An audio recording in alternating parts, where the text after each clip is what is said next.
the court's authority. And when the executive branch defies a court order, it effectively declares that the judicial authority is meaningless. Yeah, it's just like when you turn around and say like, yeah, I'm not following the court orders, then like the entire system falls apart because it's entirely predicated on the persuasive power that the judiciary has. It's the only thing that they have, which is why I was very critical of the Supreme Court's previous decisions not exercising its persuasive power because they were worried that Trump could simply ignore it, signaling that the judiciary has no power whatsoever. Does that make sense? So today we're going to talk about what happens if the president ignores a direct court order. Schoolhouse Rock laid this all out for us. No one part can be more powerful than any other is. Each controls the other, you see, and that's what we call checks and balances. And that's a pretty nifty system when it works. But Trump is theoretically not the first president to face off with courts. Presidents like Andrew Jackson and Abraham Lincoln are often cited as examples of leaders who defied judicial authority. However, the myths surrounding their actions don't quite match with the reality. What Trump is doing right now is putting us in completely uncharted waters. For example, in Worcester versus Georgia, the Supreme Court ruled that the state of Georgia could not impose its laws on Cherokee land. And that case contributed to the horrible episode in American history known as the Trail of Tears, where thousands of Native Americans were forcibly relocated. President Jackson criticized the court's ruling, and he allegedly said that Chief Justice, quote, John Marshall has made his decision, now let him enforce it. But this quote is almost certainly apocryphal. Most articles about the presidency and the rule of law conclude that Jackson himself defied a court order, probably because of this probably incorrect quote. Jackson supported Georgia's defiance of the Supreme Court, and he did not send the marshals to enforce the Supreme Court's order. But it's a myth that he defied the court himself. Similarly, Lincoln is often thought to have defied the courts when he suspended habeas corpus during the Civil War. In the case of ex parte Merriman, Supreme Court Justice Roger Taney considered whether to grant a habeas petition by John Merriman. Taney was sitting as a circuit court judge at the time, so this wasn't a Supreme Court case. But the military accused Merriman of operating a secessionist terror cell. When he was arrested, he filed a petition for habeas corpus, and Taney ordered the general in charge of Fort McHenry to appear at the hearing and to bring Merriman to the hearing itself. The government suspected Merriman of blowing up train tracks to prevent Congress and federal officials from reaching Washington, D.C., which would have cut D.C. off from the rest of the Union and could have altered the outcome of the Civil War. I'm thinking of Brown v. Board of Education, or even in that situation, it's like it's states themselves refusing to abide by the precedent set by the Supreme Court. This is a direct action that the Supreme Court is making a demand over, and the only person that would enforce this action is the federal government. It completely undermines the checks and balances if the federal government refuses to follow.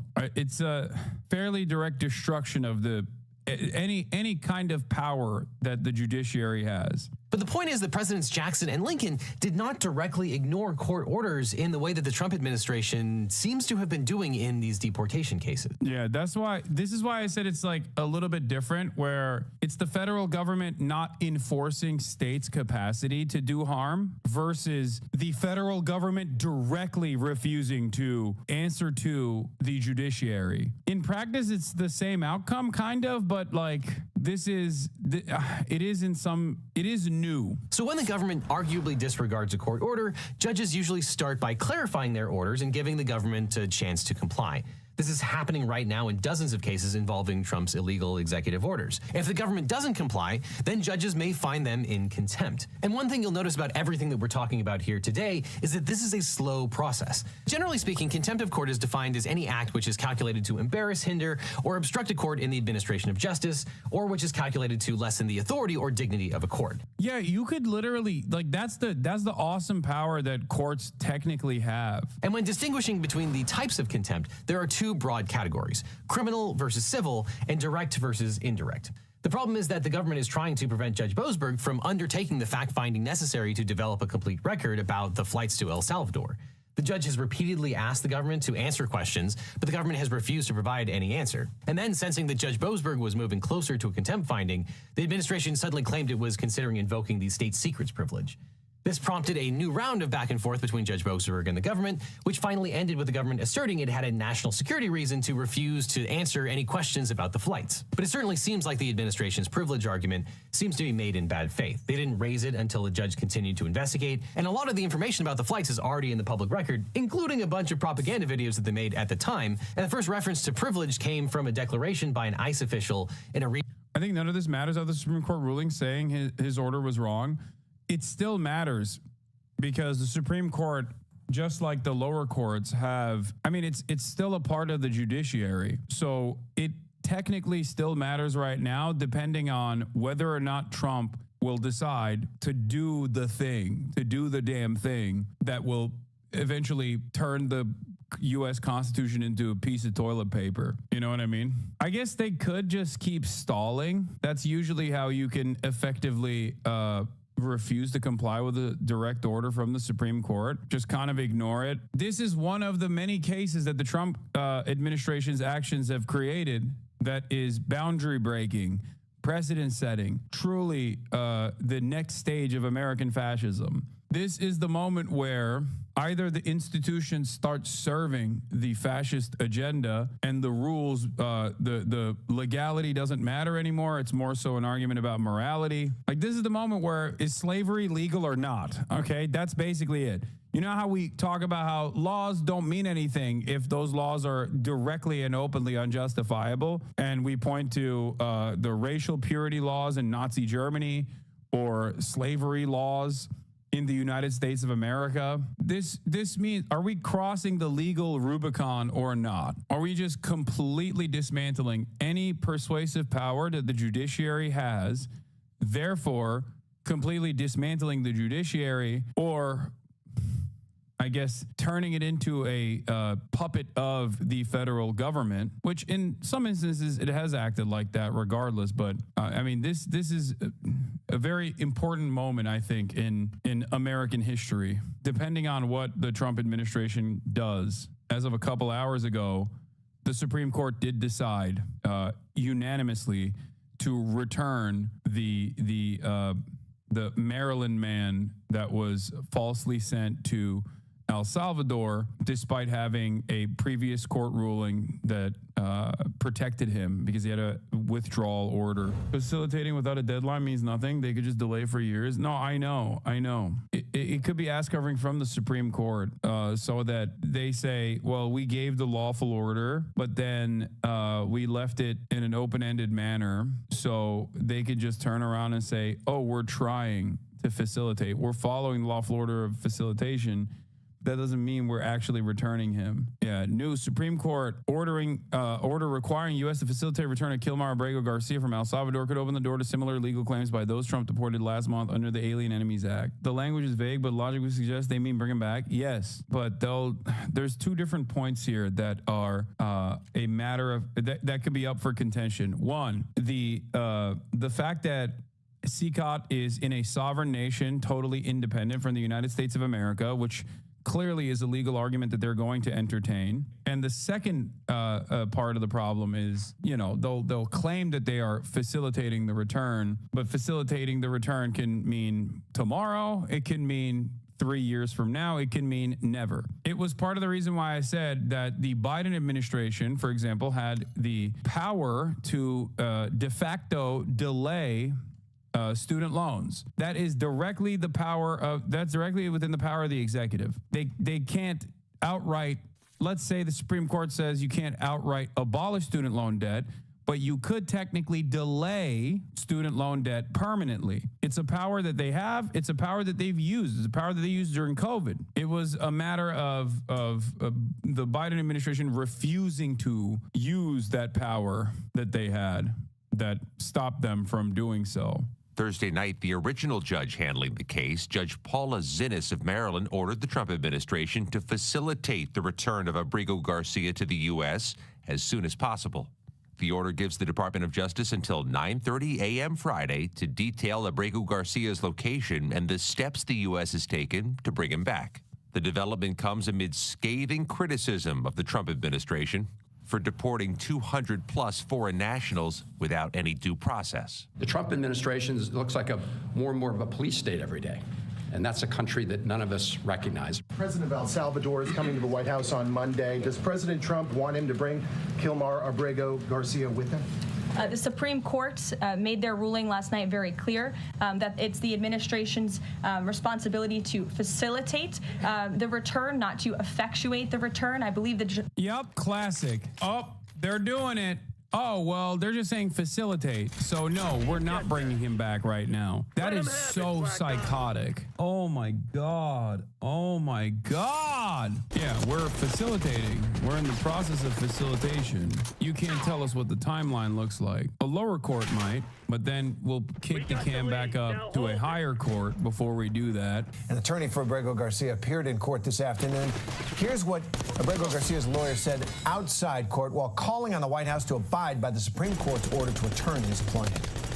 The government attorney did say that they intend to comply with the order and bring him back. That's the bare minimum. They should have done that already. They've had plenty of time between the Supreme Court's order early yesterday evening and now. He should be here in the United States. It's a 5-hour flight. But he's not. Let's bring in our Chief Justice correspondent, Pierre Thomas, in Greenbelt, Maryland. So, Pierre, you were there? Completely unhinged happening at every facet of government right now, but especially when it comes to this stuff. The map now to Maryland, where video to our monitors shows the moment ICE agents smashed a car window and took a 51-year-old mother into custody. CBS News Baltimore's Tara Lynch. Chances that Garcia's already dead. Please, can you stop? I don't like... Why does everybody do this? Stop saying that he's already dead, okay? What an insane thing to say. Please. God damn, dude. Spoke to the woman. I keep hearing like lib resistance accounts basically post that over and over again without any evidence whatsoever. It's ridiculous. Daughter. No! You wouldn't think that you and your mom are going to work and suddenly they're taking your mom for no reason. On March 31st in Westminster, Karen Cruz Barrios says she and her mother, Elsie Barrios, were driving to work when law enforcement pulled up behind them. ICE agents approached the car, asked for IDs, and told Barrios to step out. That's when she asked for a search warrant. Elsie Barrios is currently seeking affirmative asylum after her attorney says she entered the United States in 2017 undocumented. Cruz Barrios says the agents did not give a warrant to her mother, so she refused to get out. That's when they broke the window and unlocked the car. No! I would understand. It's wild. Like, this is just totally illegal. I mean, not that any of this matters, but this is completely illegal. This is not a thing that you can't do any of this.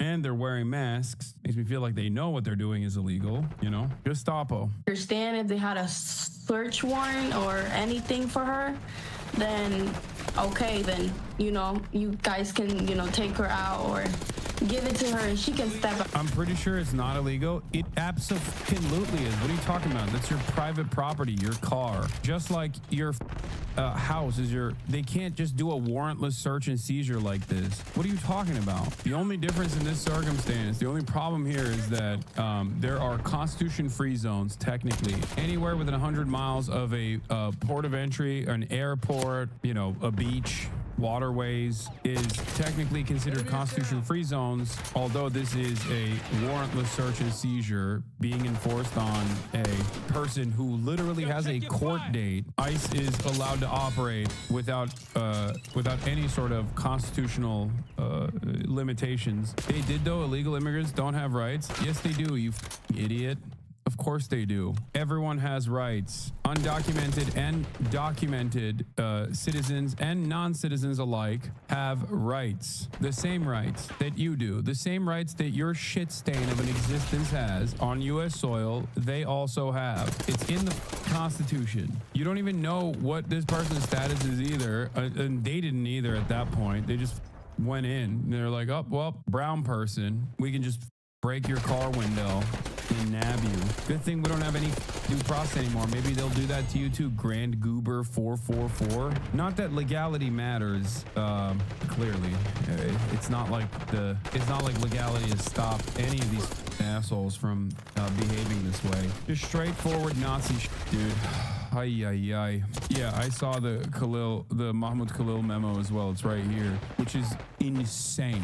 This is also complementary to the thing that we're discussing. As you guys know, Mahmoud Khalil was also kidnapped and black bagged from Columbia University, where he resided as a green card holder for seemingly no crime whatsoever, but simply an awesome power that previously, at least as far as I understand, not really been utilized by the Secretary of the State. The justification for why he was black bagged was that he was determined to be a threat to American national security. The real reason as to why they were doing that, or at least the evidence they suggested as to why he was a threat to national security, was, well, as follows. This is what they said. Information provided by the DHS, ICE, HSI regarding the participation and roles of Leap and Mahmoud Khalil in an anti-Semitic protest and disruptive activities which fosters a hostile environment for Jewish students in the United States. My determination is also based on citations for unlawful activity during this protest. The public actions and continued presence of, I don't know why this is censored, but and Khalil in the United States undermine U.S. policy to combat anti-Semitism around the world and in the United States. In addition to the efforts to protect Jewish students from harassment and violence in the United States, consistent with Executive Order 14150, America First Policy Directive to the Secretary of State, the foreign policy of the United States champions core American interests and the American citizens condoning anti-Semitic conduct and disruptive protests in the United States would severely undermine the significant foreign policy objective. No hard evidence whatsoever, but vague generalizations. Incredibly dangerous. I don't think that the judge that required hard evidence will see this as like reason alone to justify the deportation. After the immigration judge in Mahmoud Khalil's case ordered the government to provide evidence to justify deporting him, this is what they filed. This is from Janine Yunus, Palestinian American civil liberties free speech attorney. I've been a lawyer for 14 years, she says, and a criminal defense lawyer for 9 of those years, and I've never seen anything like this. Totally nebulous, vague allegations about involvement in anti-Semitic protests and disruptive activities without any specific attributions of unlawful activity or even anti-Semitic speech to Khalil himself, which in any event is protected. The U.S. rightly does not have hate speech laws. That's the other side of this.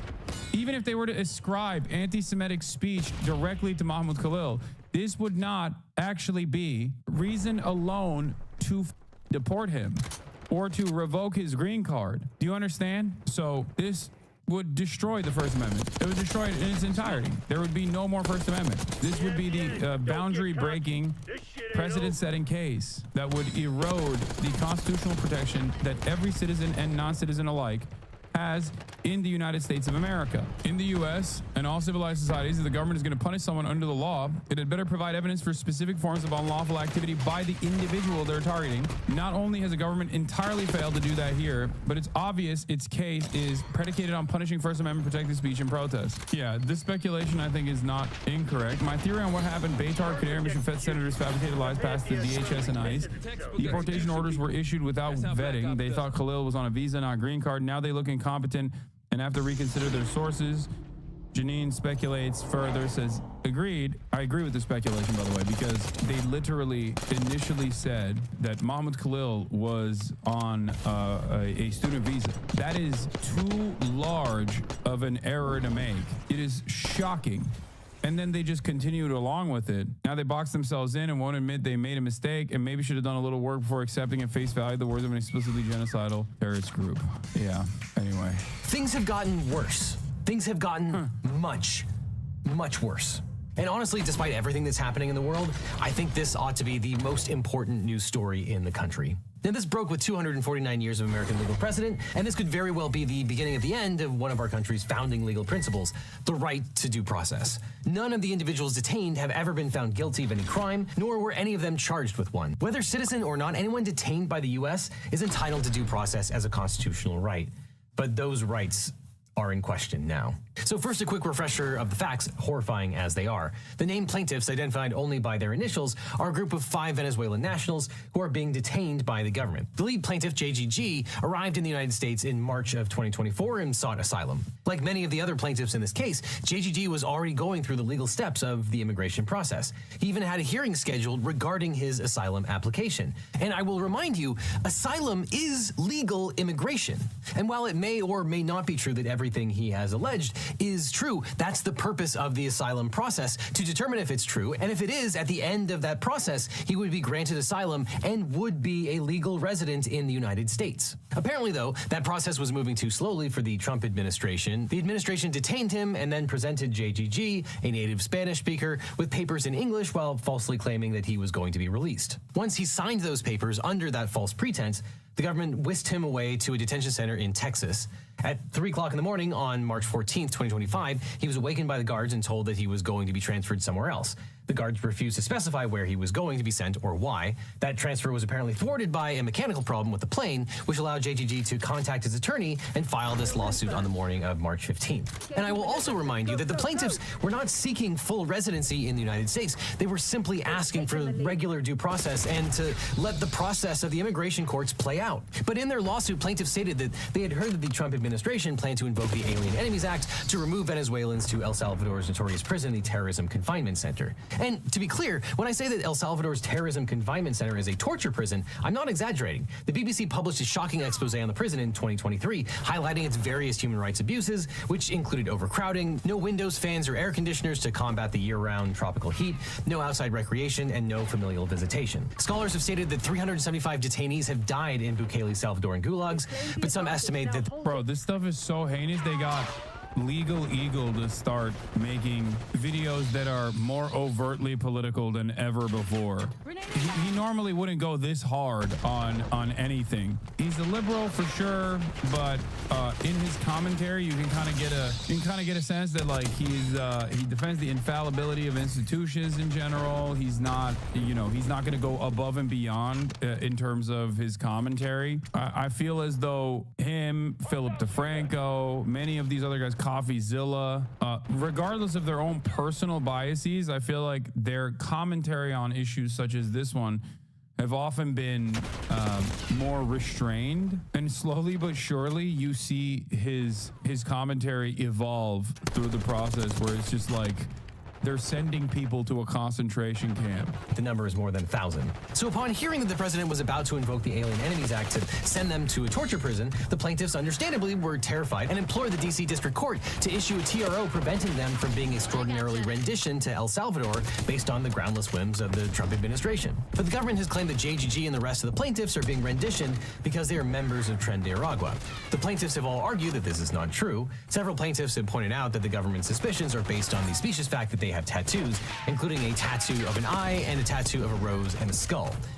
And a tattoo of mom and dad, a tattoo of autism awareness. It is such an insanely high bar of punishment for such a low bar to clear. It's just like, I've never seen something so erroneous. It might as well be just like, I've decided your vibes are off, so sorry, you're going to perma-jail. The government has provided no evidence to support this assertion that any of the members are in fact members of Tren de Aragua. Now, in ordinary times, there are actual processes for adjudicating these kinds of questions of fact, and they're called courts. This is why courts exist. If the administration wanted to credibly accuse the plaintiffs of membership in Tren de Aragua, they could have pursued criminal charges or allowed plaintiffs to continue to work their way through the immigration system. But instead of gathering evidence and laying out a case against the plaintiffs, the Trump administration just stamped them with a terrorist gang members designation and sent them for an indefinite stay in a Salvadoran gulag. D.C. District Court Judge Boasberg came in on March 15th by issuing a TRO from removing any of the individuals. Like, this is why he's a lib, you know what I mean? Because, like, Boasberg is not exactly a woke libtard himself, you know what I mean? He's a conservative judge that would have probably processed all of these deportations in the most expeditious manner. But the only reason why I didn't is because, you know, there was clearly no...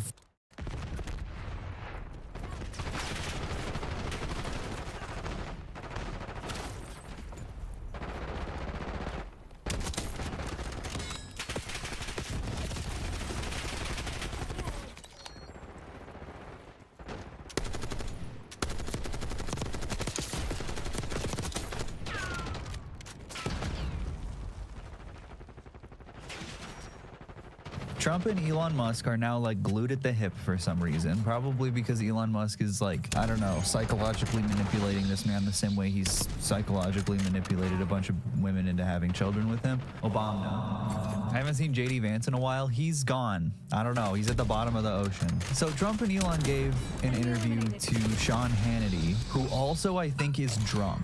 Like, no one's on their A game here. Trump the entire time is just like smiling. Elon's doing most of the talking, and Hannity's asking questions that don't make sense. Hannity's always drunk. It's so much Hannity is like so much worse than I've ever seen him. He can't even get a sentence together. Hammered Hannity.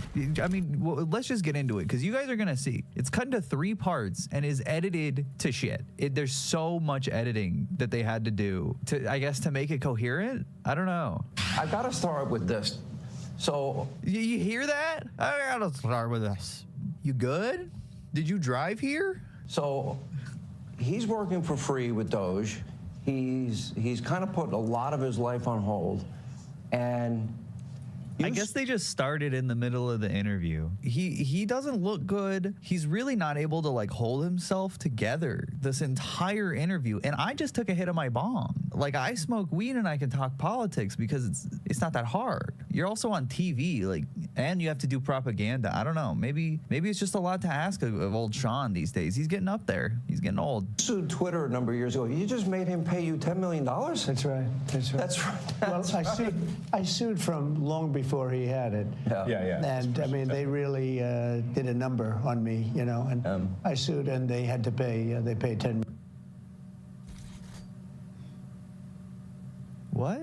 You sued Twitter before Elon took over? Elon took over and then he paid you. That seems normal. $1 million settlement. You're okay with that? I mean, I left it up to the lawyers and you know, the team running Twitter. So I said, you guys do what you think is the right, it makes sense. Oh. He just called it Twitter. I think it's fine. I think it's a very low. I was looking to get much more money than that. So you gave him a discount when the lawsuit. He got a big discount. I don't think he even knows about it. He's become one of your. What? This sucks. Why is this how the interview starts, by the way? They all sound drunk. There's a gas leak in the White House. If you read, you can see it bothered Elon. It started tweaking. Yeah, he started acting a little weird, but he's also weird the entire time. So maybe he was, I don't know. The most I can think of is he's saying Twitter because it has to do with, like, Twitter was sued before it was even called X. But even still, it's just so dumb. And believe the media. He's become one of your best friends. He's working for free for you. Well, I love the president. I just want to be clear about that. I don't care about that. I know. I love the president. Wait, did he say he doesn't care about that? The vibes are fucked in this interview, by the way. They're just fucked. One of your, if you read and believe the media, he's become one of your best friends. He's working for free for you. Well, I love the president. I just want to be clear about that. I don't care about that. I know. I love the president. You love the president. I think. Huh? You love the president. I love the president. I just want to be clear about that. You clear about that? You love the president. You can do anything, chat. You can do anything. These goddamn buffoons are basically the top of, like, American media. Like, they have more eyes on them than I probably ever will at one given point in my life. And that this is how they handle it. You can do anything. Nothing matters. There's no objective value to anything you make. Meritocracy is a lot. I think President Trump is a good man, and he's, you know. That's nice the way he said that, you know? That's so nice of him to say that. He never used to think this, by the way. He used to be a mega lib under Obama, and then he was a fucking Ron DeSantis supporter. Ron DeSanctimonious. That's who he wanted to be president, like, really bad. Something nice about him. It really is. You know, because, I mean, the president's been so unfairly attacked in the media. It's really outrageous. By who? By what? At this point, spent a lot of time with the president, and not once have I seen him do something that was mean or cruel or wrong. Oh, yeah, he's high as fucking giraffe pussy. Look at him, dude.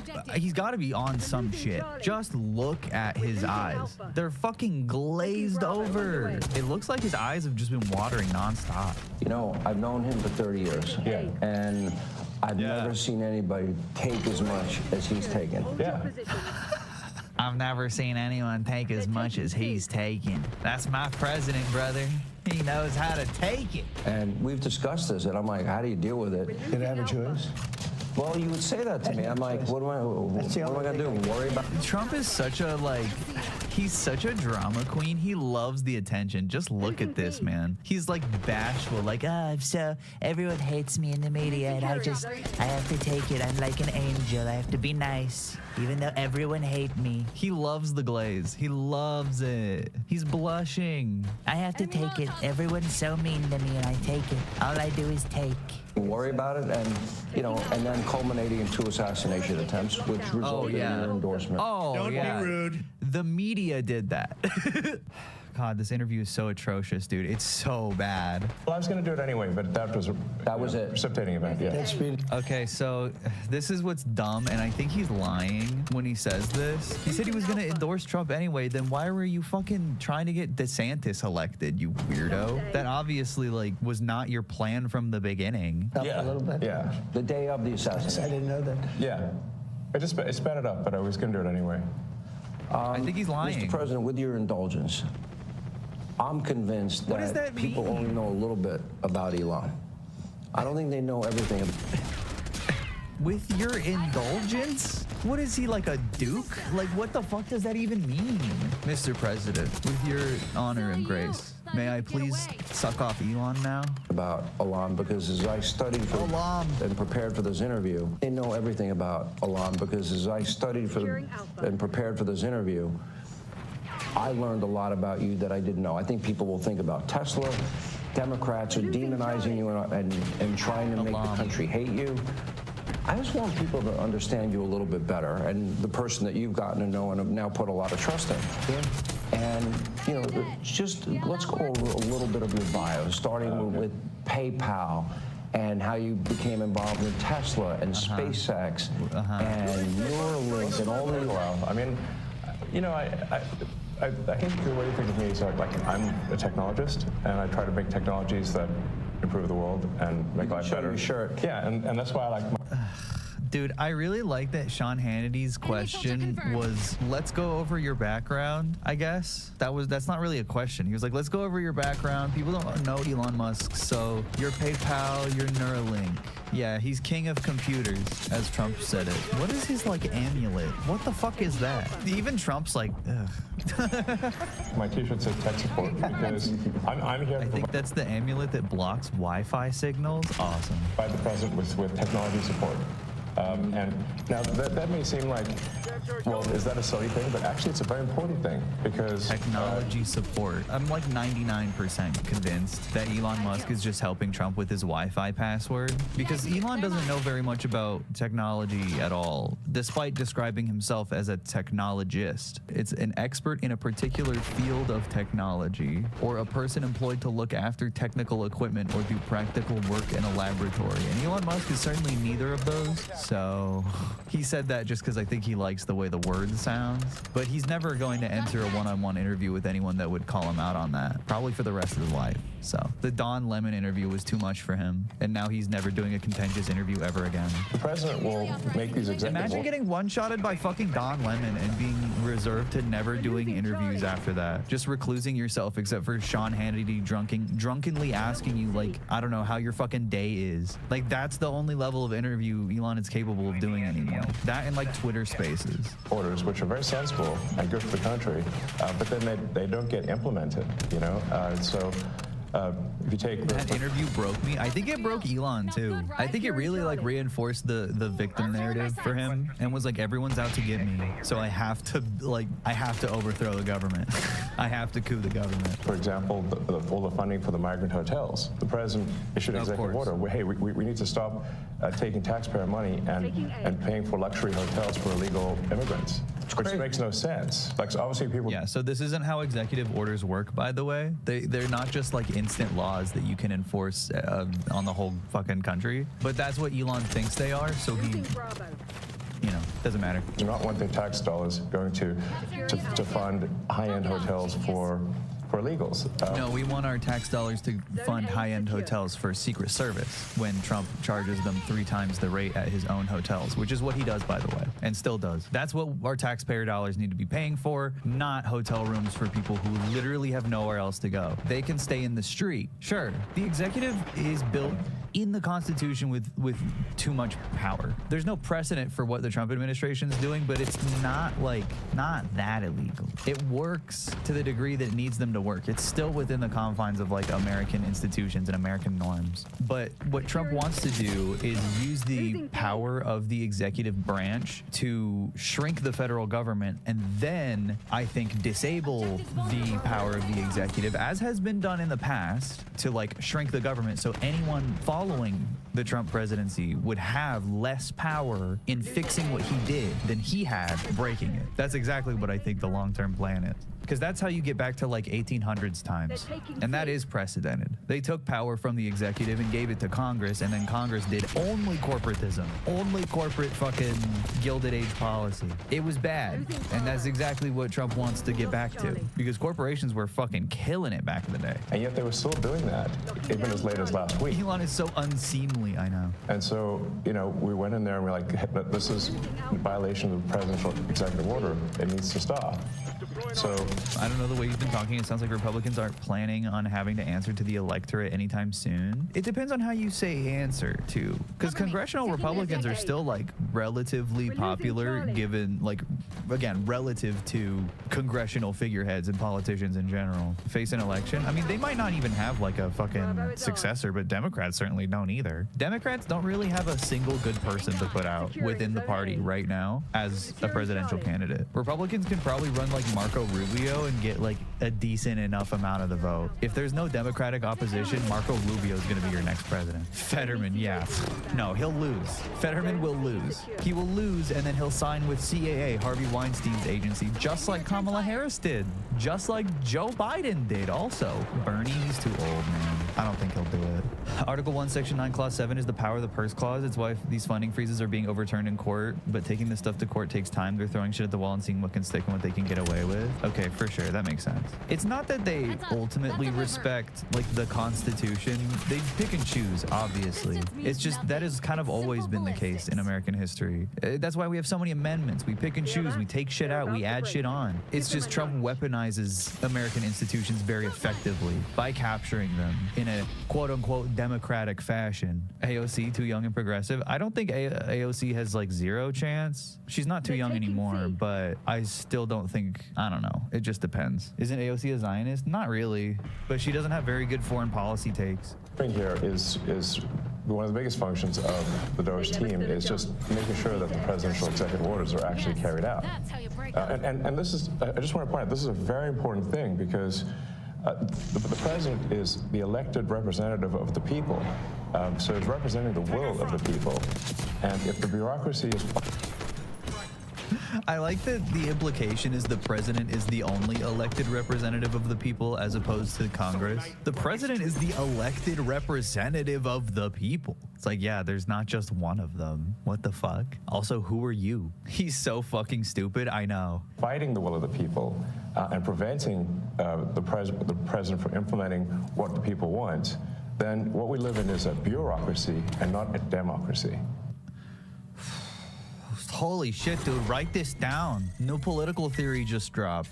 Disgusting. Who taught this guy the word bureaucracy? Because they need to teach it to him better. He learned it recently and doesn't know what it means. The same with the word technologist. We're 2 for 2 on words Elon does not know the meaning of that he'll just throw out there, at least. You're both aware, you have to be keenly aware that the media and the punditry class, not that, you know, I think you've proven they have no power anymore because they threw everything they had at you and they didn't win. And that was, you know, the New York Times, Washington Post, 3 networks, every late night comedy show, 2 cable channels. They just... Every late night comedy show was coming for you. What a roast, dude. Man, everyone hates your ass, dude. Every news channel, every comedy show, every movie. They all hate you and they all tried to cancel you, Mr. President. But also, you're the most elected man and you won all of the votes, I guess. They threw everything, lawfare, weaponization. Sure.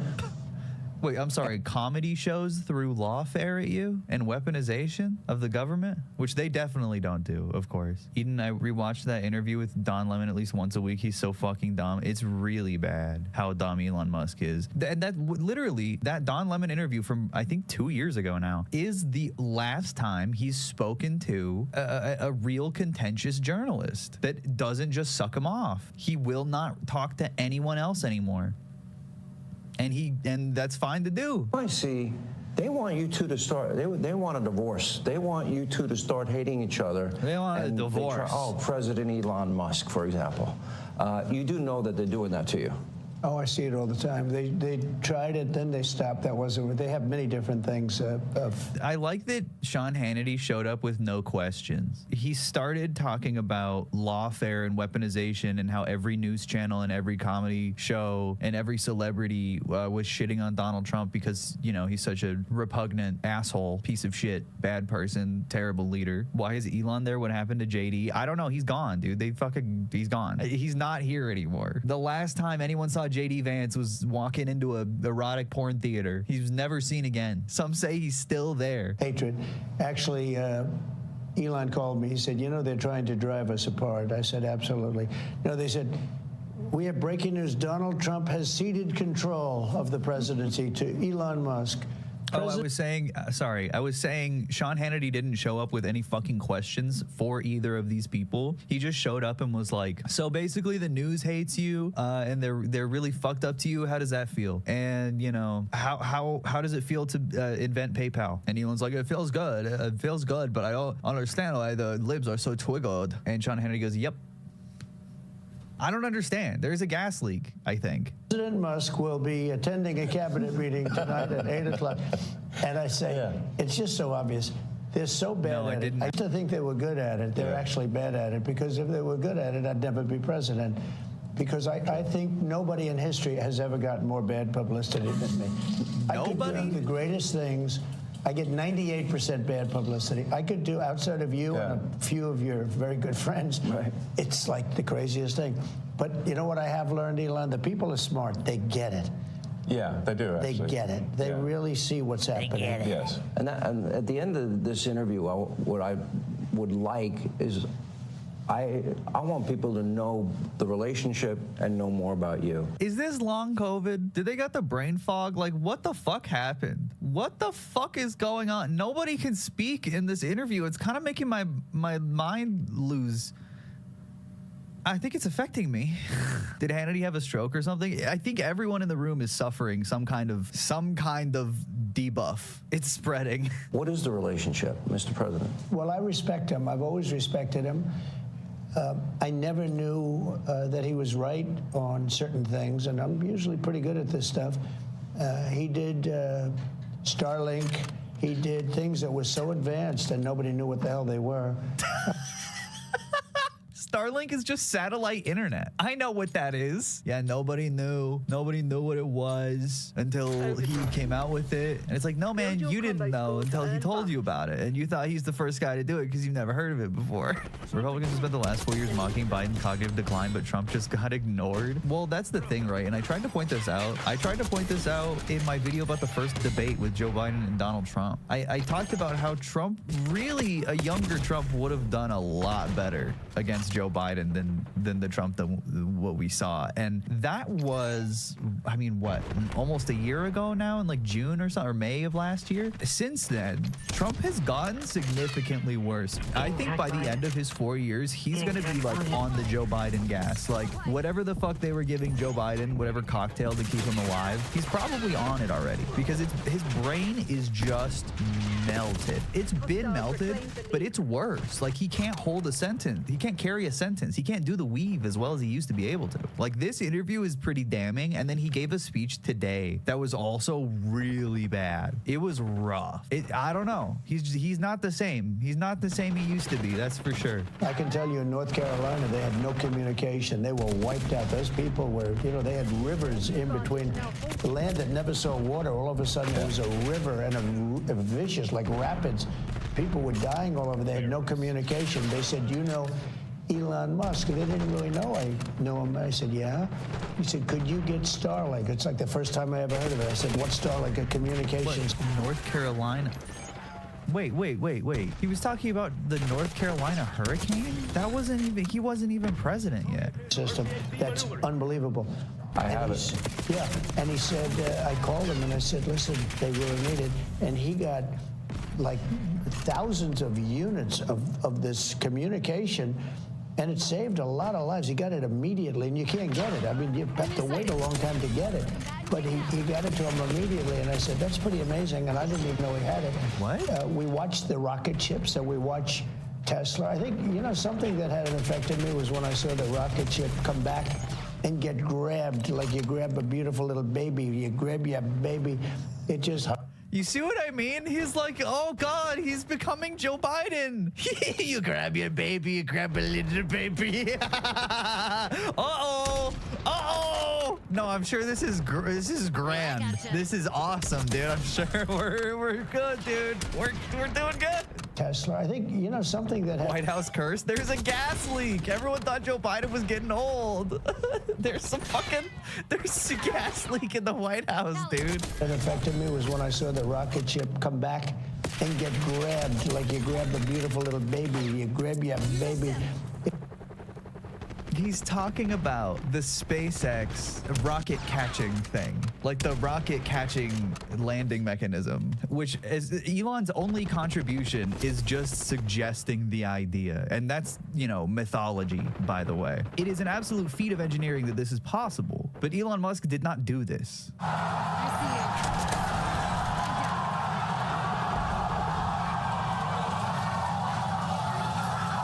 Grab it like a baby, you grab a baby. You grab a baby. Trump said that's how you grab a baby. You grab a baby like you grab the rocket baby. It just... Hug the rocket. I've never seen... Everyone needs a hug, including rockets. Yeah. I hate Elon Musk so much. It just... Hug the rocket. I've never seen... Everyone needs a hug, including rockets. Shut up! Sorry.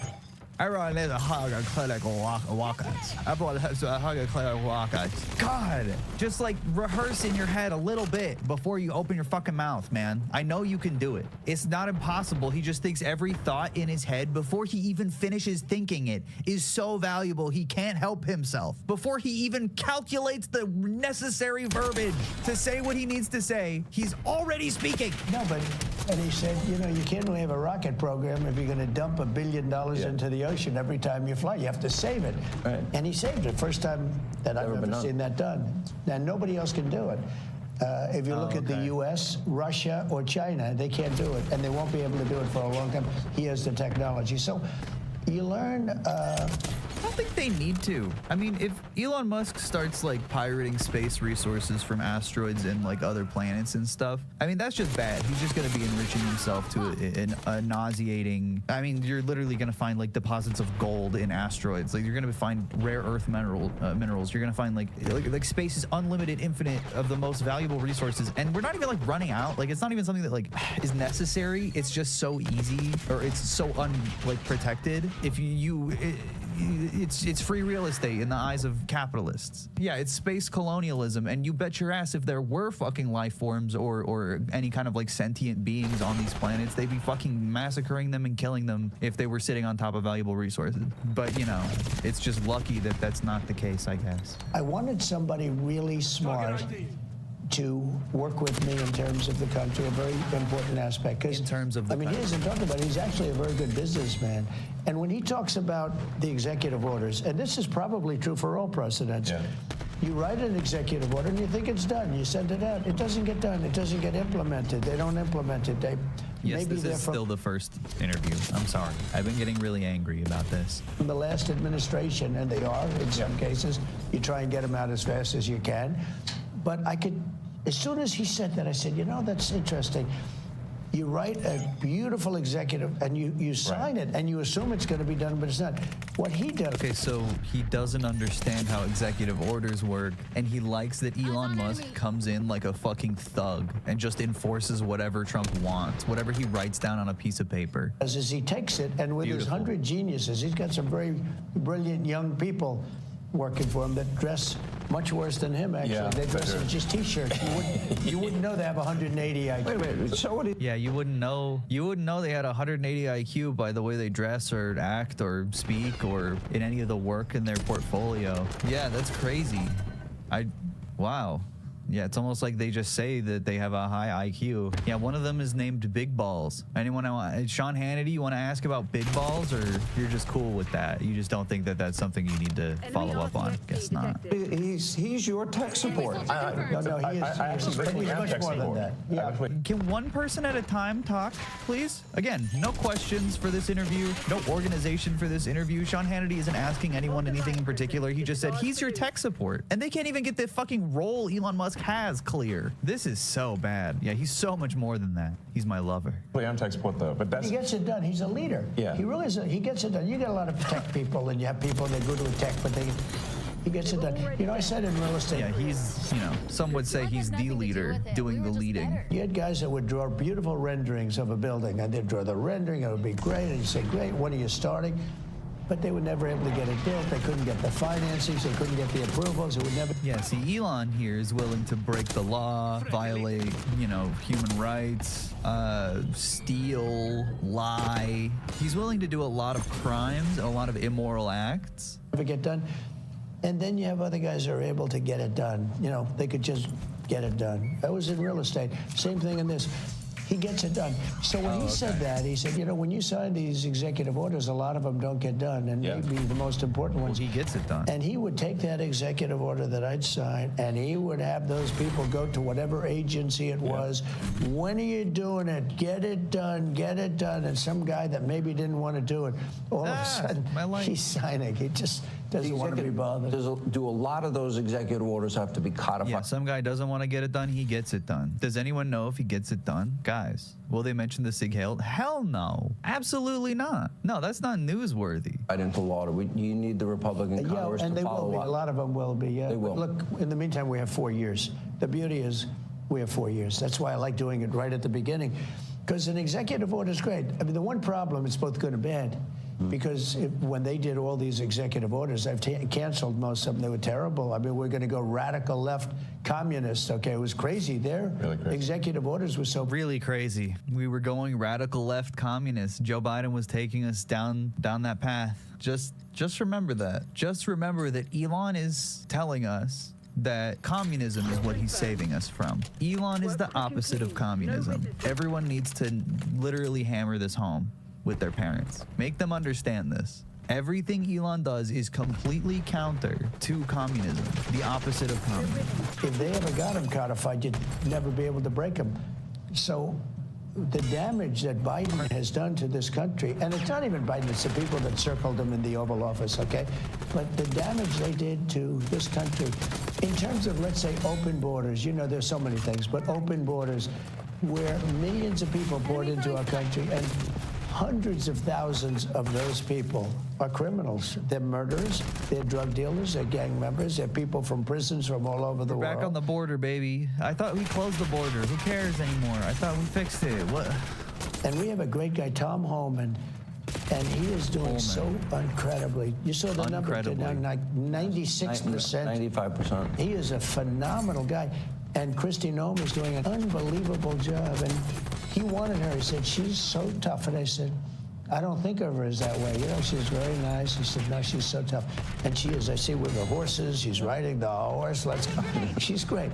But the team we have is really unbelievable. But well, yeah, Kristi Noem can govern good because she rides a horse, and she's really tough on the horses. She was really tough on the dog that she murdered, too, because it was, like, too hard to train or whatever. She just shot it in the head. That's a real story. Those executive orders, I sign them.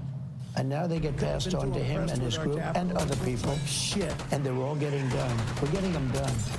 Let me go back a little bit to your background. She put that story in her own autobiography, too. Republicans are so high on their own farts 24/7, they can't even, they don't even have context. They don't even have, humility. It's beyond impressive. You were the chief engineer, for example. You were an early believer in Tesla. You became the CEO. And then Sean Hannity sounds like Peter Griffin when he's drunk. The chief engineer, which was phenomenal. SpaceX, same thing, which is unbelievable. I mean, you were the... God, the glazing is so lazy, too. He just goes, so you had Tesla, right? You had Tesla, and then you had SpaceX, and they've already talked about how awesome that is, but he's still like, so SpaceX is phenomenal.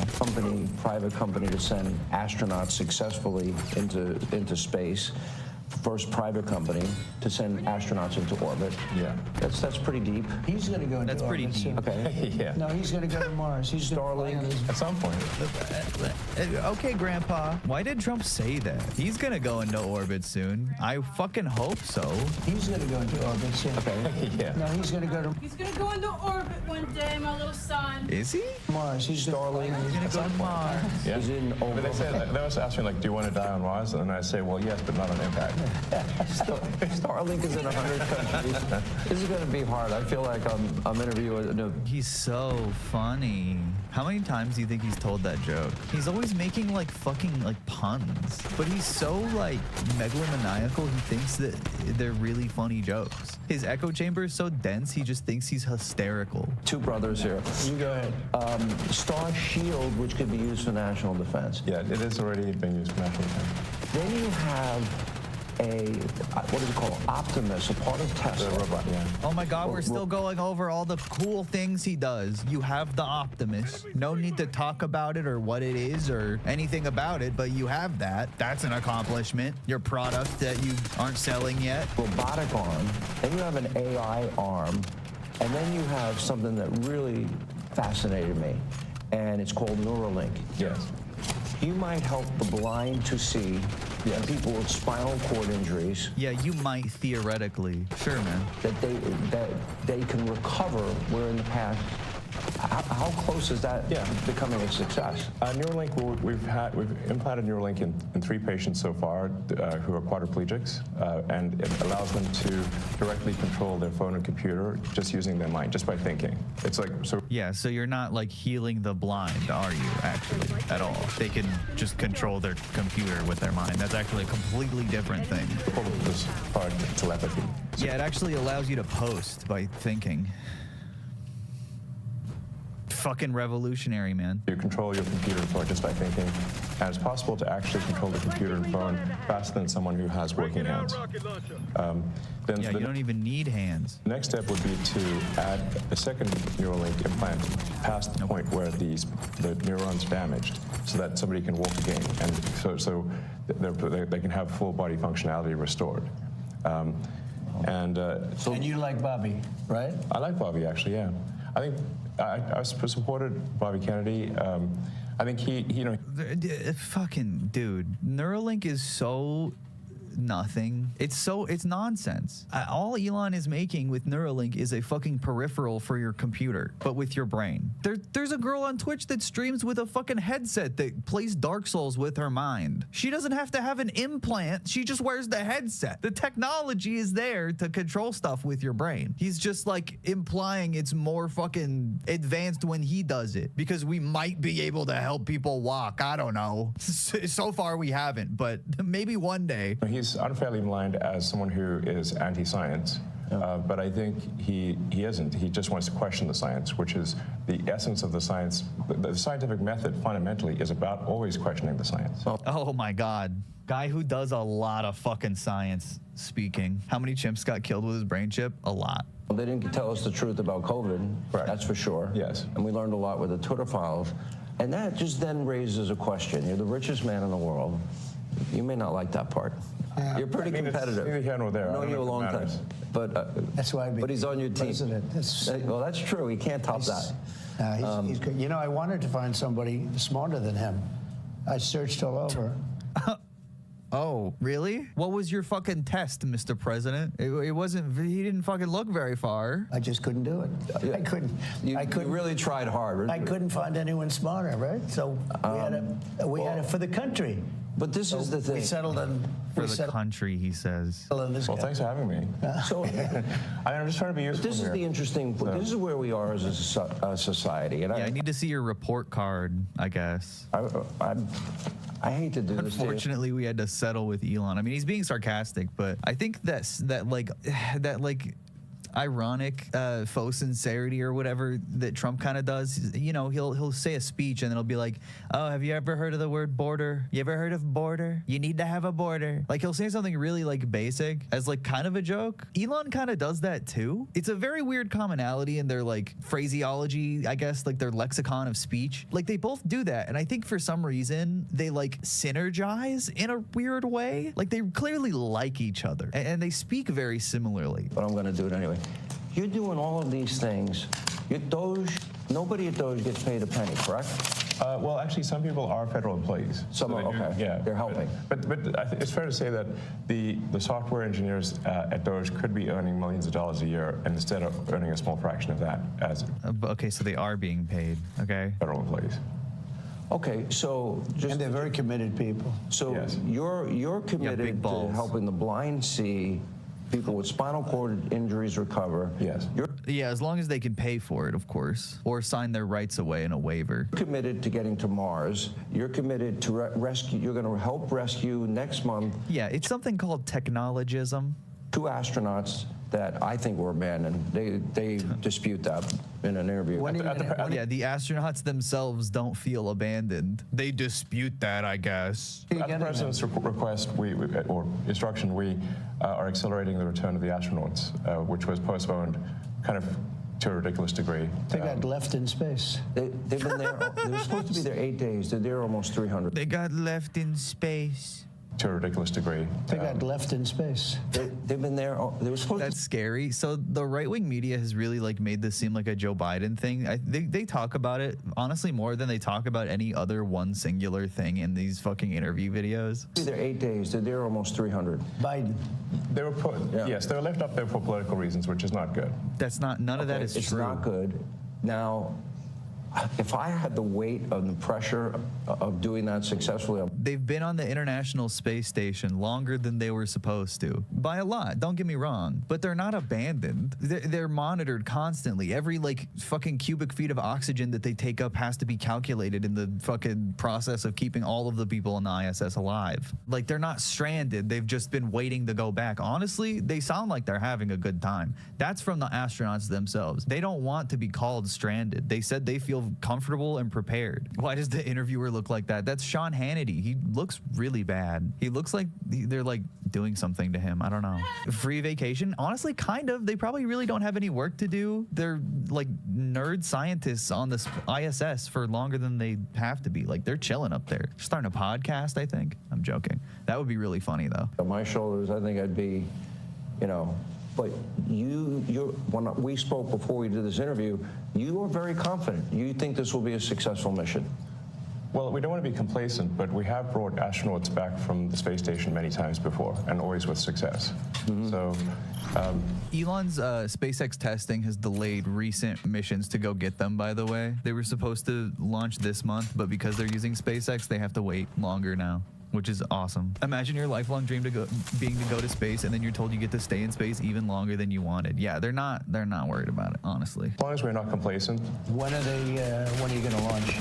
I think it's about 4 weeks to bring them back. About 4 weeks? Yeah. And we're being extremely cautious. Yeah. You now have the go-ahead. Yes. Well, thanks to you. They didn't have the go-ahead with Biden. What's that? He was going to leave him in space. I think he was going to leave him in space. Well, it's like when we were growing up, lost in space. Yeah, he didn't want the publicity. Can you believe it? Unbelievable. I mean, Boeing didn't either if it failed. So, yeah. I want to echo something that the president said. It would have been so bad if the mission to go get them failed. And that was the risk. There was a huge risk. Elon, stop Bashar posing. He's been doing that. I really resent him. Overarching question. So, people that get hit with Hurricane Helene, they have no communication with the outside world. You come to the rescue, you don't. Why are we talking about Hurricane Helene? This was months ago, and people in North Carolina still don't have power because they're defunding U.S. aid and FEMA. I mean, he saved a lot of lives. And California after the wildfires? California, but I mean, in North Carolina, where they were really in trouble, they had no communication. People were dying. They were dying of starvation. He saved a lot of lives in North Carolina. Okay. Now you're going to rescue astronauts. Are you okay, Chatter? Enjoy karma. Karma. Karma! Are you trying to bring it upon me? You're casting it? Karma's a bitch. I should've known better. question mark, like they're not typing in my chat. You do all of this. I would think liberals would love the fact that you have the biggest electric vehicle company in the world. Yeah, I mean, I used to be adored by the left. You know? Yeah, not anymore.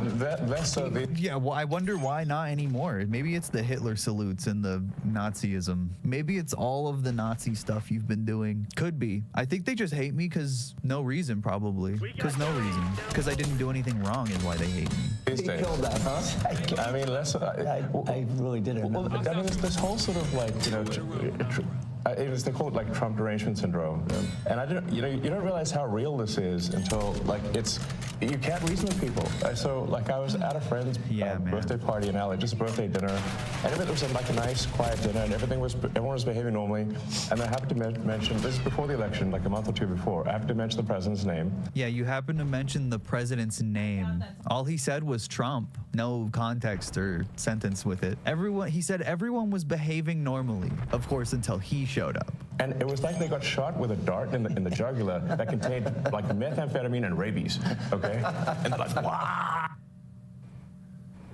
And I'm like, what is wrong? Like, guys, like, you can't have like a normal conversation. Sorry, what did they say? In the jugular that contained like methamphetamine and rabies, okay? And they're like, wow. And I'm like, what is wrong? Like, guys, like, you can't have like a normal conversation.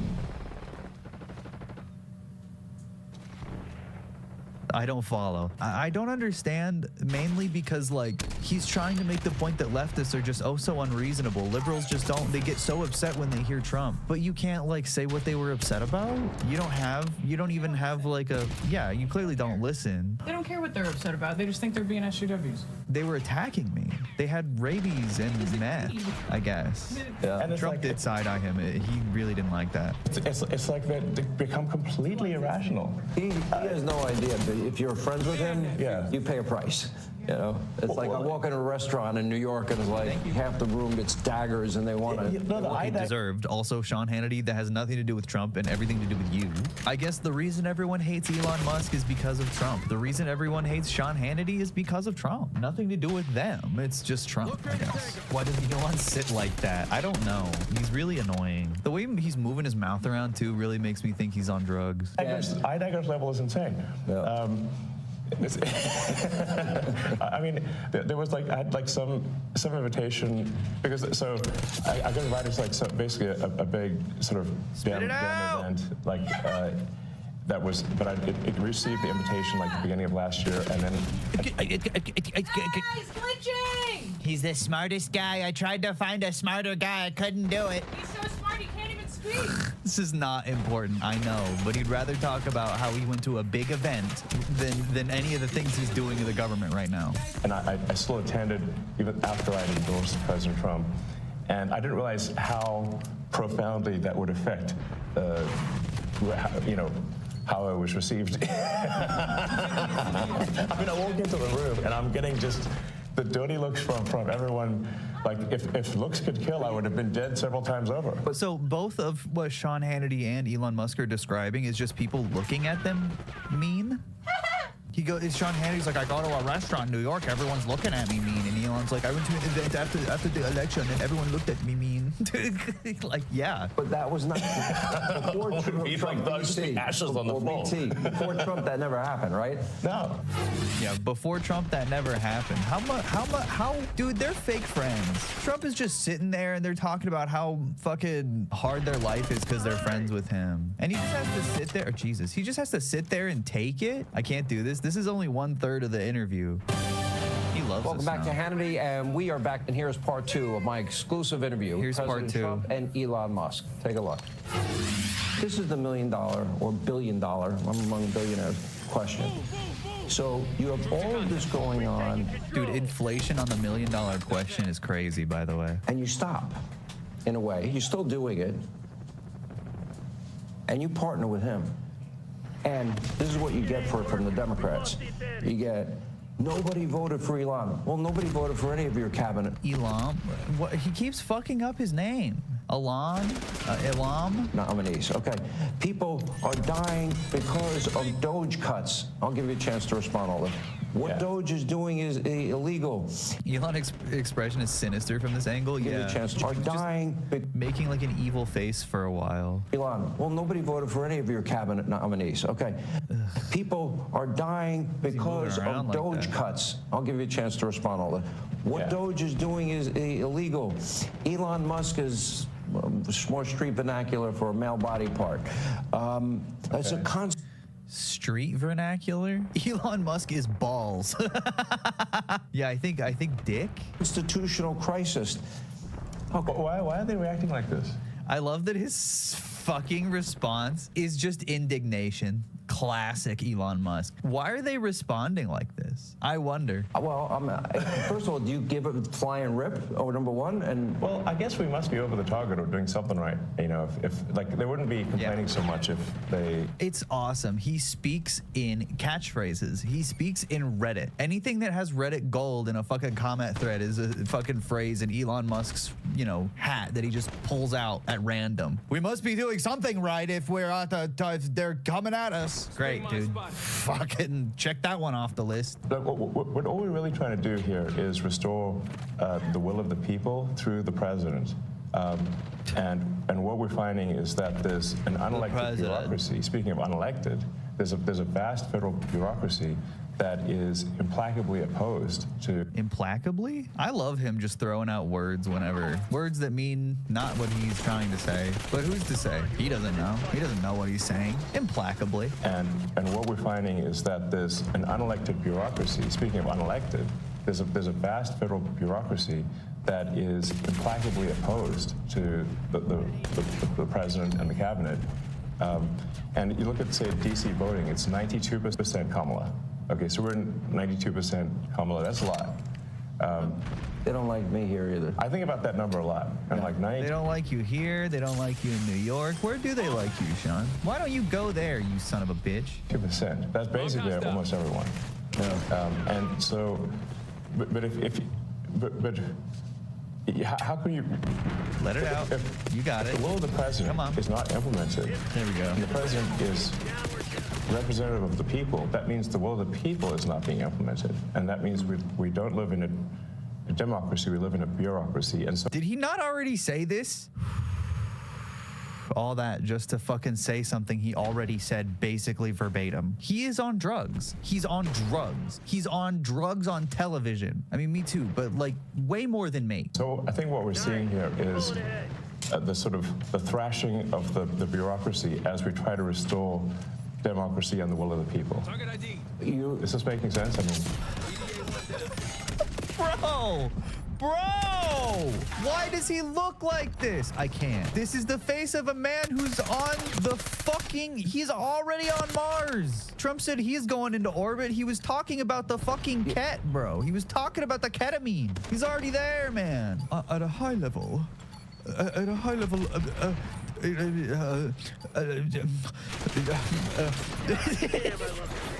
implacably. Dude, I'm feeling implacable right now. I'm sorry. I don't know about y'all. I'm feeling implacable at the moment. This is America. This is American politics. This is normal now. My dick is implacable. That sounds like a rap. My dick is implacable. My money is stackable. PS3, my boy, he is sackable. Like Sackboy. I'm just gonna stop there. I'm not against drugs. I literally endorse drugs and I think drugs should be legal. But I truly despise the audacity of someone who, under the banner of the Republican Party that is simultaneously legislating trans people out of existence in the name of family values, is consistently abandoning his IVF fucking test tube children with random women all over the world while showing up on TV to just basically be a tech bro crackhead for a softball interview with a drunk Irish bastard. It's heinous, dude. It's offensive. I'm not the only one who feels this way, but goddamn do I feel strongly about it. It's heinous. It's just fucking disgusting. I don't know. Yeah, drugs for me, not for thee. Exactly. Just not even trying to cover up for his fucking disgusting like his just fucking vile behavior. There's just no, not that it would make it better.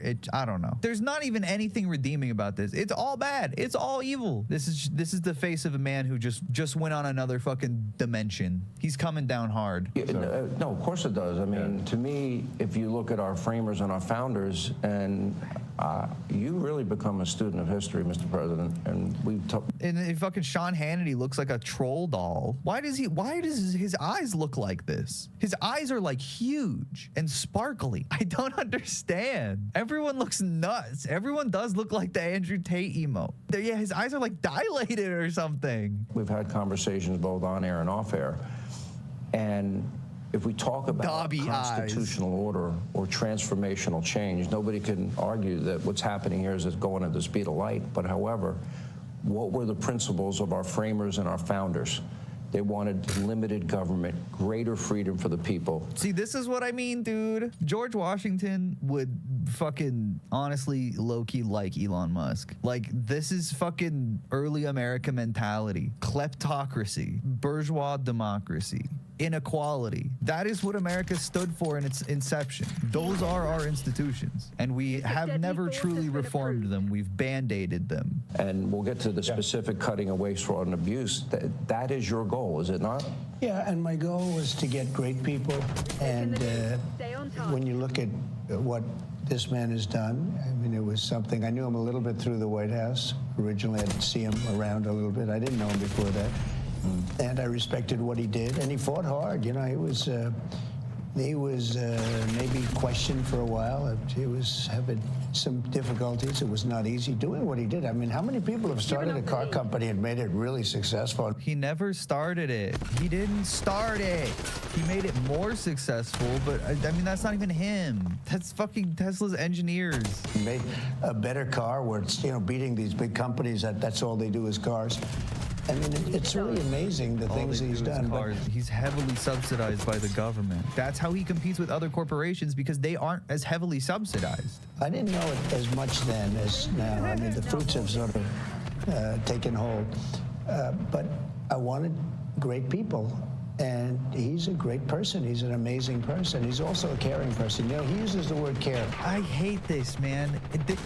He can't even talk about his qualifications. It's just mythology. It's just like vague, like, oh, he started a car company. Not true. Made it really successful. He sucks off the fucking federal teat. Whatever. He doesn't know that, I don't think. I don't think Trump knows about the fucking green energy subsidies that Tesla has received since the fucking Obama administration. I don't know. I don't know if he knows. But you got to think about how much he cares and how good of a person he is. He's such a good guy. He's so nice. He cares. He just cares so much. He says the word care. So they sign a contract in a government agency, and it has 3 months, and the guy leaves that signed the contract, and nobody else is there, and they pay the contract for 10 years. Yeah. So the guy is getting checks for years and years and years, and he's telling his family, obviously, maybe it was crooked, maybe he paid to get the contract, or maybe he paid that they didn't terminate it. But, you know, we have contracts that go forever, and they've been going for years. And they're supposed to end in 3 months or 5 months or 2 years or something, and they go forever. So the guy is either crooked, you know, where he knew this was going to happen, or he's crooked because he's getting payments that he knows he shouldn't be getting. But they're finding things like that. They're finding things far worse than that. And they're finding Granted, I'm gay. billions, is my and it will be hundreds KSI of billions of dollars worth of fraud. I say waste and abuse. But fraud, waste, and abuse. And he's doing an amazing job. And he attracts a young, very smart type of person. I call them high IQ individuals, and they are. They're very high IQ and high IQ. And when they go in to see the people and talk, he calls them high IQ individuals, of course. Talk to these people. High IQ. You know, the people think they're going to pull it over. They don't. These guys are smart, and they love the country. You know, there's a certain something. But he uses the word care. So people have to care. Like when I bought Air Force One, I negotiated the price. It was $5.7 billion, and I got it down to $1.7 billion. Now they're not building the plane fast enough. I mean, they're actually in default. Boeing. I mean, maybe you should have paid what the plane was worth. I don't know. They're supposed to. They've been building this thing forever. I don't know what's going on. Yeah. We don't build the way we used to build. You know, we used to build like a ship a day, and now to build a ship is like a big deal. And we're going to get this country back up. Oh my God. Now to build a ship is like a big deal. It's almost like ships are different than they used to be or something. They're like bigger. Track, we can do it, but so many things. It takes so long to get things built. Yeah, it used to cost like $700 to go to college and $500 to put a down payment on a house. Lots of things used to be a kind of way, you know? We used to sink a ship a day, yeah. No, we need to go back to making ships out of fucking shit. Out of nothing. It's because we don't get paid enough. Yeah, when they lay off a ton of people at Boeing, and he's like, it's taking so long. Maybe because of DEI. No, the fucking $5,000 check is not real, by the way. It's fake as fuck. He's never gonna do that. It's a lie. Get things done. And a lot of it could be something we've been discussing. The regulators go in and they make it impossible to build. They make it very difficult to build anything, whether it's a ship, a plane, or a building, or anything. And can't build anymore. Some of them do it because they want to show how important they are. Some of them do it maybe because they think they're right. They use the environment to stop progress and to stop things. It's always the environment. It's an environmental problem. It's not an environmental problem at all. But they do a lot of things. And by the way, speaking of that, Lee Zeldin is going to be fantastic in the position. So important. He could take 10 years to approve or disapprove something, or he could do it in a month. You know, just as good. And I think you're going to see a fantastic job done by him. He's a tremendous guy. You echoed something when I just met you, and it was very similar to what we've been saying, that he brought this country to the dance. This is the opportunity to be transformational and to have, I would argue, the most consequential presidency if we really dig down and do something that had never been done before, and that is get rid of this bureaucracy. And I'm going to get to the specifics. You say the same thing. It's not done yet. And what do you mean by that? I mean, winning the election is really the opportunity to fix the system. It is not fixing the system itself. So it's an opportunity to fix the system and to restore the power of democracy. And, you know, people, like, it's funny how often when these attacks occur, the thing that they're accusing the administration of is what they are guilty of. They're saying, oh, of course. I hate this. Yeah, everything you're doing is actually what I'm doing. Saying that things are being done unconstitutional, but what they are doing is unconstitutional. They are guilty of the crime of which they accuse us. That's always the first thing they do. Yeah. He's in violation of the Constitution. They don't even know what they're talking. Well, it's just a con job. It's a big con job. And they're so bad for the country, so dangerous and so bad. And the media is so bad. When I watch MSNBC, which I don't watch much, but you have to watch the enemy on occasion, the level of arrogance and cheating, and they're just horrible people. These are horrible people. Who are they talking about? MSNBC and CBS. Conspiracy theories. And they start up with the Constitution. They couldn't care less about the Constitution. CNN, likewise. I mean, I watch them asking questions with, you know, the hatred with the. I said, why are you asking the question with such anger? You're asking me a normal question, but you see the bias. The bias is so incredible. And those two are bad. PBS is bad. AP is bad. CBS Associated Press? I guess the only good one is fucking Fox News. It's terrible. I mean, CBS now, they changed an answer in Kamala. They asked her some questions. She answered them like, you know, a low IQ person, the opposite of him, the absolute opposite. But God, the way he said that was so gay. The absolute opposite. I hate her and I love you. She gave a horrible answer.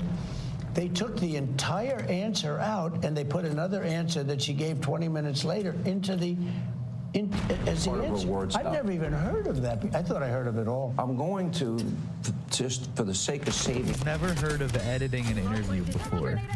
Time, because I could spend, and I've done this on radio and TV, I can spend an hour finding the outrageous amounts of money being spent abroad, like USAID, and I just want to mention a couple, but I'm going to scroll it. Well, I guess at a high level, I think it's... No, not this again. please don't start saying this. No. I hate when he says at a high level.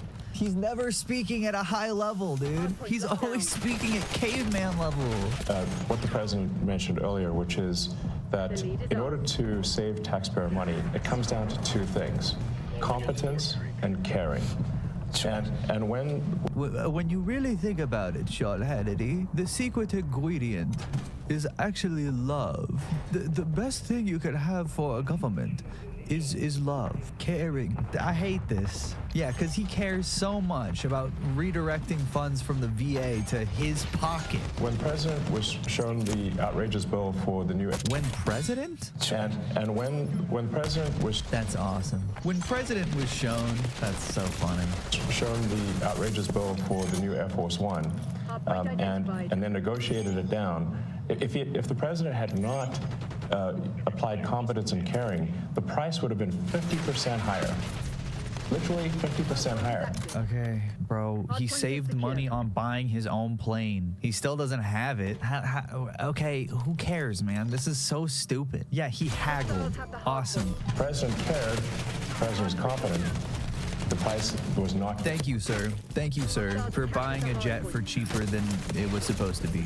I'm so fucking proud of this country. 50% higher as a result.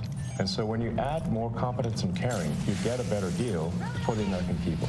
But we could take, we were talking about this yesterday, I could take, give me thousands of bills. I could pick any one of them. Yes, exactly. But I could take all 1,000. And let's say it's a bill for $5,000, just $5,000, and it's done by some bureaucrat. And if he would say, I'll give you 3, I don't want to pay you 5, it's too high, I'll give you 3. But they don't do that. If a guy sends in a bill for $5,000, they pay $5,000. They expect to be cut. Everybody expects to be cut. When you send in a bill, you expect to be cut. They send in the bill higher for the most part. This is true with lawyers, legal fees. When they send in legal fees, I can cut. I wish I had the time. I would save so, but I could cut these bills in half, much better than half. But you offer people a much lower number because, you know, they actually put fat. I'm not even saying it's like a way of business. They put more on because they expect to be negotiated. When you send in a bill to the government, there's nobody to negotiate. Yes. You send in a bill for $10,000 and they send you a check back for $10,000. If you would call them and said, we'll give you 5. No, I need more than 5. We'll give you 5. I'm not going to pay any more than 5. Make it 6. No, I'm not going to make it 6. And you'll settle for $5,500. You've just cut the bill almost in half, and it took like 2 minutes. But none of that's Someone call that the art of the deal? But that's caring. No, it's not even the art of the deal. It's caring. He uses the word. It's caring. Yeah. It's caring. He uses the word caring, and it's caring. He just cares. He just loves. A certain competence, but I think it's more caring. If you add either ingredient, either competence or caring, you'll get a better outcome. But it stands to reason that if you don't have competence, you don't have caring, you're going to get a terrible deal. And the problem is that the American taxpayers have been getting a terrible deal because look at the last administration. Can anyone? He doesn't have anything. They've been getting a terrible deal because look at the last administration. Really? That's because? Just the whole thing? Yeah, shut up about Joe Biden, dude. You are in power. Why? Can any reasonable person say that the last administration was either competent or caring? But they lied to us and said that Joe didn't have a cognitive ability. They said the borders were closed. They said that the borders were secure. They said that, they said Obamacare would say... They're flat out lied. It's flat out lied. Last part. Welcome back to Hannity, and we are in the Washington swamp, where for years, far left... We are in the Washington swamp? Bureaucrats burn through your hard-earned tax dollars on woke political causes, Green New Dealism, transgenderism, and, even anti-American propaganda. Those days are now over. More of my interview with President Trump. Those days are now over, but we're going to proceed to talk only about those days and not about what Trump is doing and why he's doing it. I'm convinced aliens abducted a bunch of people and replaced their brains with toddler brains as a social experiment to see how long we'd notice. I bet they're surprised we voted one of them for president. Trump is just kicking back and he's just like, no, Elon's got it, man. He's handling it. Elon Musk. Swag is... As I scroll this information, and it's I'll scroll a lot more than I'll mention. Oh yeah, to both the of you. scroll. It's so miserable, dude. Get ready for the scroll. And this is the cost savings. I want people at home to understand this part. Average American makes $66,000 a year. Yeah. Okay? We have $37 trillion in national debt. Yes. Now, all the money I'm about to mention and what we're going to scroll on our screen. I'm gonna lose my mind. I get so triggered by this shit. It fucking actually makes me lose it. The USAID fucking bullshit. All of these are lies. Basically, all of these are lies, except like $40 million to build schools in Jordan. Like, yeah, dude. Like, fucking, they don't need those. What the fuck? Duh. The U.S. Agency for International Development is building schools in another country. Big fucking surprise. This is corruption. Questionable spending. Okay. We're allies with Jordan. Like, yeah, duh. We're building schools there. We're developing other countries at the U.S. Agency for International Development. How the fuck is this happening? We gotta cut it. We gotta cut. This dude, that $40 million that was going to schools in Jordan, we gotta give him to fucking Elon Musk, dude. We gotta give the $40 million to Elon Musk instead. $20 million on a Sesame Street show in Iraq. Yeah, dude, whatever the fuck that means. All of this is going. The scroll is pissing me off, but I'm gonna let it run. To foreign countries. It is not being spent here in America for better schools, law and order. I think the average tax-paying American should be mad as hell. Law and order, yeah. We need to give the $20 million from fucking Arabic Sesame Street. We need to give that to the cops. The tax money is being poorly spent. All right, let me go to the next. DEI scholarships in Burma, not even true. Yeah. Second question first. I want to know, because people like Joni Ernst and Joni Ernst has tried for a long time, and she's actually got a lot of good data. A DEI musical in Ireland. This one was interesting because it had nothing to do with DEI. It just happened to have some gay people in it. One announcement for the event mentioned diversity, inclusion, and equality, which is not DEI. They're saying nothing, I know. And this was not USAID, by the way. This one's awesome because it wasn't even USAID. It was the State Department. Fox News is run by fucking morons that can't even check their facts. Senator Ernst has been really helpful, actually. Okay, but they actually hide what the real purpose of the spending is. In other words... Yeah, transgender comic book in Peru, that wasn't even real. It was the fucking U.S. Embassy in Peru that commissioned an artist to make a comic book about education and exchange programs in the U.S. It happened to feature a gay student in the second comic book, and that's how it became a transgender comic book in Peru. And again, $32,000 is quite literally nothing. Quite literally, when it comes to federal spending, it is a completely forgettable amount of money. But you know, transgender comic book, there's not even any trans people in it. There was just one gay person in one of the comics. And the comics themselves were about scholarships, exchange programs, and furthering your education in Peru. And how... This is a question. How did you decipher $44 million for food and economic assistance for Venezuelan migrants in Colombia? Yeah, dude, because Venezuela is scary socialist country. Do you not remember? So we help we help migrants from countries that we view as our enemies. So we have a population in the country to talk shit about the government of that country. It's exactly what we did with Cubans, but somehow we just forget about it. We've done it. We've been doing it for Venezuelans. Like, I don't understand. It will say humanitarian blah, blah, blah in Serbia or Afghanistan. We even give money to China for crying out loud. Who cares what it is? Nuts. We'll give money to the Taliban. What money to the Taliban? Like a lot. What?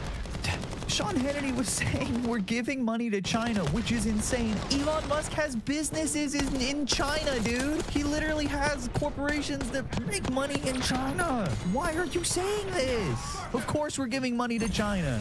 They give us money for other shit. All right, so this is just how trade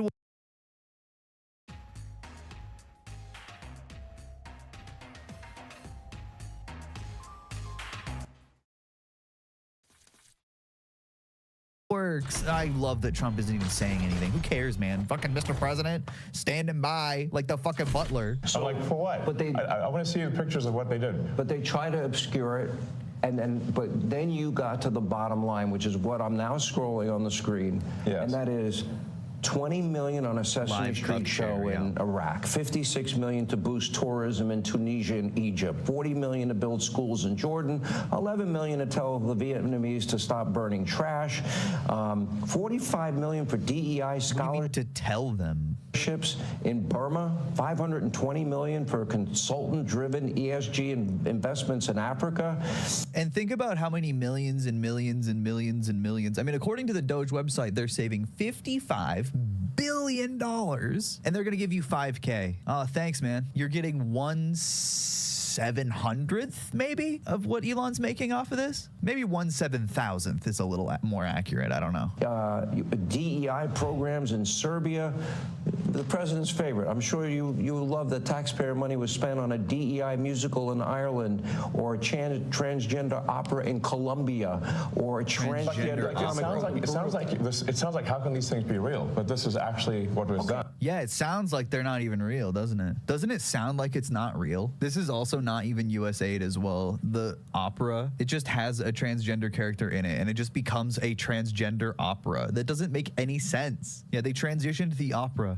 It sounds like a comedy sketch. I have 20 pages of this. Right. It's not. It's a list a mile long. If you had to put a number on it, how much do you think you've identified waste, fraud, abuse, corruption at this point? And again, we're going to be scrolling this throughout the program. Well, the overall goal. Yeah, Colombian theater at the University of the Andes in Bogota. That's too woke, I guess. Is to try to get $1 trillion out of the deficit, and if the deficit is not brought under control, America. He's trying to get $1 trillion out of the deficit, so Trump can then give $5 trillion of tax cuts to him. Will go bankrupt. This is a very important thing for people to understand.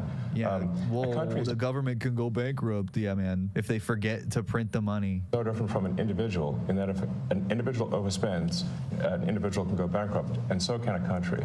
Can an individual accumulate a $2 trillion deficit? How does an individual do that? That's weird. When an individual prints money and mints their own currency, is it like seen as legitimate and used around the entire world? Or is that how in the actual fuck does a government go bankrupt? Exactly. Especially the richest country in the world that has the fucking global like currency. There's no bankrupt. It's the dumbest thing in the world. Individual finances could not be more different from the finances of a fucking government. Elon is literally just saying it's just like your bank account. You can't spend too much money. He thinks you're dumb. And the massive waste, fraud, and abuse that has been going on, which is leading to a $2 trillion a year deficit. That's what the president was handed on Jan 20th, a $2 trillion deficit. It's insane.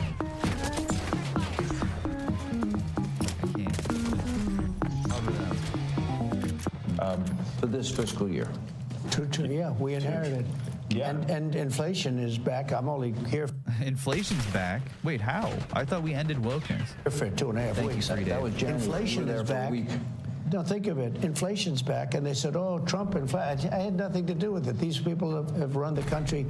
They spent money like nobody's ever spent. They were given $9 trillion to throw out the window. $9 trillion. And they spent it on the Green New Scam, I call it. It's the greatest scam in the history of the country. One of them. We have a lot of them, I guess, but one of them. Dollar-wise, probably. Somehow inflation returned. Maybe because of the Green New Deal. Maybe that's why we have a lot of inflation, because they passed the Green New Deal and the DEI Act. And wokeism and transgenderism. Well, that's all part of it. And wokeism and transgender. All of that contributes to inflation. Not mass layoffs in the federal government. And not Elon Musk being the richest singular person in the world and hoarding all of his wealth. That doesn't have anything to do with inflation. Yeah. And LGBTQ+. It's just a dumb decision from Trump's perspective. Yeah. By the way, not in America. Other countries, not here. You know, the amazing thing is when you see like the teaching of DEI, $9 million. How do you spend $9 million to teach? No matter what it is, you could teach. Yeah, man. Exactly. Totally. You could go to MIT for It's a lot less. expensive. The teaching of Expensive, yes. How much do you believe? It's awesome that Elon doesn't like other people talking, so he just starts talking over them. It's a trait that I really, truly hate about him. He just started talking. Yeah, you only hire one teacher. You can go to MIT for less than that. Well, okay, can you run MIT for less than $9 million? How long can you run MIT for on $9 million? I'll tell you, not very fucking long. God damn, dude. It's expensive. Yeah, Expensive. the teaching of Expensive, DEI. yes. How much do you believe you Just cut Trump off. Pissing me off, bro. Let him talk. The president, by the way. on you've identified in waste, fraud, abuse, corruption now, and how much do you anticipate you will? Sure. Well, I think 1%. No, because it's so massive. This is huge money. So what we found now is 1%. We're just gotten started. As good as they are. Trump is like, I feel like he's getting mad that Elon's answering too many questions. Huge money. They're not going to find some contract that was crooked, crooked as hell. And I mean, there's going to be so much that isn't found. But what is found, I think. What do you mean there's going to be so much that isn't found? Oh, you can't find everything. What the fuck is he doing here? God damn. He can't even do what he's saying he's doing right. He can't even find the fraud good, in Trump's opinion. I think he's going to find $1 trillion. Yeah, I think so. But I think it's a very small percentage compared to what it is. Let me go to an area that I think is key, and you talked about this in recent interviews, and that is we don't need a Department of Education. Okay. And what some people are trying to do is stoke fears that, oh my gosh, my kid's not going to get the money for education, or grandma's Social Security and Medicare. This was a big promise of yours on the campaign. Dude, they literally Trump literally approved a Republican fucking budget bill that cut like $80 billion or something from Medicare and Medicaid. Like, hundreds of billions. Yeah, they want to cut it by like 44%. $880 billion in cuts to Medicaid. Yeah. So I really want to give you both an opportunity to assure the American people you will keep that money will be allocated for students, but with higher standards, for example, I would assume associated with monies given or vouchers. So much, and then... Yeah, you need higher standards. People, the student loans are given away too frivolously. That's the real problem. It's not the college is too expensive. They're not giving student loans to people who deserve it. Elon goes, but look, Social Security won't be touched other than if there's fraud or something. Other than if there's fraud or something, which, can really just show up at any time. You never know. If Elon says it's got to go, well, then it's got to go. We're going to find it's going to be strengthened, but won't be touched. Medicare, Medicaid, none of that stuff is going to be touched. Nothing. You don't have to. Now, if there are illegal migrants in the system, we're going to get them out of the system and all of that fraud. But it's not going to be touched. Fraud. I want to bring school back to the states so that Iowa... Are Americans gaining class consciousness, or is this propaganda working? I don't think they're gaining class consciousness very quickly, but I think it's close. I don't know. They're taking so much credit. They're taking too much credit. And when the squeeze comes, if they really do some of the things that they're promising with cutting Medicaid and other stuff as well, when that squeeze comes, there's not really going to be a scapegoat. They're going to try to call, wokeness and transgender Joe Biden, but it's not going to work when he hasn't been president for a couple years. It's not going to work very well at all. And they're already low-key trying that. He brought up Biden when they were talking earlier, but people are going to know who to blame when the squeeze really starts hurting, if it comes. Indiana, all these places, Idaho, New Hampshire. There's so many places, the states. I figured 35 really run well. So many places. And right now, it's Norway, Sweden, Denmark, Finland.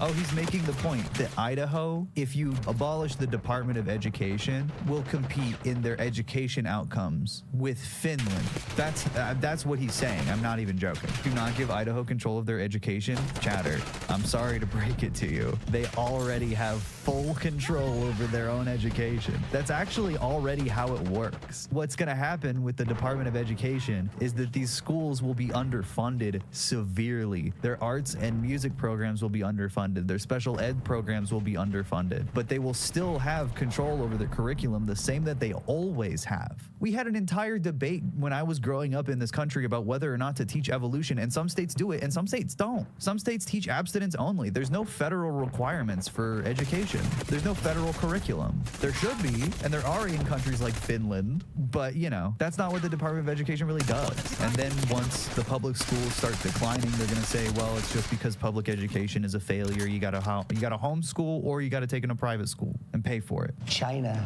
can you imagine, has top schools. We're last. So they have a list of 40 countries. We're number 40. Usually we're 38, 39. The last time we were number 40. And what I say is you got to give it back. So it doesn't work. I'll tell you what we're number 1 in, cost per pupil. We spend more money than any other country by far. It's not even close per pupil. Okay, so we know it doesn't work. So we spend the most and we have the worst, right? The worst result. When we give that back to Indiana, when we give that back to Iowa and back to a lot of the states. Indiana will compete with China in their education system. That is what he's saying. We're going to give it back, meaning their own financing, not their fucking curriculum. They already decide their own curriculum. But somehow they're just going to fucking suddenly compete with China? It's so bad, dude. The argument is so nonsensical. I feel like he's doing it on purpose. Like, the states that he brings up specifically are so stupid. He's saying Iowa and Ohio and Indiana are gonna compete with Finland and China. Like, no, you're not. You don't even believe that. Like, you have to be lying. It's crazy. Why the hell are they gonna compete with China? He's saying that their educational outcomes are going to be comparable when he abolishes the Department of Education. Indiana and China. The only thing in the way between, you know, the bottom of the world education statistics and the top looks like shit. The Department of Education. They're just in the way from freedom. That run well. They run well. A lot of them. 35, 37, 38. Now you're going to have 10 laggards, but you're going to have 5 real laggards. But that's going to be okay. Take New York. You give it to Westchester County. You give it to Suffolk County. Of course. You give it to upstate New York. Yeah, think about all the counties in New York. Give it to them. Give them the education, whatever that means. A few months ago, a school district in my area took money from the STEM program to buy cheerleaders' uniforms. I'm sure states and individual schools could handle their own financials. That's exactly what you're going to see as well. The arts are going to completely decline in schools because they're going to want to maintain their sports programs and shit like that. They're going to prioritize their funding very particularly. Sometimes I wonder if these people have ever gone to school. I mean, Trump went to private school. Like, he does not know what it's like to be publicly educated. Neither does Elon. And you give it to Manhattan, but you give it to 4 or 5 subsections. Same thing in California. Yeah, okay, man. Upstate New York and Manhattan are just completely different areas that are going to have completely different educational outcomes based on the income of the areas the schools are in. Like, you're just literally advocating for more inequality. Los Angeles is going to be a problem, but you're going to give it to places that run well. We can change education. Now, school choice is important, but that will get taken care of automatically. We want to bring education back to the states. You will spend half the number, and I'm not even doing this. I'm not even doing this to save, but you will save. It costs you much less money. You get a much better education. If you go to some of these states, you'll be the equivalent of Norway, Sweden. He's saying it. He's literally saying it again. Back to the states. When did it leave? I mean, the lie is that states don't dictate their own curriculum when it's not true. They do. I mean, they just get funding from the federal government and he just wants to turn it off. Let the schools fund themselves. Schools will be run for profit so they can, you know, make the most money. Denmark, places that really have a good school system. You'll have those places will be the equivalent. And your overall numbers will get so much better. Do you want standards? The Department of Education is also responsible for measuring our education outcomes. So if he abolishes it, I don't know I think he's just going to say it's better and never measure it again. Associated. The only thing I want to do from Washington, D.C. is make sure they're teaching English, reading, writing, math, and arithmetic. science. Science? Okay, a little science. A little science, not that much. No evolution. Does Elon believe in evolution, Rocket Man? Or is he like too religious now? Is he like in on the religion grift? Well, the state would be responsible for reporting their own results. They would never lie. Yeah, of course. Might help. You know, computers. You're not going to have much of a problem with that, but that's it. So your task now, and I pray to God this is successful. I really do. I wish you Godspeed. You know, Godspeed, John Glenn. It's going to be, by the way. I really believe. But there are the country's legitimate going to do well beside this. This is cutting. We're only talking about cutting. We're also going to make a lot of money. We're taking in so much. What about his business? What if there is? Who's going to make a lot of money? You? What do you mean we're going to make a lot of money? I feel like you just said something you shouldn't have said. Then we won't let contract he would otherwise get. He's got a conflict. I mean, look, he's in certain areas. I mean, I see this morning, I didn't know, but I said, do the right thing, where they're cutting way back on the electric vehicle subsidies. Yes. They're cutting back.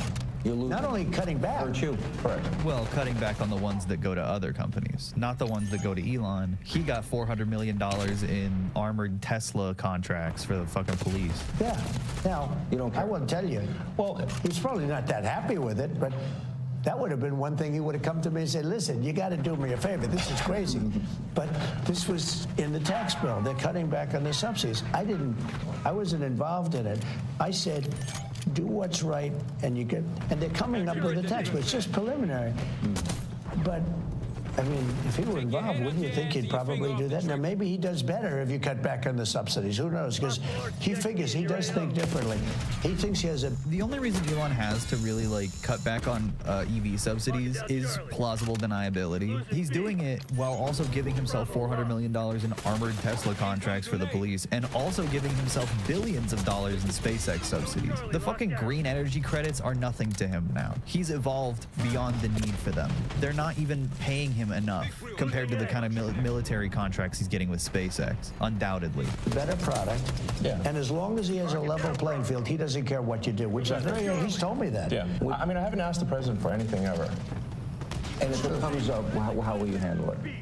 Well, he won't be involved. Yeah, I'll recuse myself if it is. If there's a conflict, he won't be involved. I mean, I wouldn't want that, and he won't want it. Right, and obviously I'm getting a sort of a daily proctology exam here. You know, it's not like I'll be getting... He already said this. Right, and obviously I'm getting a sort of a daily proctology exam here. You know, it's not like I'll be... Trump thought that was funny. Getting away from something in the dead of night. Welcome to D.C. If you want a friend, get a dog. Well, I do have a dog, but I also have friends. I think those were two lies back to back. I don't think he has a dog or friends. My dog loves me, poor little creature. You know the truth with this? I need to bring him to D.C. I know every businessman. I know the good ones, the bad ones, the smart ones, the lucky ones. I know them. He said the proctology joke before, like 3 days ago. It's really annoying he just repeats stuff like that, but Trump does too, so maybe he's picking up on it. He's a brilliant guy. He's a great guy. He's got tremendous imagination and scientific imagination, far beyond, you keep talking about a technologist and all, but you're much more than a technologist. You are that, but he's also a good person. He's a very good person, and he wants to see the country do well. And I know a lot of great business people. Former close friend of Jeffrey Epstein said Elon Musk is a good person. That's weird. Really great business people, but they're not really, in some cases, very good people. And I know people that would try and take advantage of the situation. This guy's somebody that really cares for the country. And I saw that. What's really funny is, like, Elon loves to stick to the, like, pseudoscience of IQ. When I'm sure if he sat down to take an IQ test, he would inevitably get impatient and angry and indignant and then walk away and call the test stupid no matter what he got. He's a technologist. He knows better than the test. The test is stupid. The sign of a true genius. That very early on, so really a long time ago when I got to know him, he's a very different kind of a character. That's why, you know who loves him? Young people that are very smart. Why did they cut it? That's how it ends? Okay, that's it. God, that sucks so bad.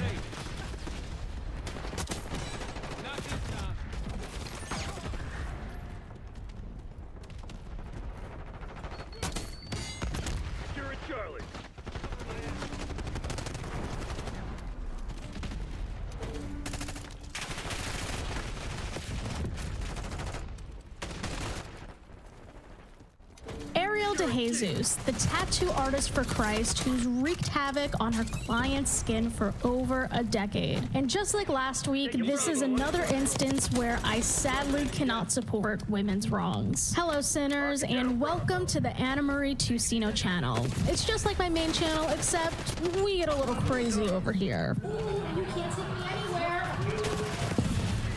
Now that was smooth. And nothing screams crazy like a giant bedazzled neck tattoo. This is one of Ariel's most recent blindfolded cover-ups to make waves on TikTok, which she famously charges $160 for, no matter the size. My name is Ariel De Jesus, and I only charge $160 for my blindfold cover. This cover-up you're about to watch took 1 hour. Last month, this client came in to cover up a tattoo that stated faith over fear. No more faith over fear, or you just don't like the way it looks? I just don't like the way it looks. You know how over time things change? Yeah. I said, this is still a belief. Of course, I think I'm going to get it somewhere else. I agree with her that the placement isn't the greatest. I think it would have fit a lot better if it was on her shoulder blade or chest. I wouldn't say it's a horrible tattoo though. However, its replacement proves that sometimes you should put fear over faith. And I don't know what I despise more, the wonky stars, the lopsided cupcake liner, or the pile of sparkly doo-doo sitting atop the cupcake. And calling this a cover-up is also quite the stretch because you could literally see the letters poke through the new design. It's translucent at best, and unfortunately that tends to be the common theme when it comes to Ariel's cover-ups. Now, while I'll be going full hater mode over the next several minutes, please do not go to Ariel's page and harass her. As someone much wiser than me once said, don't touch the poop. We can kiki in the comments and just leave it at that. Cool? Cool. That being said, though, this Lisa Frank tattoo from hell isn't even the worst of Ariel's designs. Body, I need to feel the tube. Oh, oh my. Do I need to blur that? Like, I mean, obviously it's a man's nipples, but it's displaying a woman on a man's nipples, and like, so do I need to blur that? Let's look at this diva though. Her cleavage literally goes up to her collarbone, yet another unrealistic standard for women. Someone needs to submit that to r/Bad Women's Anatomy. Jeez. This is the most up close and personal I've ever been to a man, and I wish I wasn't. Wow, she has a friend. We got Peter Griffin with the nipple peepee. Very, very classy. Not to be a hater, because I know art is subjective, tattoos have different meanings for people. I get that. I guess I'm saying that these designs are definitely not for me. Do I also need to censor that? I think Peter Griffin's penis is gonna get me demonetized. You know what this reminds me of? Have you ever seen those belly button tattoos with the cat and the belly button is the butthole? It's giving that energy, unfortunately. Look at him. Even he looks upset. Trust me, I don't want to be here either, bud. But what a beautiful couple these two make. Just two completely different vibes. Like, at least she's colored in a little bit. It's just an outline of Peter Griffin. Also, why is she only half colored in? Ariel didn't bother to add any shadows or dimensions to the tattoo, at least in what she colored, so she might as well have colored in the flowers and the leaves too. Oh my god. So not only are these designs interesting, unique. I mean, I've definitely never seen anything like this before. Ariel stole them from other artists. The Peter Griffin design dates back to a 5-year-old Reddit post, and who knows if that person was even the first one to get it. Then the design of this diva right here was stolen from Indiana-based tattoo artist Kino Tattoos. Ariel De Jesus decided to steal one of my tattoos because it went viral. It's really bad. So here's the original tattoo that I did, that I designed. So this is my client Sage, and the character that's on his chest is a caricature of his wife, and this tattoo isn't even finished. Now, I still don't love the design, but Kino's tattoo is done a lot better. There's at least some dimension in this diva's hair and clothing compared to Ariel's ripoff. Ariel's looks like it was colored in with markers. Respectfully. You let him get someone else's wife tattooed on his titty because you couldn't do no better.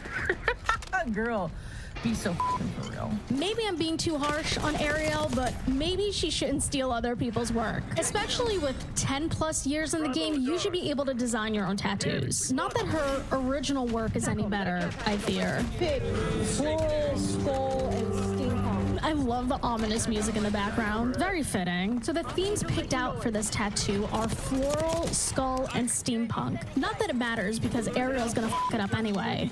Now you do know that I could just choose one out of your 3 subjects. I can combine 2 of them together, or I can combine all 3 of them together if I wanted to. Okay, cool. This just in, Ariel De Jesus threatens to design your tattoo. If you're spending money to get something permanently etched into your body, you should have full control over what you're getting. At least that's what I would want. Even though Ariel's tattoos run on the cheaper side, if I'm stuck with this for life, I need to approve every single line, every single shade, every single highlight. Have you ever asked anybody to get this covered up? How much did they charge you? Well, they told me that I would have to have it removed, whitened before they could even touch it. I mean, that makes sense though, because if you look at the original tattoo, it is pretty dark and pretty colorful. I think this is some sort of cross, and if I had to guess, these are some kind of waves or clouds, or they kind of look like fists also. I've only gotten 1 tattoo, so my knowledge is pretty limited, but I feel like a cover-up like that should cost at least 3 times as much. Never skimp on a tattoo artist. And this is something Ariel flexes a lot on her page, that her tattoos are just as cheap as they were when she was doing house calls, back before she became a real professional artist. I'm sorry, but there are just some things in life you should invest in, like a good pair of shoes, a good chef's knife, and a good tattoo artist, because you truly get what you pay for, and then you have what you paid for displayed on your body for the rest of your life. Look at me ranting, even though we haven't seen the final product yet. So Ariel's just sticking with floral. All right, skulls, steampunk. Oh boy. Okay, so if you paid attention to the timestamps on the screen, she started at 7:55 p.m. and ended at 9:35 p.m., which according to my calculations would be an hour and 40 minutes to do an entire back piece. An entire back piece that's also a cover-up tattoo. Again, I only have 1 tattoo. I'm no expert, but this 4-inch tattoo right here, this took my artist over an hour to finish. She went into every little nook and cranny, put in every single detail you could possibly ask for. She was great. And if we take that math into consideration, this back piece should have taken at least like 6-7 hours. I don't know, like, what's the rush? Who are you racing? And you could tell this was done in under 2 hours because you can see the original tattoo underneath. It's kind of beautiful though, if you think about it. Ariel is looking into the future while honoring the past. Wow.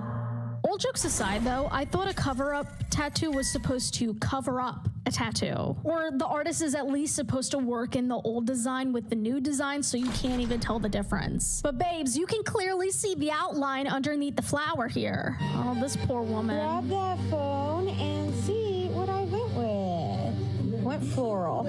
Oh my God, that is so pretty. Isn't that gorgeous? Bunch of butter. She's on the verge of tears because she hates it, because she knows having to get it lasered is going to cost even more money now. Ariel maimed this poor woman's back. Flies. He said you went to the butterfly garden, and I was like, oh my God, that's perfect. That's so nice. Yes, girlfriend. No, not at all. Oh my God. Are you sure about that? Are you really sure about that? I'm not trying to insult the client in the video, by no means. I know the difference. But if you think about it, Ariel is looking into the future while honoring the past. Wow. All jokes aside, though, I thought a cover-up tattoo was supposed to cover up a tattoo. Or the artist is at least supposed to work in the old design with the new design so you can't even tell the difference. But babes, you can clearly see the outline underneath the flower here. Oh, this poor woman. Grab that phone and see what I went with. Went floral. Oh my God, that is so pretty. Isn't that gorgeous? Bunch of butter. She's on the verge of tears because she hates it, because she knows having to get it lasered is going to cost even more money now. Ariel maimed this poor woman's back. Flies. He said you went to the butterfly garden, and I was like, oh my God, that's perfect. That's so nice. Yes, girlfriend. No, not at all. Oh my God. Are you sure about that? Are you really sure about that? I'm not trying to insult the client in the video, by no means. I feel terrible for her, if anything. That's not even the worst of it either. Now, this next video is a little compilation of some other blindfold tattoos Ariel has done for 100 smackaroonies. I kind of love this still frame right here because this is how conservatives wore masks during quarantine in 2020. How many fingers am I holding up? Just kidding, none. All right, cool. That's the laugh of someone who's terrified. I'm sorry, but a $100 blindfold tattoo seems like the biggest red flag to me.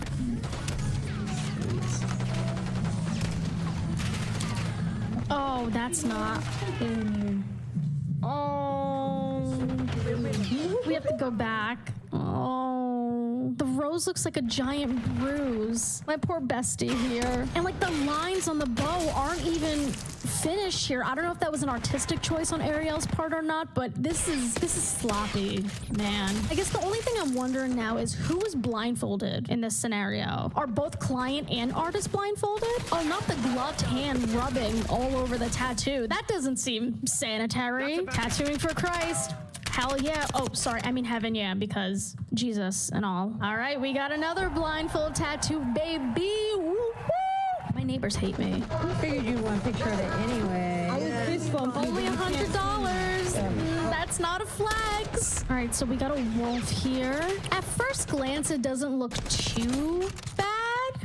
Question mark. Again, I'm no artist. I'm just looking at it from the layperson's perspective.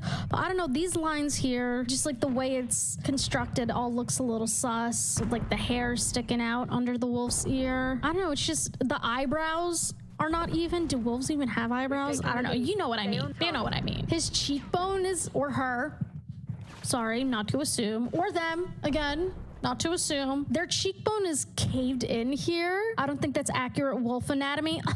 Well, actually, it's not horrible. It's not the worst we've seen today. All right, that smile's gonna be wiped away in just a sec, girl. Okay, that one's kind of cute. All right, I like this simple line work, dot work we have going on here. Like, this actually looks pretty decent for Ariel. I'll tip my hat off to her. All right, typical man with the lion and clock tattoo.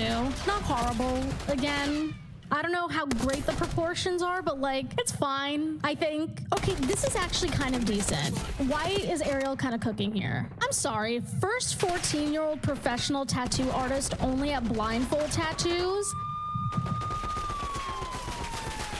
This is illegal, right? This kid's not even old enough to get her own tattoo, and she's putting them on other people? Someone needs to report Ariel to like the board of tattoo artists. I don't know what it's called, but I'm sure there's like some sort of regulation. Allowing your minor daughter to tattoo your clients without knowing any of the safety protocols, not even being licensed, being underage, like, you should get your license taken away for this, and I'm not kidding. I'm all for encouraging kids to follow their dreams. I'm all for kids being creative, but like, enroll her in some art classes. Get her a nice paintbrush set or some really nice colored pencils. I don't know. Don't have your child f***ing tattoo people in your shop, much less giving people blindfold tattoos. This is ridiculous. Like, does she, no disrespect to this little girl, but like, does she even know what she's doing? Look, no, don't do that. Get away from her. That's so crazy. This is one of the better cover-ups we've seen from her. It actually covers up the tattoo, which I know is crazy. Ariel is slowly making progress throughout this video. I'm kind of impressed. Resilient. Okay, how resilient will this new tattoo be? Ooh, apparently not that much, because you could still see the letters in the new tattoo. Ooh. I don't know, when she nails it, she does nail it, but when she doesn't, she really doesn't, and that's most of the time. Ariel will have like a moment of clarity and tattoo a decent design, but then you get this shit. Now, not only does our girl Ariel do blindfold tattoos, she also does 1 hour tattoos. All right, this is a relatively big piece for 1 hour, and you could definitely tell it was done in 1 hour. The lines are shaky, to put it nicely. So this one is less than an hour, and it's about the same size. Again, you could tell the border right here, I'm not sure what it's called. None of it looks symmetrical. The flower's decent though. If she stuck with florals, I don't think we would be here. 1 hour, only $300. This is half a sleeve. This should take at least half a day. I don't think speedy tattoos are something to flex, because to me, it shows that you don't care about the quality of your work. You just care about getting as many customers in and out of the door as possible. Like, sure, since Ariel's able to squeeze in so many clients throughout the day, she's probably making decent revenue, but long term, she's not really gonna have anything to show in her portfolio because all of her work is half-ass. I won't say all, most of it is half-ass. It's fine to take your time. In fact, you should take your time, Ariel. She has over a decade of experience, and I'm sure when you're in the tattoo game that much, you get more efficient at drawing and tattooing your designs, but I think an hour for a huge piece like this is ridiculous, frankly. Again, we know this was done in an hour because you didn't color in half the fucking tattoo. Again, over an hour. Only 4 inches long. This tattoo is like 4 times the size of that. It should take 4 times as long as this one. That's tattoo math. Oh boy. Like, what the fuck is this string up here? You didn't even color in the rest of the string there. I'm so sick of the half color tattoos. This is my Joker moment, I fear. This is my villain origin story. Show me a half color tattoo and I'll lose it right there. All right, so we got Pennywise here. We have an outline of his face and a balloon with the text that says, "You'll float too" on the side. Again, another blindfold f***ing tattoo. I wonder what she's making. I can't really tell. Not that we'll be able to see the design clearly because you always see the original tattoo underneath the new one. I would think she's camp if she wasn't f***ing up people's skin. If she wasn't tattooing chicken scratch on people's bodies. All right, so we got the before and... Oh, well, you can definitely still see the balloon on the side right here. And you can oh my God, this might be the worst one so far. You can literally see Pennywise's eyes peeking through. It looks like this demon skull eater girl has 4 eyes. Oh no. You can see the face paint and teeth too. How are you still in business? And why are people still going to her? It's probably the low price tag that entices people, but like we said earlier, you get what you pay for. Buy once, cry once. That's what they say, right? Invest in a good tattoo artist. Do your research, not in an anti-vax COVID denying way, but like ask around if your friend has some cool tattoos, ask them where they went, go on Yelp, look at reviews, ask your local Facebook group for artist recommendations in your area. I don't know, just like don't trust TikTok tattoo artists. Don't trust TikTokers, period. We have another poor soul going to Ariel for a cover up. It's a pretty big tattoo. It's like colored in black, so it's gonna be a little hard to cover up. Oh my God, you can literally see from here it's swollen as oh my God. I know tattoos are technically an open wound, but like you could literally see the blood on the side of this poor guy's tattoo. Like, holy shit. Oh, this man.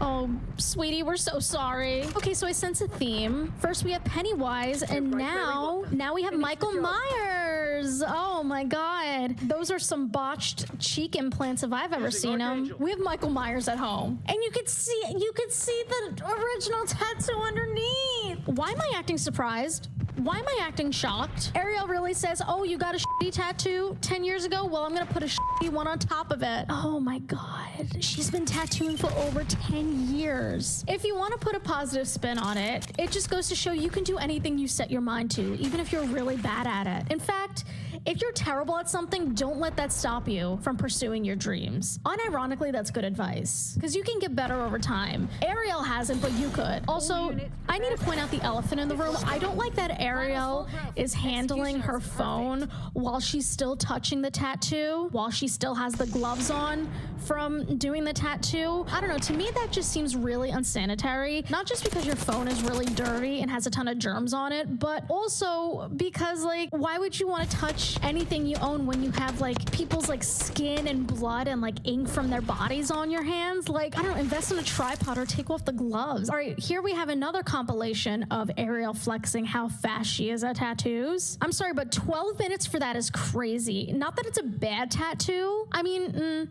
some of the lines like do overlap in the stem a little bit. I don't think a tattoo of this size should ever take 12 minutes. It should take you 12 minutes to like lay out the design correctly. That's crazy. All right.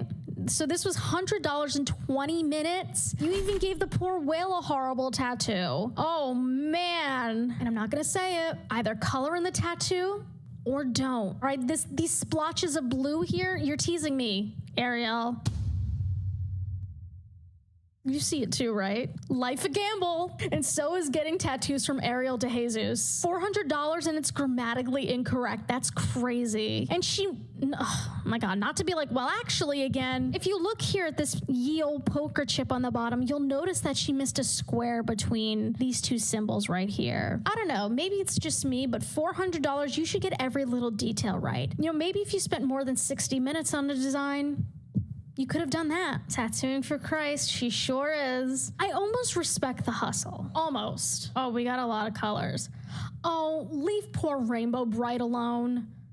Oh, leave that poor girl alone. Okay. Oh, you butchered Rainbow Bright. How dare you? Why are her fingers starfishing? And what's wrong with, what did you do to her fingers here? This is Temu Rainbow Bright, I fear. It's a cute tattoo idea, that's the thing. However, stay seated for this one. We have yet to look at possibly Ariel de Jesus's worst tattoo ever.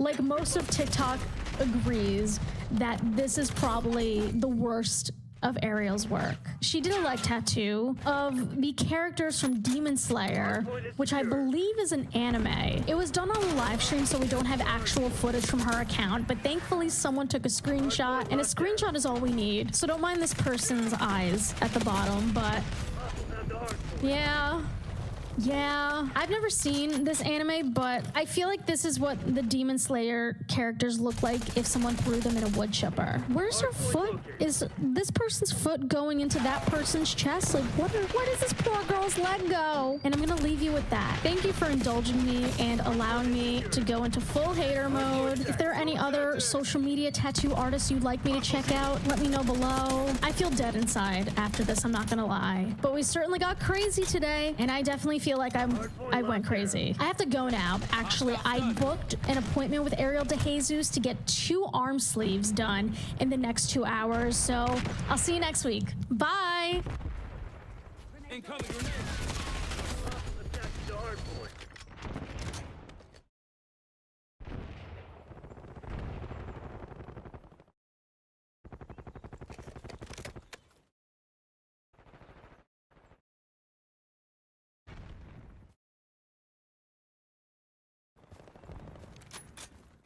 A lot of people refer to getting new tattoos and new piercings as needle therapy, but the tattoos of this tattoo artist are so bad that you're gonna need to see a licensed psychiatrist to recover.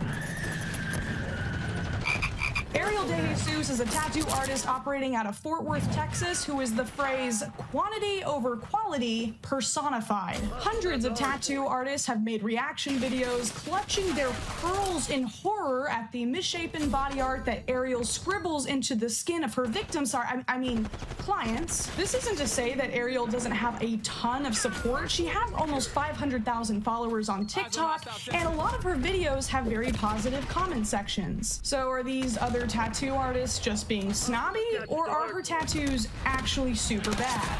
Let's take a look for ourselves. Tattooing for Christ, owner and founder of Blindfold Tattoos. Well, I don't know Christ's stance on tattooing, but I do know he's not a big fan of piercings.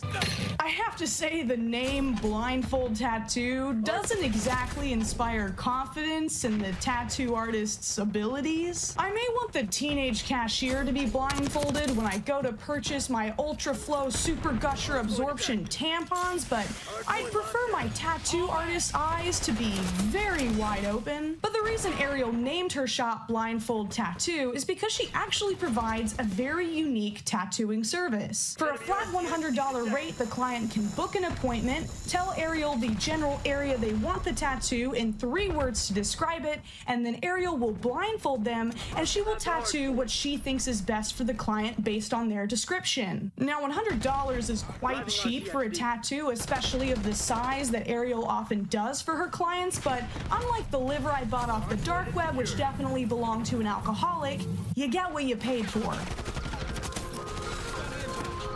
Now this is the video where the drama really started. As you can see, the comments are turned off and the like to view ratio is a fraction that would have had me sweating in 3rd grade, so telltale signs that there is a silenced TikTok dog pile in the comment section. I'm just gonna address the horrifically deformed elephant in the room. The fingers on this tattoo make Wednesday look like she came from the alternate universe in Everything Everywhere All at Once, where everybody had hot dog fingers. Aside from Ariel's preschool understanding of basic anatomy, there are a lot of severe problems with this tattoo. The line work is incredibly shaky and jagged. It looks like Ariel pounded back 3 Red Bulls before she started tattooing. It also looks like she attempted some cross-hatching for the shading and then just gave up. This is the quality of tattoo that I expect somebody's uncle to do in his garage with a tattoo gun he bought off of Amazon. Hey Rick, I was wanting to get that little Wednesday gal tattooed on me. You think you can do that? Yep. You know what she looks like, right? Maybe. What? I've seen one advertisement. I think I got the general idea. Okay. I've extracted the ink from all these ballpoint pens, so if you just take your pants down, we can get started. Rick, I didn't say where I wanted the tattoo. Well, but it wasn't enough for Ariel to post herself mutilating a client's skin with Wednesday's hot dog fingered cousin Thursday. She then decided to post photo evidence that she had directly stolen the design from a random artist online. Not only did she reveal just how bad her tattoo is in comparison with the original art, but even though there are lots of tattoo artists that will happily slap whatever their client wants onto their body, a lot of tattoo artists agree it's pretty shady to copy another artist's work without permission. Ariel has proven many times, however, that she is not open to any form of criticism and will in fact mock and insult anyone who dares to question her. Why aren't the lines connecting on E parts? Why isn't this symmetrical? Where's the detail in the leaves? Why do the petals look uneven? Oh my god. Woman, chill. Yeah, for reference, this is the tattoo that the commenter was talking about. The biggest plot twist of all of this is that Ariel has been tattooing for over 11 years. Someone tattooing for this long should know better than to make these very basic mistakes, and I'm pretty sure Ariel does know better. People ask me, Ariel, do you rush? Yes, I do. Yes, I can do. Ariel admits to rushing her clients' tattoos because, as she goes on to say, they're only paying $100, which means Ariel is likely capable of at least somewhat better quality, but she's actively choosing to make these ugly permanent mistakes on her clients' bodies instead. Another commenter was actually super polite. They just suggested that Ariel could charge slightly more and spend a little bit more time on her tattoos instead of rushing them for cheap. This commenter was also met with hatefulness and condescension. Nope. Nope. I will never go up on my prices. They'll always stay the same. I love you, Laura Taylor, but nope. Okay then. It's also very obvious that Ariel limits her comment sections and deletes almost every single negative comment she can find. As you can see for this $200 blindfold tattoo, even though the video has over 19,000 views, there's only 29 comments. The math ain't mathin', as the children say. Oh my god! I thought I was on a different site for a second. A site that Christ would not approve of. And here we can see Ariel's signature technique of scrolling her lines so quickly that they cross over each other and bleed into the body of the character. It literally looks like Sailor Moon has a botched mastectomy. Thoughts and prayers for her family in this trying time. She's gonna need some lotion for those elbows and perhaps a surgeon. I am a surgeon! Do you remember your 3 subjects for this one here? Halloween, horror, and realism. Well, that's terrifying, and not because Annabelle is from a famous horror franchise, but because she has 4 eyebrows. Also, whatever stylist cut Little Haunted Annie's bangs was likely hammered and should not receive gratuity for their services. It also looks like Ariel forgot that Annabelle is just a doll and not a marionette with a hinged mouth, so there's just this random jagged line running down her jaw for no reason. Always great to know that the artist tattooing you didn't even do bare minimum research into what a character looks like before putting it on your body forever. Also, that's just not how braids work. So that hair is being held up by the power of the devil himself, apparently. This ice cream cone looks like it's been clenched in the tiny sticky fist of a toddler on a hot summer's day.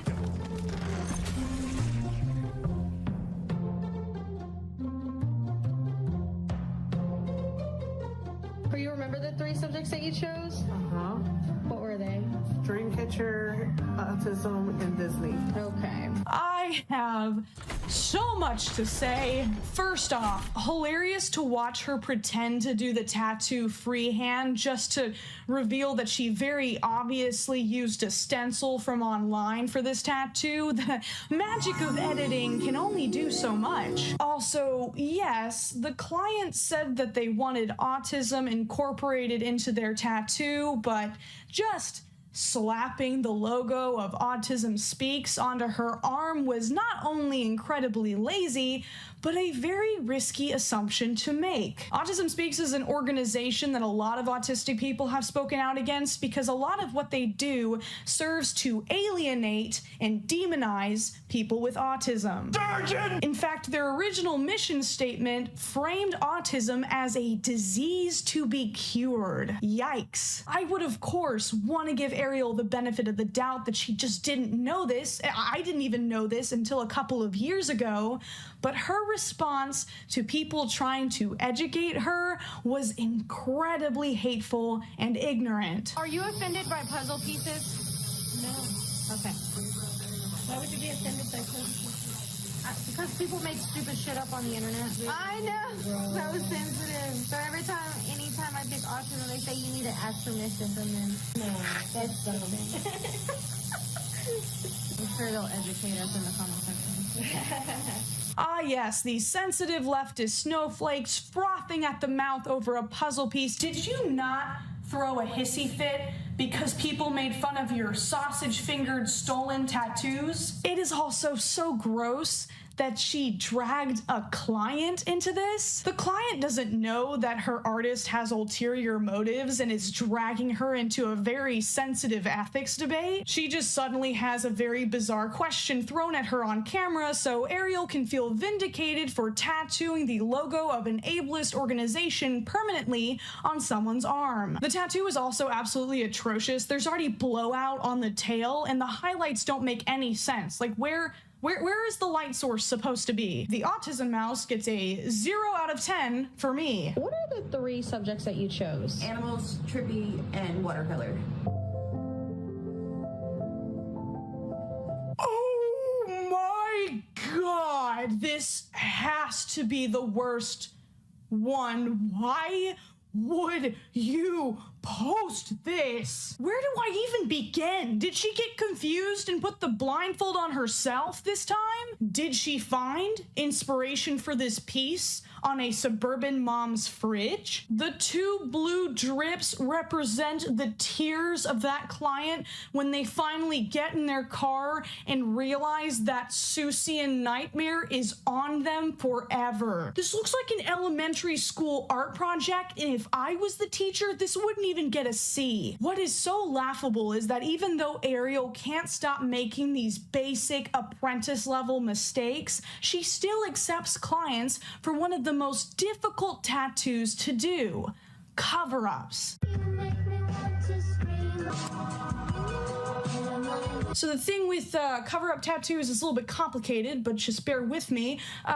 They're supposed to cover up the old tattoo. When a tattoo artist does a cover-up, they're not just slapping a new tattoo onto an old one. They're doing an intricate process where they try to line up the line work of the old tattoo with the new one so that the old tattoo is pretty much invisible by the time they're done. That little deer head can still be clearly seen. It is haunting the client's skin like a clingy X. Hey, you actually left one of your squishmallows over at my place. I've totally moved on, but do you want to come over and get it, or? Now this next cover-up is pretty atrocious because Ariel charged $500 for this one. From the Hello Kitty down. So this whole thing? Yeah. Okay. You know your cover-up tattoo is pretty bad when your old tattoo, as busted up as it looked, is way cuter by comparison. You can still see the brass knuckles clearly underneath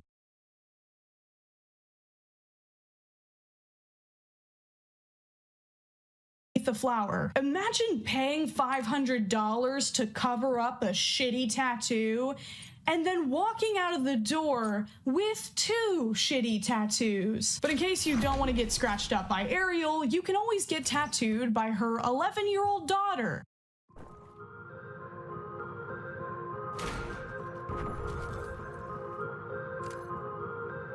Get you go, girl. That rose is so horribly blown out. It is going to be a scarred blob in like 2 years. The kid's 11. She can barely hold the tattoo gun steady, so all of her lines are wiggly and uneven because, once again, she's 11. Don't get me wrong, an amazing little piece of art for an 11-year-old, but she's not uploading this to DeviantArt. She's permanently inking it into somebody's skin. Now, apparently this kid has all the required licenses and training to tattoo legally in Texas, so everything is above board. But you have to ask, why not have a child tattoo apprentice use the countless products available that almost perfectly simulate human skin, instead of handing people over to her to be canvases for her to scribble on and scar? The only reason I can see why Ariel would do this is to draw more attention to her shop. Oh, look,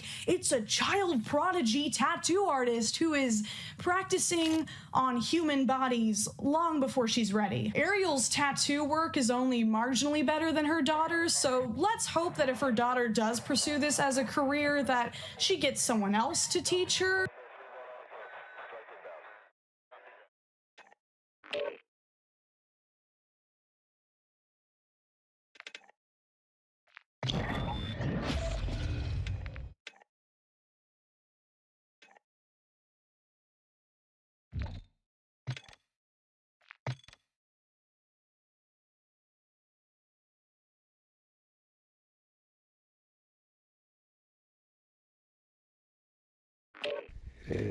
Hello, can you hear me? Yo, what's up? Not too much. I got my daily challenges done, so I would be free to play just a run or two of DMZ if you were down. Hey.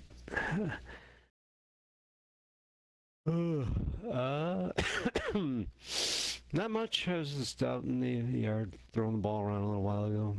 Today, with dog ball, rubber ball. No, yeah, throwing around like a cannonball. I usually work out with a cannonball in the backyard. What kind of ball are we talking about here?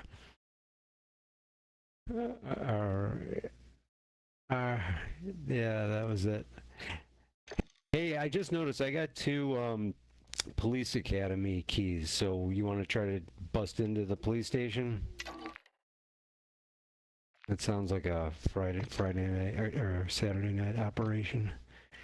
We're gonna break into the cop station, kill all the pigs.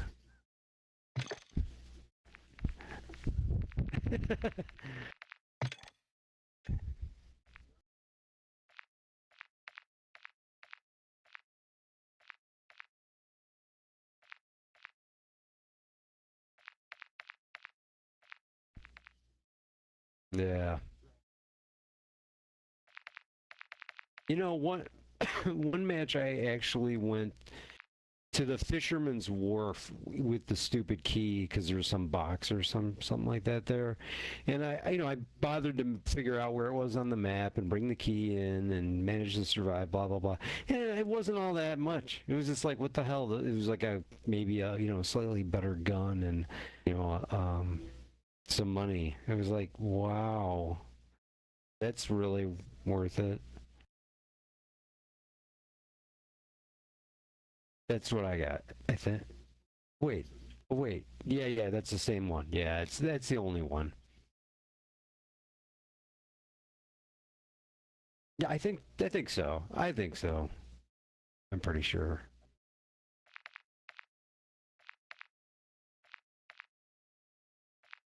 No worries. Well, let's just try to do the cop station. Juice it up. Yeah, me too.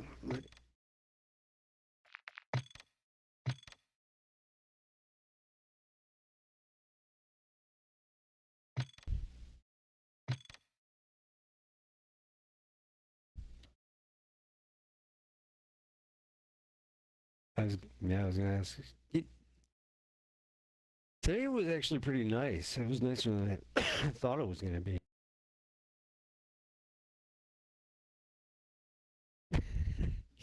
Got your vitamin D and then round the block walk. Yeah, all you need. A little spritzer of vitamin D and you're good. I think so. It's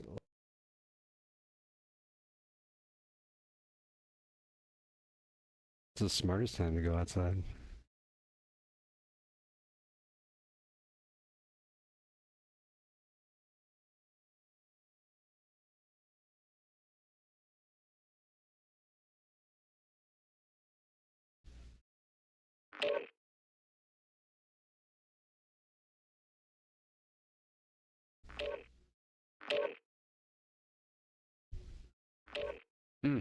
That is a weird schedule, man. I just gotta say, it's bizarre for a weekend, especially. Well, I mean, not especially.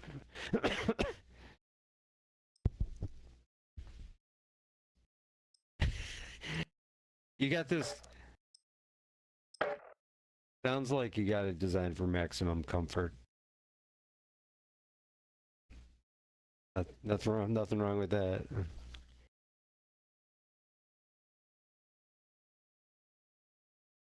Yeah.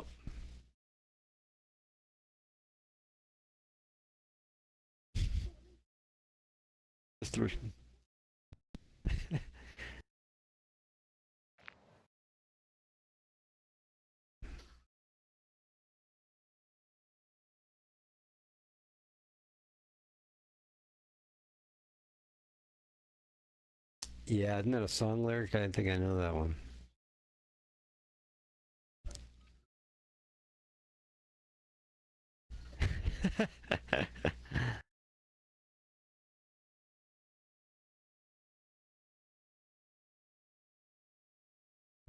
Welcome to Al Mazrah.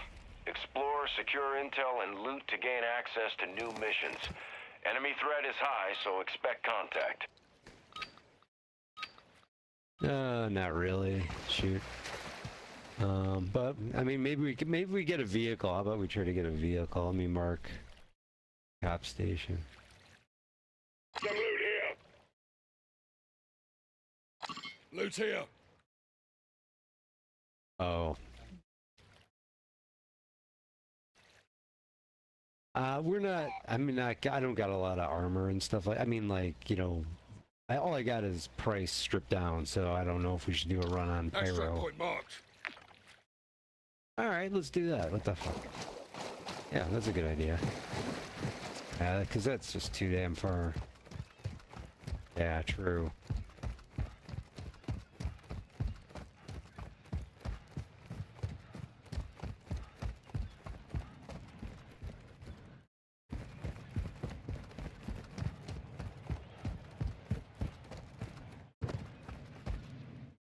Got an enemy fighter here.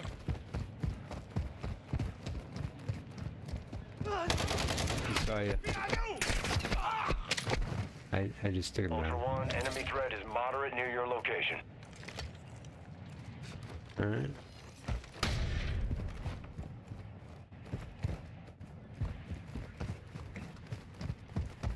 All right. Yeah, there's shit in this. Ultra One, extraction is inbound at this time. Yeah, better. for sure. Ultra One, this is Dino 4. We're moving to the LZ for extraction now.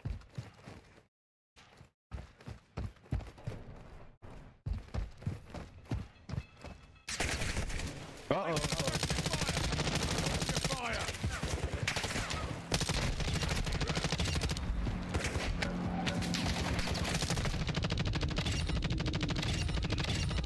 This is Dino 4. We're approaching the LZ now. Keep it secure for us.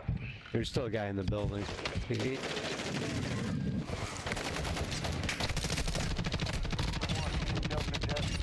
the contract on a high-value target of the Los Alamos cartel, codenamed Chavez.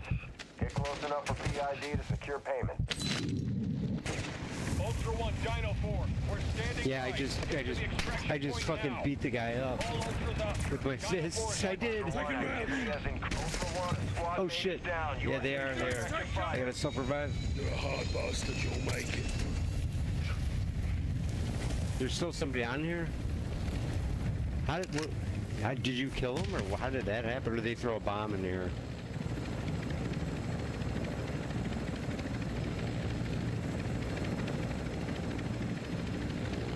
I was just trying to figure out how I died. Like, did they throw a grenade in the... I didn't get shot till I was in the helicopter. That's really never happened.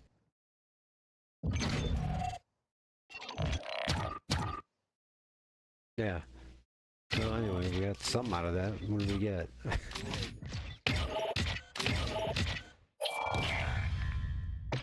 The money.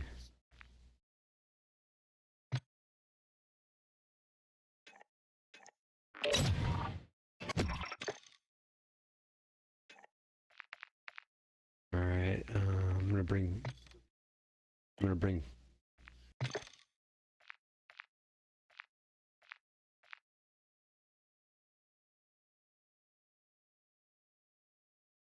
Yeah, well, all right, cool. 1 second. Rounds. Right, stem. Okay, I'm good. Ready to go.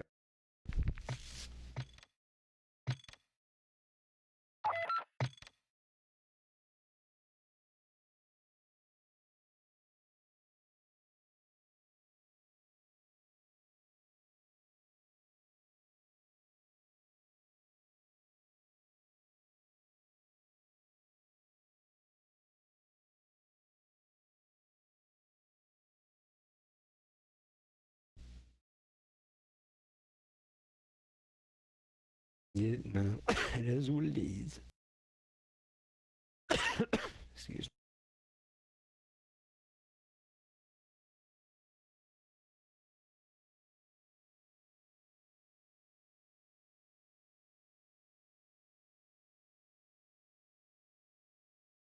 me. Oh God.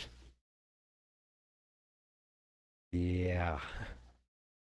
What's the holdup with getting this guy out? They can't they just are refusing to like call. Sounds like.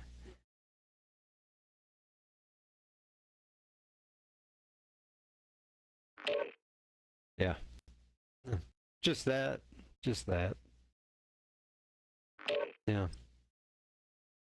We're gonna break all the laws in front of everybody, and there will never be any consequences. Everyone got that?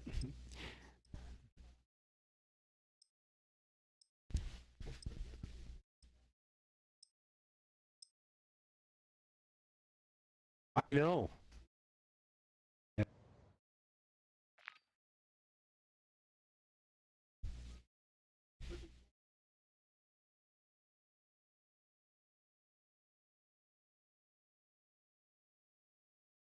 Right. Right. Yeah.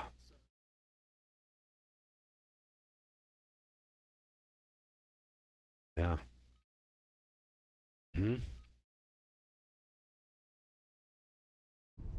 Welcome to Al Mazrah. Exploring, looting, and securing intel will open access to missions and targets. Expect resistance from local forces and watch for other operators in the AO. Oh, we're in a good spot, dude. Right here. Yeah, for sure we are. Yeah, but I don't see a buy station on the way. Oh wait, there was My one. station marked. Yeah, let's go to that first. We're going into the cop station. We're gonna need some armor. Oops, there's a guy there. Green. Pop this guy. Oop, yep, there's another one. Down. Probably more guys around here. Maybe, maybe not. Who cares? That's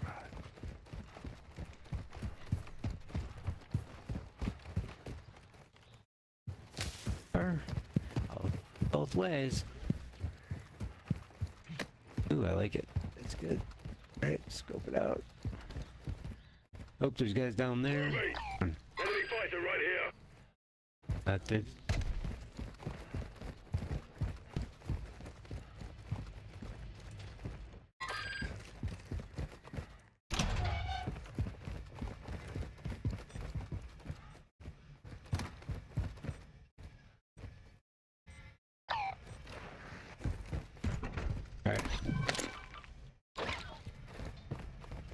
All right. Did you already get stuff? I mean, money or plates? All right.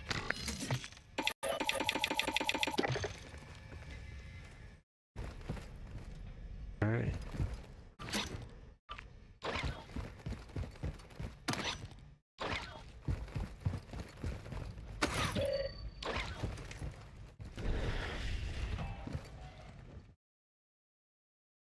I just opened a door.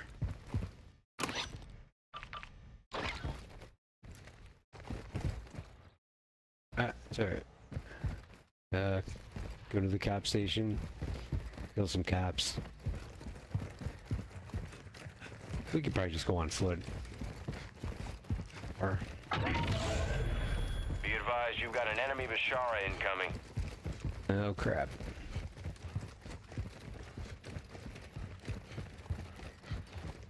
Probably. I'm sure we are. Loading AP I'm gonna equip. I'm equipping anti-armor rounds just in case. Oh yeah, there's guys. There's a guy right there. Yeah, a lot of guys. Yeah.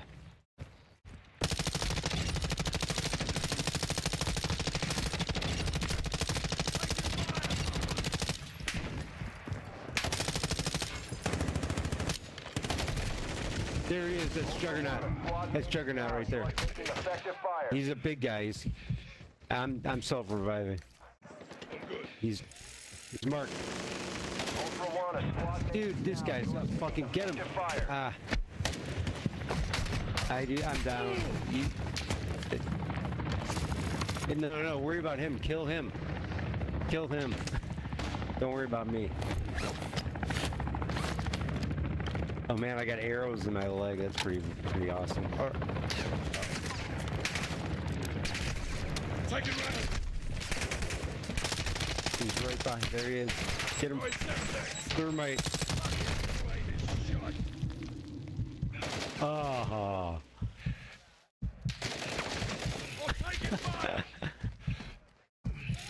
He's... Yeah. Ultra One, we're seeing increased activity in the area. Stay sharp.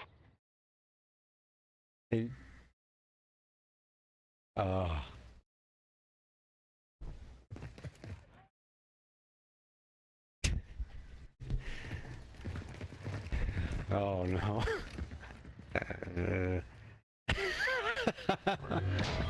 It's pretty bad.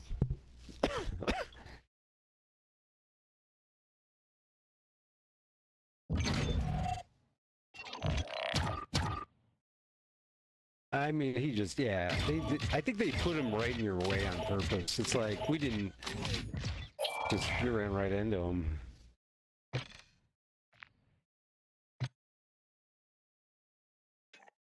Or we could just do, whatever you want, a juice run or, like a mission.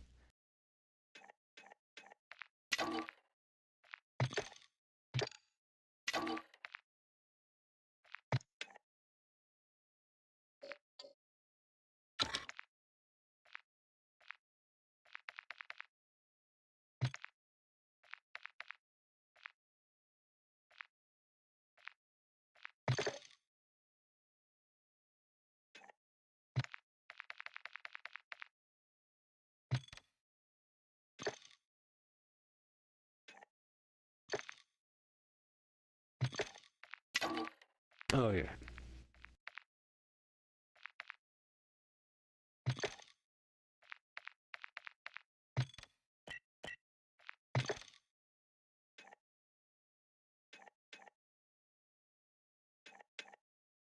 All right.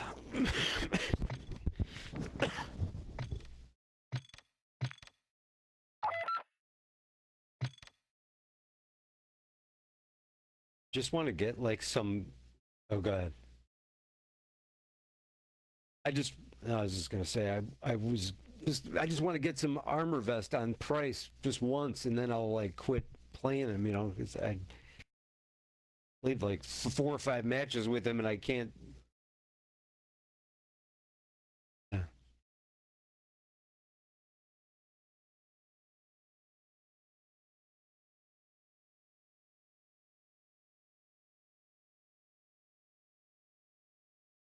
Yeah, you could.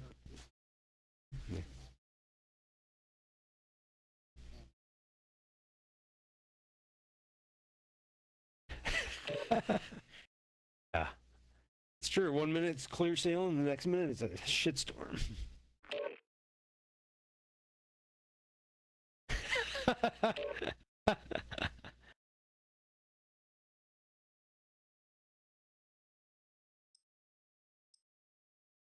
Getting run over by that Jeep the other night was pretty funny.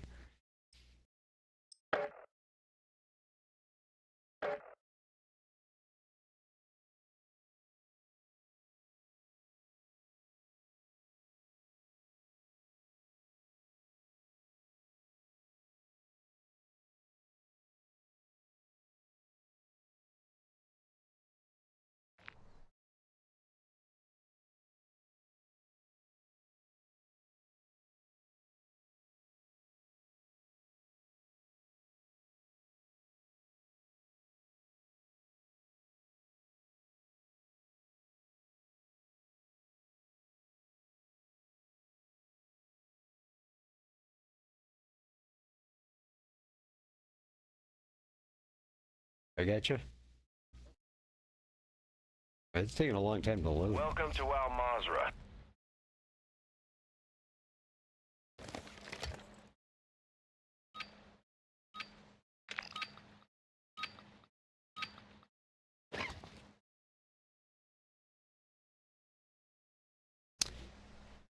Geiger search contract here. Yeah, we could do that. Then there's a shop. They're not too far. Let's see the. Okay.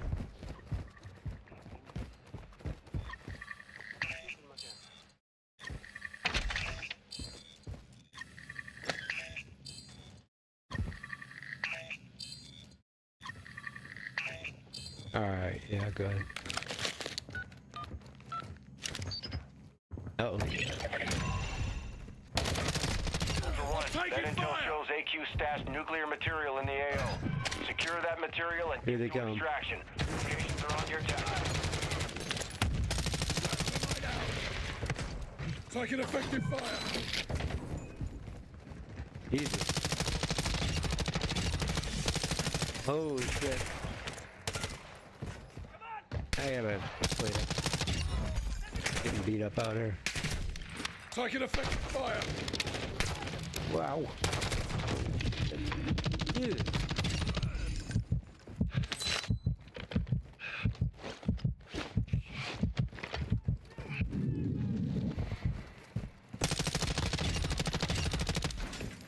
He's surviving. I'm like on an upper floor here, kind of.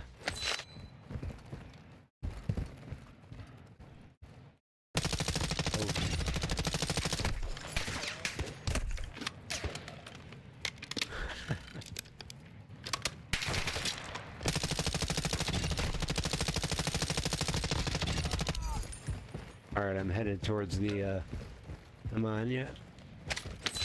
Cut the parachute, man. Stop, get me out of here. I'm stuck.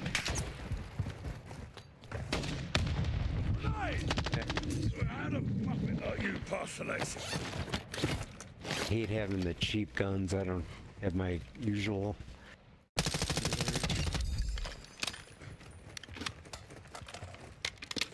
Alright.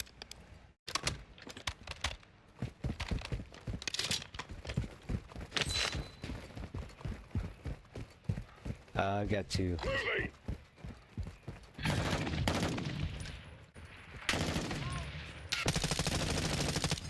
Jesus, that guy wouldn't go down, man.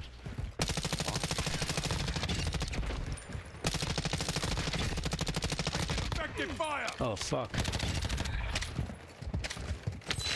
I got it. Hang on. What's that?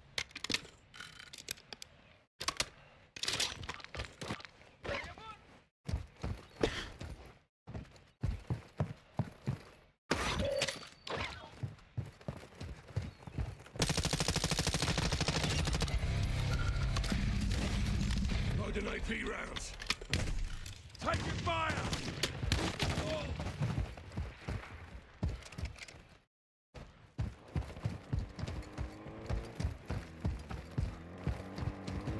Here comes the truck.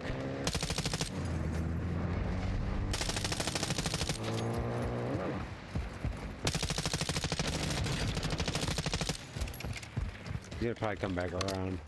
He's gonna come back around.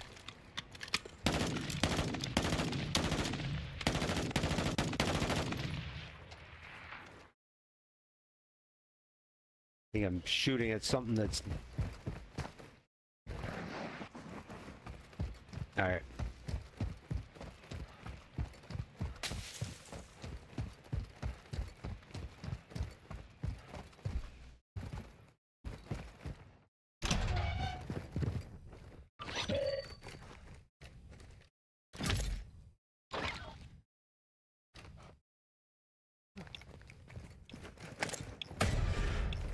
Ultra One, be advised, your Geiger counter is picking up radiation. You should be in range of the objective.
Yeah, that was the one we were just at. Yeah, I was gonna say.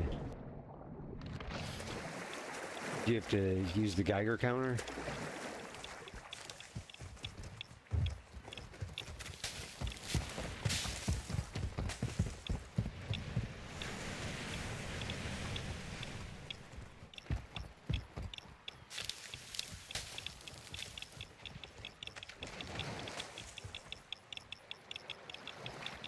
Secure nuclear material? It's secure nuclear material? Is that what we have to do?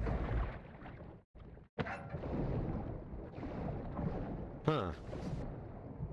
What's that yellow symbol that's over here this way? Is that we came from there too, right? The nuclear symbol. The nuclear symbol. Fallout symbol. Right here. It's right here. Oh, fuck me. That's what I thought. I was like, are we going back? Stupid.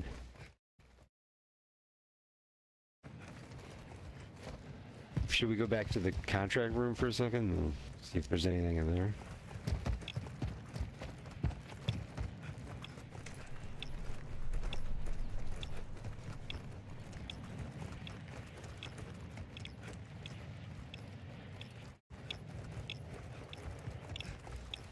Ultra One, actual. You are closing on the target now. Use Geiger counters and sweep the area.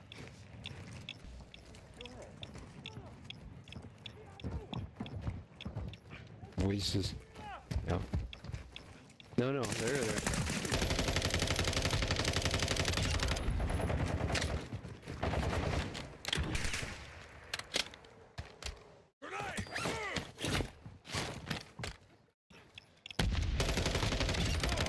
Oh shit. Fuck.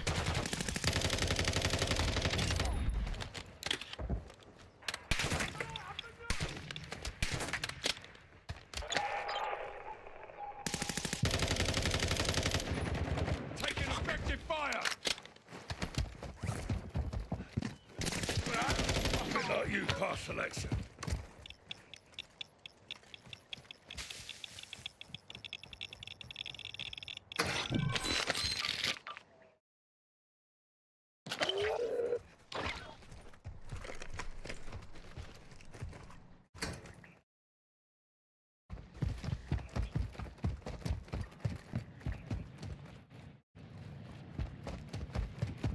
The circle? I don't see the circle.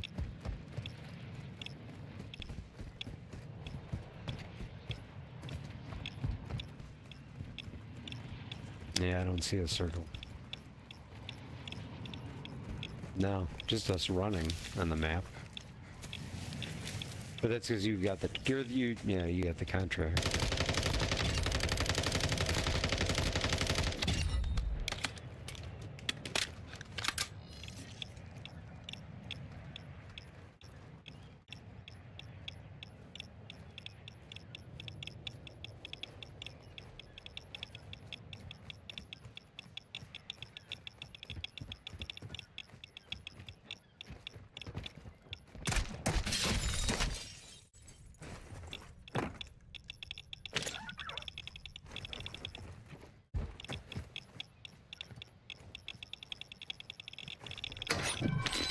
Depositing cash at a dead drop will fast track. Ultra One actual. Objective is secure.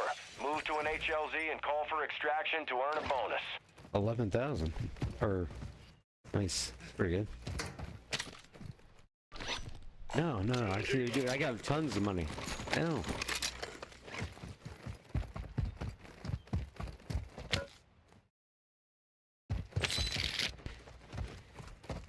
Yeah, thanks, man. Thanks for the loot.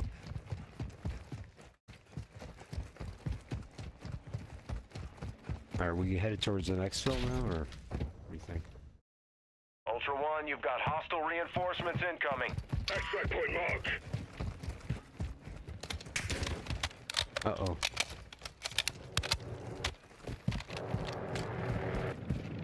Oh, look, 2 helicopters. Big ass. Yeah, maybe. I don't know. Enemy infantry here.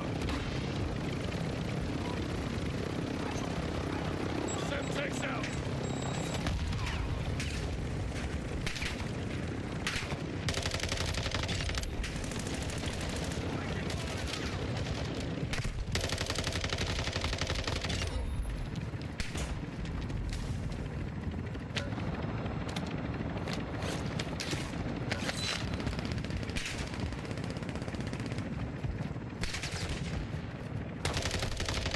Effective fire.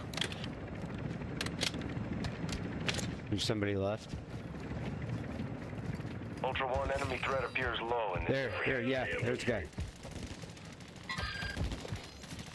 Enemy infantry here.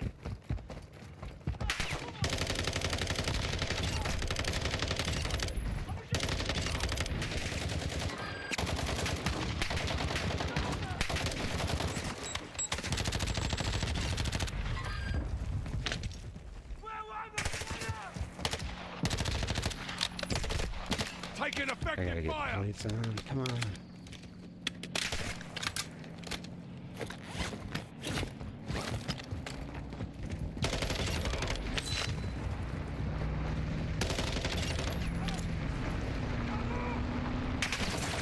I don't know, man.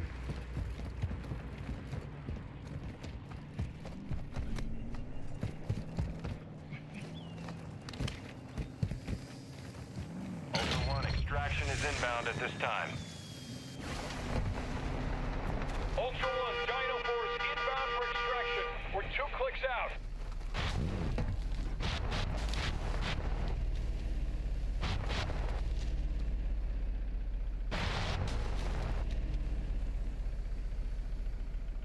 Yeah, this looks small, doesn't it?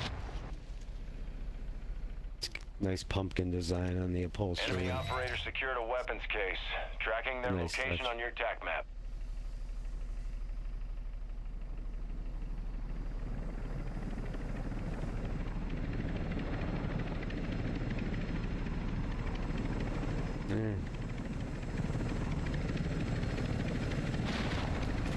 Yeah, I'm just envisioning someone like hitting us with a missile strike while we sit in the Jeep.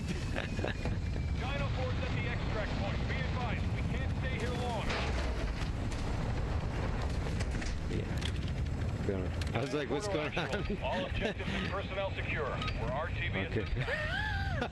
I'm like, where is he? Well, that's good. You got a nice money haul on that one. Nice. Then I got a cool gun, the Icarus. I like that gun.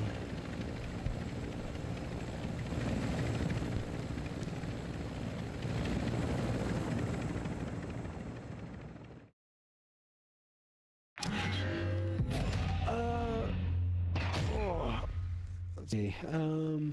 Yeah, I think I'm gonna hang it up here, man. Kind of bait. Good games, dude.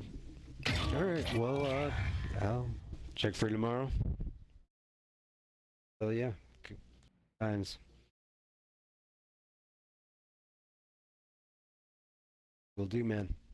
All right, see you later. Okay. All right. Bye.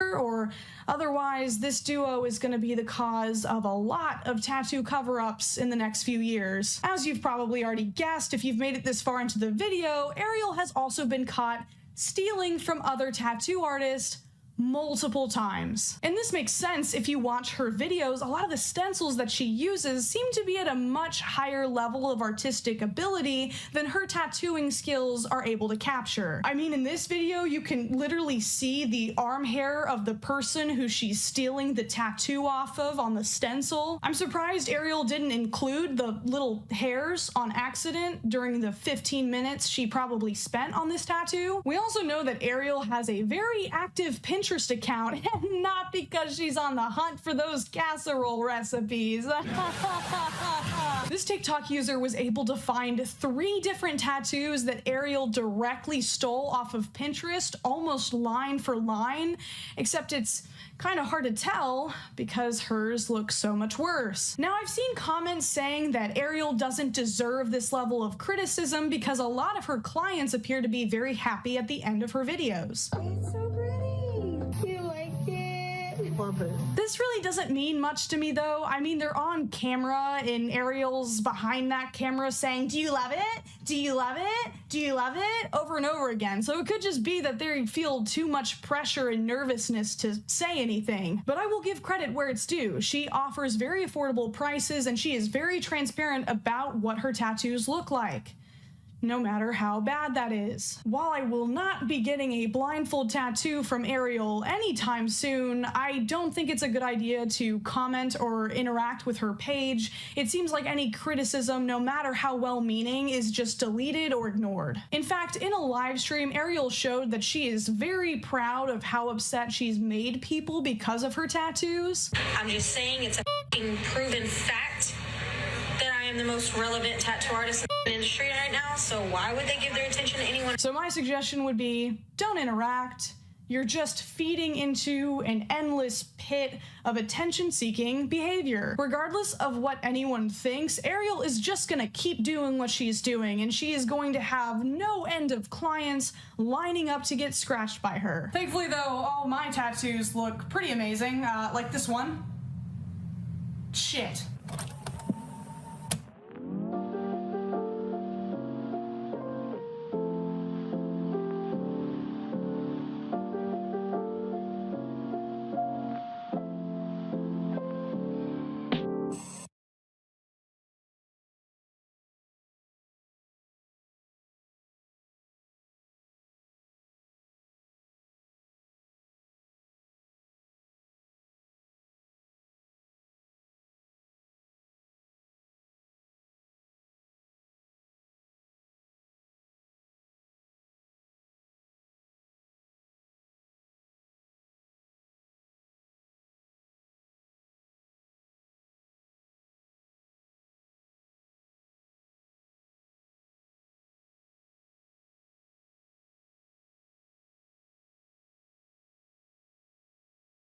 Meet Mr. Piss Air. I don't know what that is. Oi, oi, oi! It's kind of brown, don't worry about that though. I got the bug spray right here. Oh my God, there's so many! Yeah, that just busted open. I don't know how that happened. I'm gonna be honest, very little is known about Mr. Piss Air's personal life, but so much can be said for the content that he produces, which has got to be some of the most disgusting I have ever seen on any social media platform. And of course, this all originated from TikTok. From his very first video, Mr. Piss Air has made it quite clear just how he lives, quickly capturing the attention of hundreds of thousands of people. What's up, guys? Today we're going to be teaching you how to make piss air. So today we got 1, 2, 3 bottles of piss. So you're going to need some piss jugs. And so basically the piss air will come up from the bottle and go in the back of the fan, and then the front of the fan will spray the air. And then so basically you got some beautiful piss air. It smells good, it's hygienic, women love it.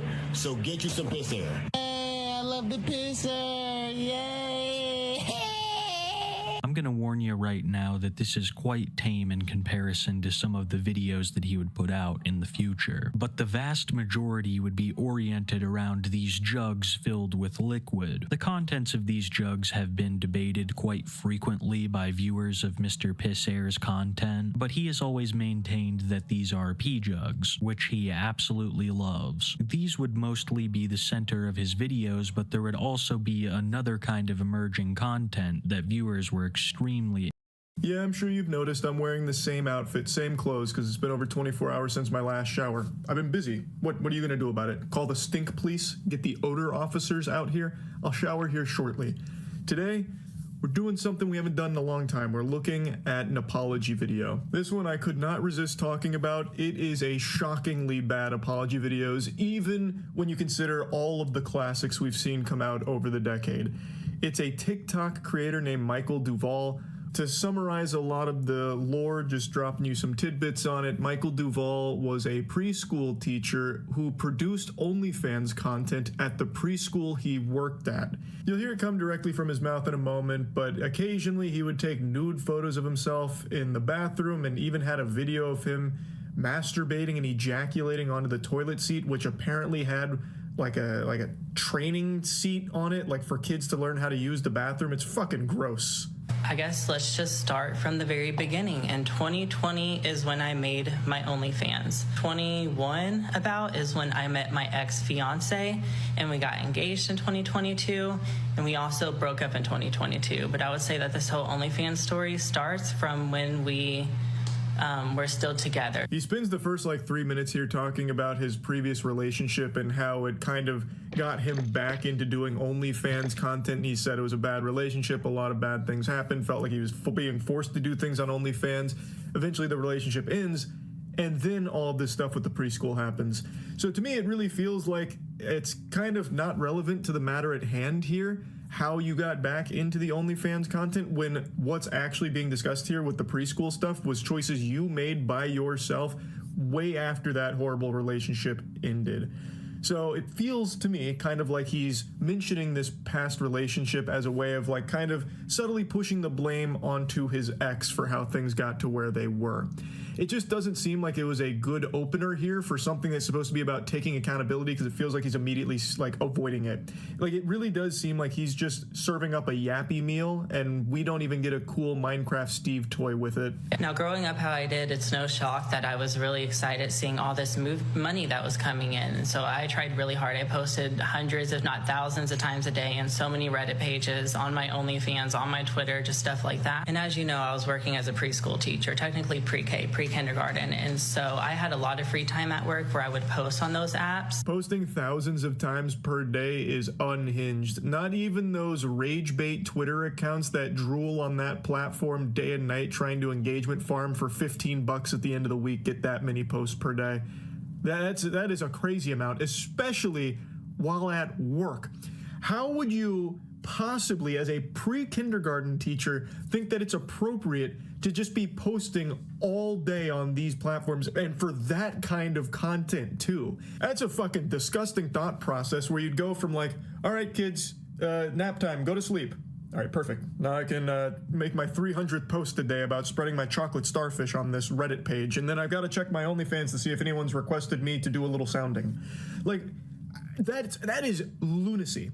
He mentions that he had a ton of free time at work here.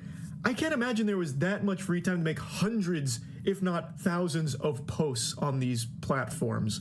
Like, when were you ever even doing your job of teaching pre-kindergarten? I did go to the bathroom a few times and snap a nude. A lot of the reason why I did that was because I was getting paid by people, and now when I said that, people thought I was getting paid by like I don't know if you can say this word, PDF files, you know what I'm trying to say. People thought I was catering to them, and now with some of those Reddit groups I was in, I should not have been in. They were definitely like dad, son, trans girls. I got kicked out of a lot of groups for like not even fitting the criteria, and it was definitely weird. But when you're in sex work, I don't know. I was just too blinded by the money that was coming in. I know that's no excuse. Here comes the cold water. It was pedophiles that were paying you to do those things. He keeps denying that, saying that it was, you know, just people wanting to see him do it. It had nothing to do with the location or anything like that. But here comes the truth, like a fucking boxing glove out of a wall to sock you in the jaw. That is exactly who it was, and a lot of people were no doubt paying him because it was in a preschool and shit. He took photos in the fucking preschool classroom he taught at too. They weren't bare butt cheek photos and nudes or anything, but he would take photos in his actual preschool classroom with his ass sticking out towards the camera. How are you going to say that you weren't selling these to pedophiles? They clearly knew you were in a child environment doing these sexual things. So then fast forward to the day I took my first nude at work. I honestly don't remember it, but I do remember that I would get paid like say $45 to take a picture. They'd say go take it, and I would. Now I never did any of this while clocked in. I wasn't allowed to have bathroom breaks like that unless it was an emergency, of course. So when I was in the bathroom, I was upstairs, classrooms were downstairs. I was far away from everyone in the teacher's bathroom that was locked. That's another thing people are confused about, because they see that the toilets had like little training seats on it, and there was 2 toilets in the bathroom, which was kind of weird. And I think like originally a long time ago those were kids' bathrooms and we would use them in an emergency, but for the most part those were for the teachers. Like a suitcase, there is a lot to unpack here in just this small section, so let's start at chapter 1 here. He claims he never went dicko mode while on the clock at work. He said that when he took those nudes, it was when he was off the clock. Now let's flex our neurons here for a moment, activating 100% of our brain power for a little Jimmy Neutron blast. If you are off the clock, why would you not just go home and take those photos then? Why do them at that preschool? My thought process is the reason he would take the photos there at that preschool is because he knew that that's what people wanted from him. He likes to claim that they weren't pedophiles and he wasn't catering to these fucking freaks. Yet, if he was off the clock while doing this, why wouldn't he have just gone home if the location truly didn't matter? Food for thought. Now moving on to the next piece of this fucking gross puzzle. He says that the bathroom that he would take those nudes in or film the masturbating videos in was the teacher's restroom, which is far removed from the children's restroom. It's on, you know, the upper level, and it was locked so that way kids couldn't access it. This was the teacher's only commode. Yet he calls attention to the fact that there is a children's training toilet seat on there, as well as another toilet, like a tiny toilet for kids. And he even does mention that sometimes this still was used by kids in an emergency. He blows his wad, fucking dumps a load onto the children's toilet seat in this restroom, even if he's telling the truth about it being not during work hours, off the clock, and it is separate from the other children's bathroom. This is still an incredibly fucked up thing to do, and it's very clearly in a restroom that does have child things in it. I'm not excusing anything I did. There is definitely no excuse, but I do just want to say that it would have happened at that time at any job I worked at. If I was working at the movie theater, still would have happened there instead. It just so happened to be at the daycare, which makes everything so much more worse. No excuses whatsoever, except for the excuse he's making right now. He's speaking about this like it was some kind of natural disaster, like an unavoidable calamity, like an asteroid hitting the Earth. He's talking like Thanos. This was inevitable. I was going to be stroking my shit till it shot yogurt ropes on a toilet seat for OnlyFans content. It was just a matter of when and where. Could have been a movie theater. Could have been your grandpappy's outhouse. But damn it, it happened to be this daycare that I worked at. Like, what the fuck, man? The audacity for him to try and compare what he did at that daycare to it happening to him at a movie theater, if he happened to work in a movie theater, is a crazy leap. You were a preschool teacher. People were sending their kids to you under the assumption that you were going to educate them and those kids would be safe. And in that environment, you were making explicit content. You were making sexual posts. You were making pornography in the fucking bathrooms, man. That is not even in the same ballpark as if you went into a movie theater bathroom and ejaculated on the toilet seat. It's also crazy that he's trying to say, like, it just so happened to be at that daycare. Goober, you chose that location. You made the conscious decision to film that content and take those photos at the daycare. It wasn't just some random chance where you happened to spawn in at the daycare and had to film it right then and there, or else you would have fucking died or something. You made the choice to film it there. You could have just waited until you went home and did it at your house in privacy, as opposed to doing it at your job at a daycare where children go. Like, I don't know why he's trying to make it sound like, oh, it was just completely, like, it just happened to be there. He did that on purpose. There's no reason or excuse I shouldn't have waited till I got home. I guess I was just too focused on the money, and at that time I hadn't started my social media career, or maybe I just started it, but I was really focused on the success I was getting on OnlyFans and all the money I was earning, and I used that money to start my shopping vlogs, and that's how I got started on social media full time. He finally mentions that he could have just went home and did it. He has no reason why he couldn't have just gone home and done it. However, I truly think that he knew what he was making and for whom he was making it for. That's what I believe. There is a reason why these fucking weirdos were requesting him to take these nudes and make this sexual content during his time at the preschool. They wanted him to be at that location for that content. And I really think that Michael Duvall knew that and was probably concerned that if he tried to fulfill those requests outside of the daycare, he would lose their business. He would stop making as much money as he was currently making from them. Now, he does say that it was 4 or 5 posts that people had pointed out, and he has taken down since and is no longer earning any money off of them. But the fact he did this at all in any capacity, even one time, is still just inexcusable. Being successful on social media. Should I have done it? No. It was gross. It doesn't excuse anything, but at the same time, I hate when people call me names when I know it's not true, or people assume that I was doing stuff that I wasn't doing just because it was at a daycare. Where it was had nothing to do with what I was doing or what I was putting out or the people I was talking to. Those people did not know where I worked. Those people did not care where I work. I remember I did post in some of those groups before, like, I'm a teacher. I was trying to have that shock factor. I was trying to have that thing that makes me kind of different. A broken record. He keeps harping on this point that the location didn't matter, but he immediately contradicts that by saying that he would even advertise that he's a teacher to these clients as like a shock thing to stand out.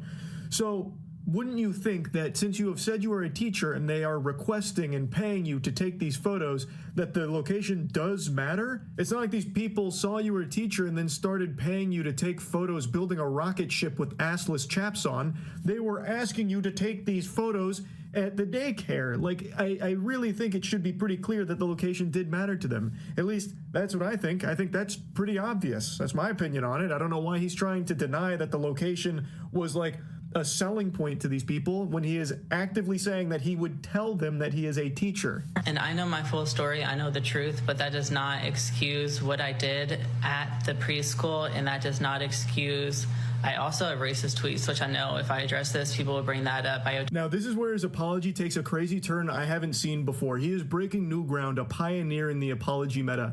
While addressing the current subject, he then gives something else here that nobody was talking about until he brought it up. In the middle of this discussion, he then says, oh, also I have racist tweets. I have racist tweets as well.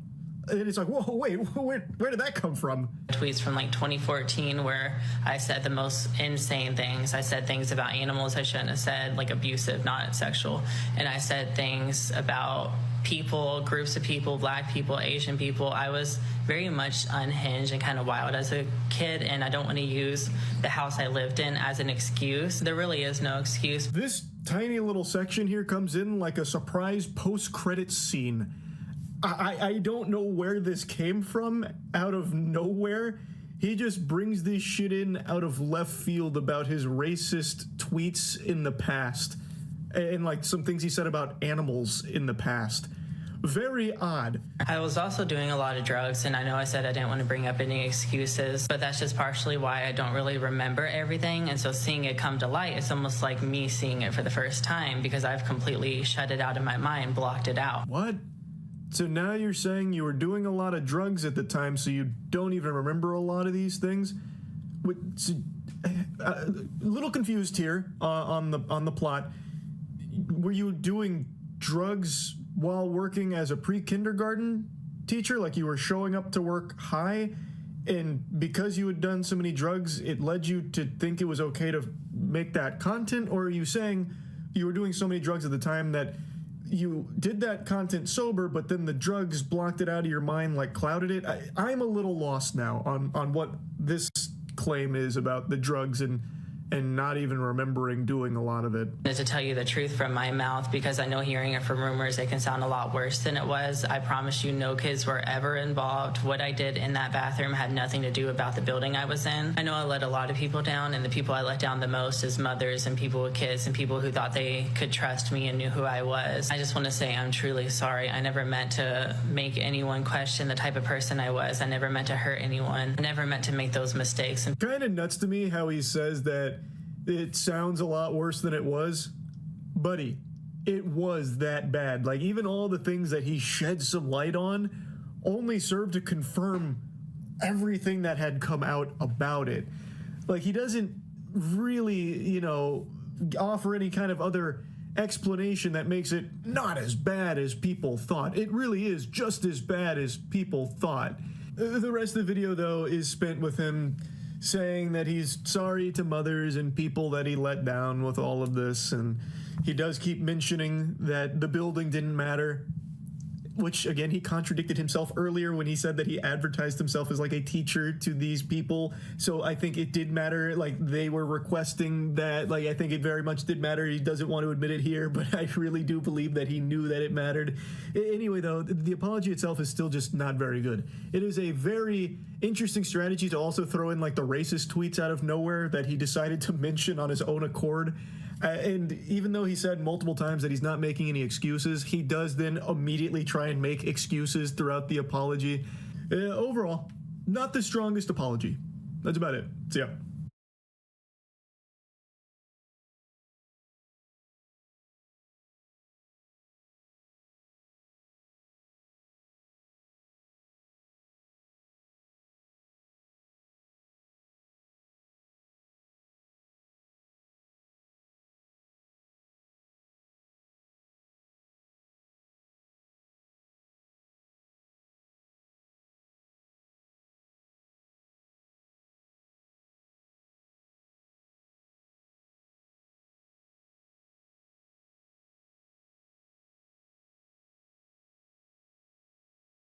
I'll watch this whenever I'm forced to log out because for 15 minutes.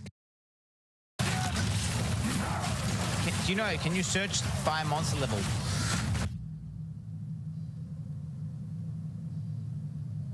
All right, we gotta watch that Ziggy video, guys. We gotta watch that Ziggy video. It is what it is. Patch 0.2.0e just dropped with huge overhauls to the campaign such as zone size reduction. Patch 0.2.0e just dropped with huge overhauls to the campaign such as zone size reductions, removals of dead ends, monster speed improvements, and rune crafting improvements on top of the recent reductions to monster life. There's also a bunch of player skill buffs and some endgame improvements such as showing all rares on the maps and slowing down deliriums. We've also been promised some big changes after the weekend, including an overhaul of the charm system, including giving us more charms on belts, stash tab affinities for loot quality of life, and bookmarking for the endgame atlas. These are absolutely massive sets of changes just days after the release of 0.2.0, and many of them to things that seemed unlikely to change anytime soon. So why the massive turnaround, and how did we get here? It's safe to say a good number of Path of Exile 2 players have not been happy with this recent update to the game's early access beta. With relentless, let's say passionate posting on Reddit and recent Steam reviews dropping to mostly negative. Overall, the initial... That must have turned around by now. There ain't no way. Today, they would have been fixed. Yeah, we're back to mix, baby. We're back to mix. Look at that. We're back. Go ahead and change it. Guys, if you left a negative review, go ahead and change it.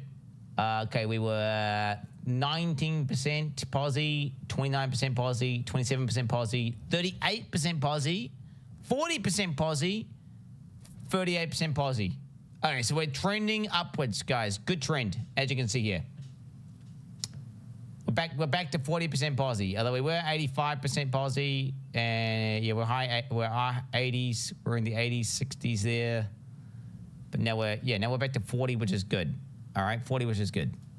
0.1 early access launch held a mostly positive review score and got lots of praise for the polish of its visuals, music, combat, bosses, and difficulty, with one of the most upvoted Reddit threads of all time praising the game's challenge and reward, which may seem strange now if you've been following along with the drama. The launch was certainly not without its problems, with a huge number of players getting... Because it wasn't challenging, Ziggy. It was a slog, okay? It just felt bad. Like, it wasn't hard to fight the boss for 12 minutes. It was just annoying to fight the boss for 12 minutes. Okay? AKA a slog. Stuck dodge rolling in place and a lack of loot being felt by everyone. But GGG was quick to respond with changes to many of these issues, with big buffs to dodge rolling and campaign loot drops. There were still lots of issues left over, of course, especially with endgame feeling barren, placeholder, and rather grindy. But overall opinions seemed fairly optimistic given GGG's responses thus far and the fact that this was just the beginning of likely a year-long beta. For many, it appears that 0.20 Dawn of the Hunt didn't show the direction they were hoping to see for the game. In addition to a new class and some much anticipated improvements to endgame progression and content, it promised huge nerfs to overperforming builds. Nerfs that the community as a whole has been clamoring for after 4 months of Herald of Ice builds, attribute stacking, and mana stacking just dominating builds and stifling creativity. Unfortunately, it seems that Dawn of the Hunt missed the mark for most players, with unintended side effects of balance changes making an already hard campaign just much harder. An overall reduction in player power revealed long-standing issues in loot, balance, and skill design, and campaign design. And yo, Ziggy, I might need to try out Spearfield. Ziggy, he's selling like, yeah, I agree with you saying. It's true, he's saying true facts right now. But goddamn, are you seeing the Spearfield gameplay? It's actually not bad, eh? The overall leveling experience from a fresh start. These things may have continued just to be kind of a dull murmur in the background of an otherwise positive update, but the majority of the player base was already walking on a tightrope in Path of Exile 2's campaign. They're just barely managing to make it through a very punishing game with the occasional moment of aggravation. A death to some swarming enemies that felt a bit unfair, backtracking down a long dead end, or struggling to find a good item upgrade to beat a boss. But these moments were tolerable as players were just powerful enough to move on and forget about it, enjoying the experience of the rest of the things that the game had to offer and its many other highlights. But Dawn of the Hunt brought everyone's power level down to a point that even content creators and game veterans were struggling. And if the game's most experienced are struggling, then how is the average player doing? Yeah. Not well, clearly. All of a sudden, those somewhat overlooked moments of frustration became all the more punishing. They became brutal issues or even hard walls. I don't really struggle. I'm like yeah, that's why you couldn't use me as an example there. So I was actually just that good. I was actually just a threshold above the top guys, so therefore didn't actually struggle. Caused players to quit or to look for anything and anyone to dump their frustrations on. So what issues did Dawn of the Hunt reveal, both new and old? Every person has their own take on the problems as they see them, and often these are wildly different issues or even conflicting in many cases. But here's my attempt to distill it down to the core. People felt weak on average or even good builds. Finding a powerful feeling build is the exception in a genre where power fantasy is usually the expectation. Challenge is also expected in this genre, but as a vehicle to drive that power fantasy, not to keep you away from it. So this was seemingly caused by a number of issues, including monsters being too fast compared to players and tangentially. Okay, let's not get it twisted. I've been bitching about this from the moment that I fucking played PoE 2. Let's not get it twisted. I've been bitching. Okay, that has been a consistent problem. Oh, no, you haven't. Oh, you banned. Do not gaslight me. I was the guy playing the two-handed mace build that sat there and charged up a fucking 5-second cast to hit a mob that could move fucking 3.5 times faster than I could. Multiple, and then I also was pioneering the crossbow bleed, which again required me to go bing, bing. Okay, and let me tell you, brother, I would constantly bitch because what would happen is I'd be trying to charge my attack up and the monster would run away. And then I'd try to charge my attack up and the monster would run away. And it'd keep happening over and over again. And it was like, why are the monsters allowed to move this fast if you're expecting us to do these kinds of attacks? It's impossible. You can't do it. Okay, and I constantly said they need to remove the movement speed mods from the mobs. Like, you can't, this game's supposed to be about mechanics that are engaging and you avoid using, skill, aka rolling, and, gameplay mechanics. But you can't use your gameplay mechanics because they scale up way too fast. 2 hours later. They're like PoE 1 mobs in PoE 2. You're like playing Dark Souls, except the fucking boss has got like 50% movement speed with 50% attack and cast speed. It doesn't work. Okay? It doesn't work. The combo-based gameplay without the time to pull said combos off. Players doing too little damage, taking a long time to even kill normal monsters. Zones being far too large, and as a result, the campaign feeling long and grindy. It feeling very difficult to get gear, and crafting feeling just weak or non-existent to many players. And it's important to remember that Path of Exile is a game about fresh starts every 3 to 4 months. Whenever a new season comes out, people start fresh and do the campaign once again, but people won't necessarily be willing to run a 20-hour brutally difficult campaign quite that often. The topic of discussion has very much been on the campaign, but there is certainly some remaining issues about endgame progression feeling boring and there being far too much punishment for failure. So really, almost every complaint I could find fed back into just this one idea that players but felt— it's not too much punishment for failure in-game right now, bro. I don't know what you're talking about. It's actually not enough punishment in in-game. The map sustain, like, let it be known. Okay, don't gaslight me. Whenever they patch to make map sustain better, I'm bitching right now and saying map sustain is way too good and it makes map sustain boring because it's no longer an element. You just sustain indefinitely. I think it's bad for the game. It's a whole mini game of like investment and lack of investment and economy, trying to min-max to keep your maps going. Doesn't exist currently. You just always get maps back. I can literally go in and brick 50% of maps and I can indefinitely sustain maps. Okay, it's too good. All right. I am telling you that is way too easy to sustain right now. Way, way too easy to the point where I got a fucking box yesterday. I got a cartographer's box. It dropped like fucking 10 maps, T13 maps, which should be like, oh, I'm fucking batting out. Guess what? I was like, that's kind of cool, I guess, but I don't really care because I have infinite waystones anyway, so I don't give a fuck that I just looted 5. You're supposed to get excited for your mats when they drop. They are not exciting to drop right now. It's just a given. Week on average. Max drop 5. Oh, don't make me log in and prove you wrong right now because I fucking will. There's a lot of disagreement on the specifics, with some players wanting the campaign to not even exist or to just be a couple hours of face roll power fantasy. Other players... Those guys are brain dead and retarded. So those guys there, by the way, so you know that Darth video we just watched where, like, well, they compromise their principles to, you know, make the player base happy. Okay, guess what? The D4 devs heard everyone saying, campaign bad. They should just let us skip the campaign. And they just do that. And it makes the game objectively worse. They did that, and it makes the game complete dog shit. Because I listened to the fucking morons saying that shit. Straight up. The skip campaign, guys, holy fuck. You need to get your fucking brain checked. Wanting it to be challenging, but feeling just let us skip to the point where we're at level 99 with full gear.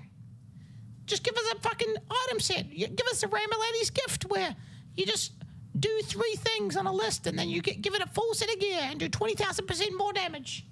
Actually, it's not enough damage. Buff our damage more. They didn't really have realistic or fun ways to overcome that challenge. And other players that had a good time, honestly, but disliked a couple specific issues a lot, even though they were overcome them. And that's me in that last category, by the way. I had fun overall and could overcome the issues that I ran into, but my fun was still being diminished pretty actively by issues like overly large zones and backtracking.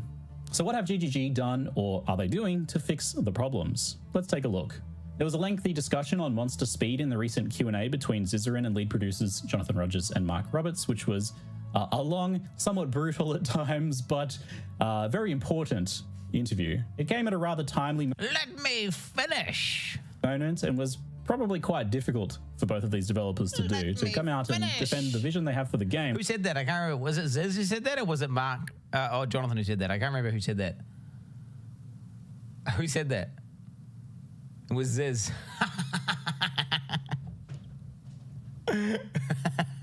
I'd like to finish. You're badass.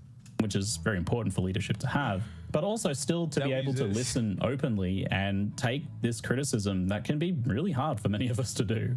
So certainly major props to them for taking on that rather important interview at a time when I'm sure many other developers would simply clam up and not interact. Pussy beta cucks. Do you know what, though? I think the reason why is probably because some guy in a suit wouldn't even allow them to do it, even if they wanted to. Let's be honest, because their company's just some soulless husk that's owned by a bunch of fucking suits who just want to get as much money and profit as possible. And they're just like, don't poke the hornet's nest. Just ignore it. It'll go away, guys. All right? Get more microtransactions into the game now. Do whatever they say. Make the game as dog shit. If they say they want it easier, make it easier. All right? Just get more fucking mounts in the game to sell them. Can we get a new battle pass tier, please, as well, while we're at it? Topic of monster speed, GGG notes the importance of being very careful here, as monsters do need to be able to bring non-optional threats to players, and they need to be able to disrupt combos to prevent the gameplay from becoming repetitive, optimized skill rotations in the style of many MMOs. Something I personally agree with. They did concede that there are too many swarming enemies in many zones, though, and that they go area by area, monster by monster, and make adjustments. Speed mods are bad, though. True to their word, within a few days, we have a patch just released with a laundry list of both. It's wild you have such a it's wild you have such an opinion on PE2, but currently logged out watching a YouTube video. Yeah, because I'm fucking logged out because I've got to wait for the fucking instance to reset, bitch. That instance reset change is bad. I've said this before, I'll say it again. It's a dog shit change. Either make it so we can't log out at all, or let us log back in straight away. This instance this arbitrary 15-minute reset dog shit, literally either completely remove logouts, right? Just either completely remove it, which I'm on board for. Attrition-based combat, totally down for it. Let's fucking go, baby. Okay, which would make the game far more intense and just make hardcore gaming insane. Insane. Or get rid of this 15-minute timer, because it's fucking annoying, brother. It's annoying.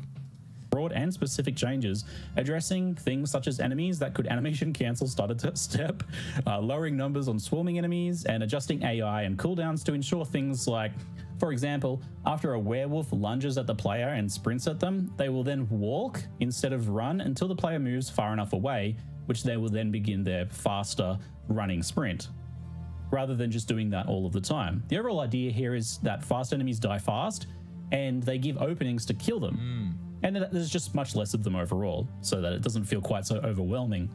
That's how the game's supposed to be balanced, right? You're supposed to be able to, like, dodge an attack. You're supposed to be able to outplay something with skill in PvE2, right? That's what you're supposed to be able to do. And right now, like, dude, I'm telling you, it's still a massive problem. Hasted monsters or fucking shit where your character's gig is slowed is ass, because you can't avoid it, and then you just get hit by some shit that you're supposed to dodge, and then you just die, which is just lame as fuck.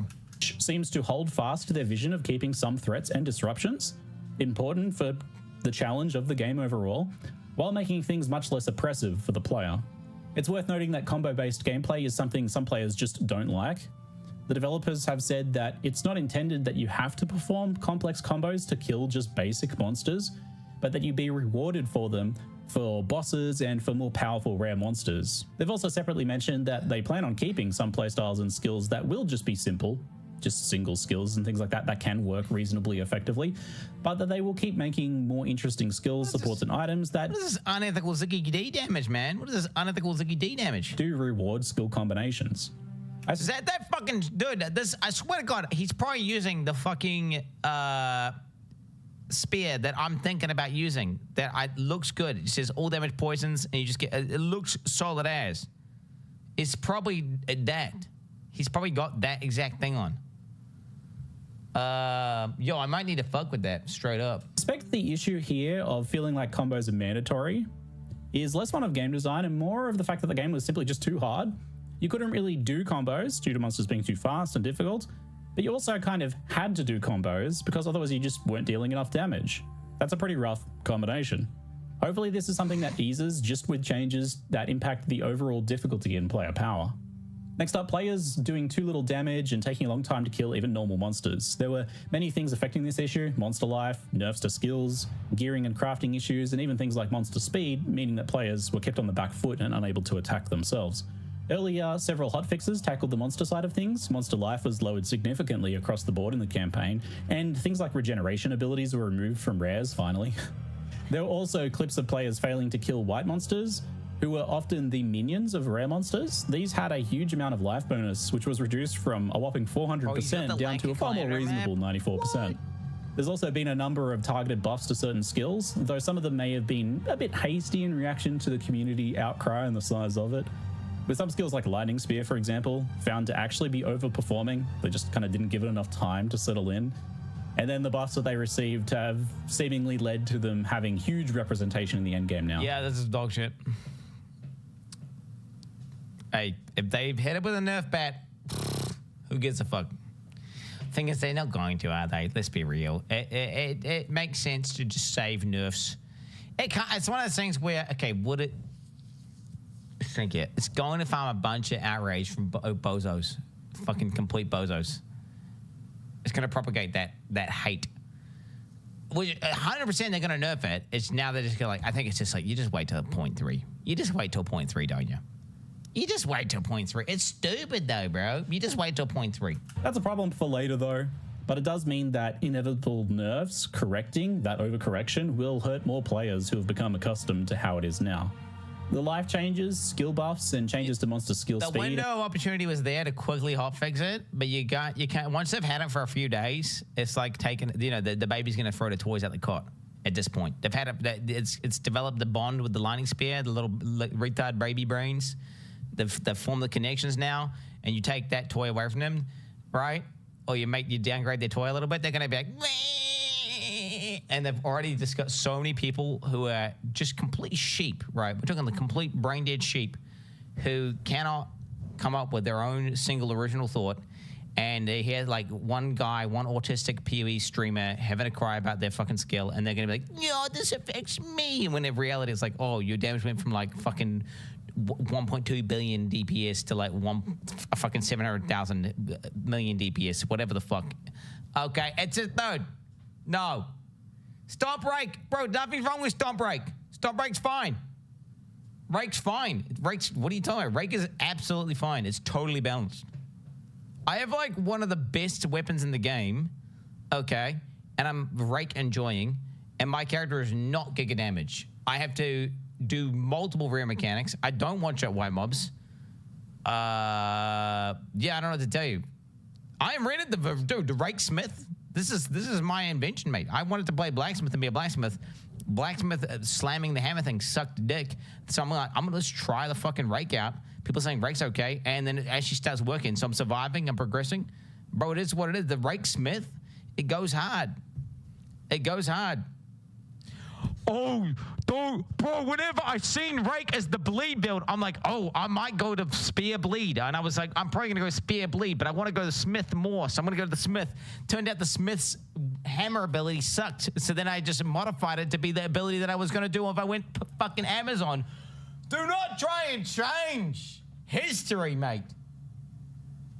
And changes I'll go over for crafting in a moment have likely helped the player damage issue pretty dramatically. It's quite likely that though balance issues do remain in the campaign, the issue of players feeling like they do no damage should be limited to just the undertuned skills and not the average to good ones, which is where we want to be for now until balance can be sorted. Zone size feeling too large and the campaign long and grindy has long been one of my personal core complaints since the beginning. The developers' response in the past has been that they intend to fill those large zones with lots of good stuff so that it's good they're big. After all, that means less loading screens. And that's a nice idea in theory, but the issue is that often large zones means lots of backtracking and difficulty finding quest objectives. And these things could be solved on a case-by-case basis, but any issues that are there are aggravated by the zone size and also the overall difficulty of the campaign. It also just means that big zones are a large time commitment. If it takes you half an hour to do all the things in the zone, then, well, that could be a little bit difficult for the average player to commit to. The addition of checkpoints in previous updates have helped backtracking, allowing players to warp around the map, but the issue does persist somewhat, and it's definitely exacerbated by problems with low damage and overall difficulty. So the developers have conceded the point somewhat and adjusted many of the largest zones, trimming dead ends and reducing some of the biggest and grindiest zones in size dramatically. This is focused exclusively on Act 3 so far, seen by many as the worst offender. There are likely, I think, some zones in Act 1 and 2 that could still use some adjustment overall for the game's pacing, but opinions on these are much less unanimous, so it might take a bit longer for those changes to come. Endgame still has an issue of overall map size and layout, which some people are divided on, but GGG is somewhat firm on for now. But it's worth noting that changes such as showing all rare monsters on the minimap dramatically helps the endgame map issue. As you can now track I think, dude, the showing all rare monsters on the fucking map is just the same as, you know, Jonathan always talks about how he doesn't like monsters to have like a obvious telegraph to say they're rare, like whatever it's. We don't want to use this like RGB glow effect that all the other games use. I'd rather they just look different and you could tell based on the special effect. You know, it's the exact same thing. You're treating a symptom, not the problem. It's band-aid as fuck. The turbo HUD shit is not good. Just like the checkpoints. Like, you need, fundamentally, the design needs to change. Not like, oh, let's just give her own fucking turbo HUD. Like, why not, at this point, you might as well just light them up blue. Fucking make them glow, bro. So you can just see like a glow on the screen. Fucking, I mean, straight up, what is this emote I'm looking at right now, bro?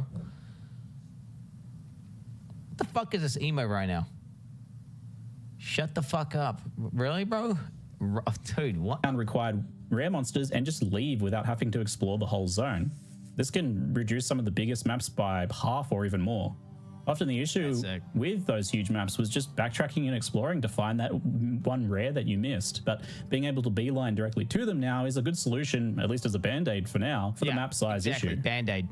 Getting gear felt impossible and crafting... It's a band-aid, though, that people are currently getting accustomed to and they're currently getting used to, and they are gonna fucking, whenever they do the patch that says, hey, you can no longer track all rares with a fucking skull on your map 24/7, people are gonna go, wah! And it's one of these things where you've opened a fucking box now. It's open, and you're gonna have to pay the price. It's a short-term solution that's gonna make people happy initially, but I just don't think this was the play. Straight up, bro. Straight up. Just design better fucking maps, okay? make every single fucking condition kill a boss, except some maps have super easy bosses that aren't really bosses. Okay, there's greater bosses and lesser bosses. And then you don't track fucking rares. You simply make maps that have logic so people can learn the layouts and how they work so they don't get lost and don't need to backtrack. Okay? And you're good to go. You don't need fucking checkpoints. You don't need fucking tracking for the fucking rares. None of this shit, none of these shit-ass Band-Aid fixes. People who go for the maps, they enjoy them. Okay, and if they... So like PoE1, well, more PoE1-esque. But no, not exactly like PoE1. But yes, no, PoE1 does a great job at creating like logical layouts that make sense that you don't get lost in. Okay? And they don't have this problem of like, oh, fuck, I missed a rare. I need to run back 500 miles. Oh, let's put a fucking teleport in. Oh, and also give everyone turbo HUD. Like, Jesus Christ, put a fucking checkpoint in and fucking give everyone turbo HUD? Are you serious, GGG? What the fuck are you thinking? What the fuck are you thinking? Or non-existent. So the issue of gearing is somewhat intrinsically tied to player power and monster life. Buff skills and nerf monster life, and your requirements for what good gear is change, right? The devs have stated that they intend for you to have a mixture of blue, magic, and rare yellow gear during the campaign, that they also want upgrades to feel meaningful as well. They did note, however, that they've likely been playtesting in a way that didn't align with how many players actually approach the game. So I imagine that we'll be seeing some reviews to... It's fucking skill issue, dude. Jonathan's just like saying, oh yeah, I'm not retarded, bro. Disenchant. Yo, I hate disenchanting. Fuck disenchanting, homie. Fuck that. Bro, remove disenchanting from the game, pussy. Remove it from the game or put it on the fucking crafting bench, pussy. Use some things like access to regal orbs and overall gearing options. But more tangibly for now, however, they noted that their intended player control for gearing problems, which is runes, was not covering the problem properly. So the recent patch just rolled out some pretty huge changes in this regard. Wait, chat. Do you guys, I just thought about this. Do you guys think the fact that you can both disenchant, salvage, or sell an item is unneeded bloat? Do you think it's unneeded bloat? What does this pass at? I just realized, like, wait, why the fuck do we need to, like, the fact that you can either A, make us you can't fucking sell items. Like, okay, why can we disenchant, salvage, and sell? Isn't that just making it a little bit more complex than it needs to be? I feel like they should remove one of them at least. And I wouldn't want them to remove salvage because that's definitely the coolest one. Like salvaging it and you get some components based on what is unique about the item. Whether it's got qual, whether it's got sockets, whether it's a weapon it's got qual, for example, or it's like a fucking based on what that I like salvage.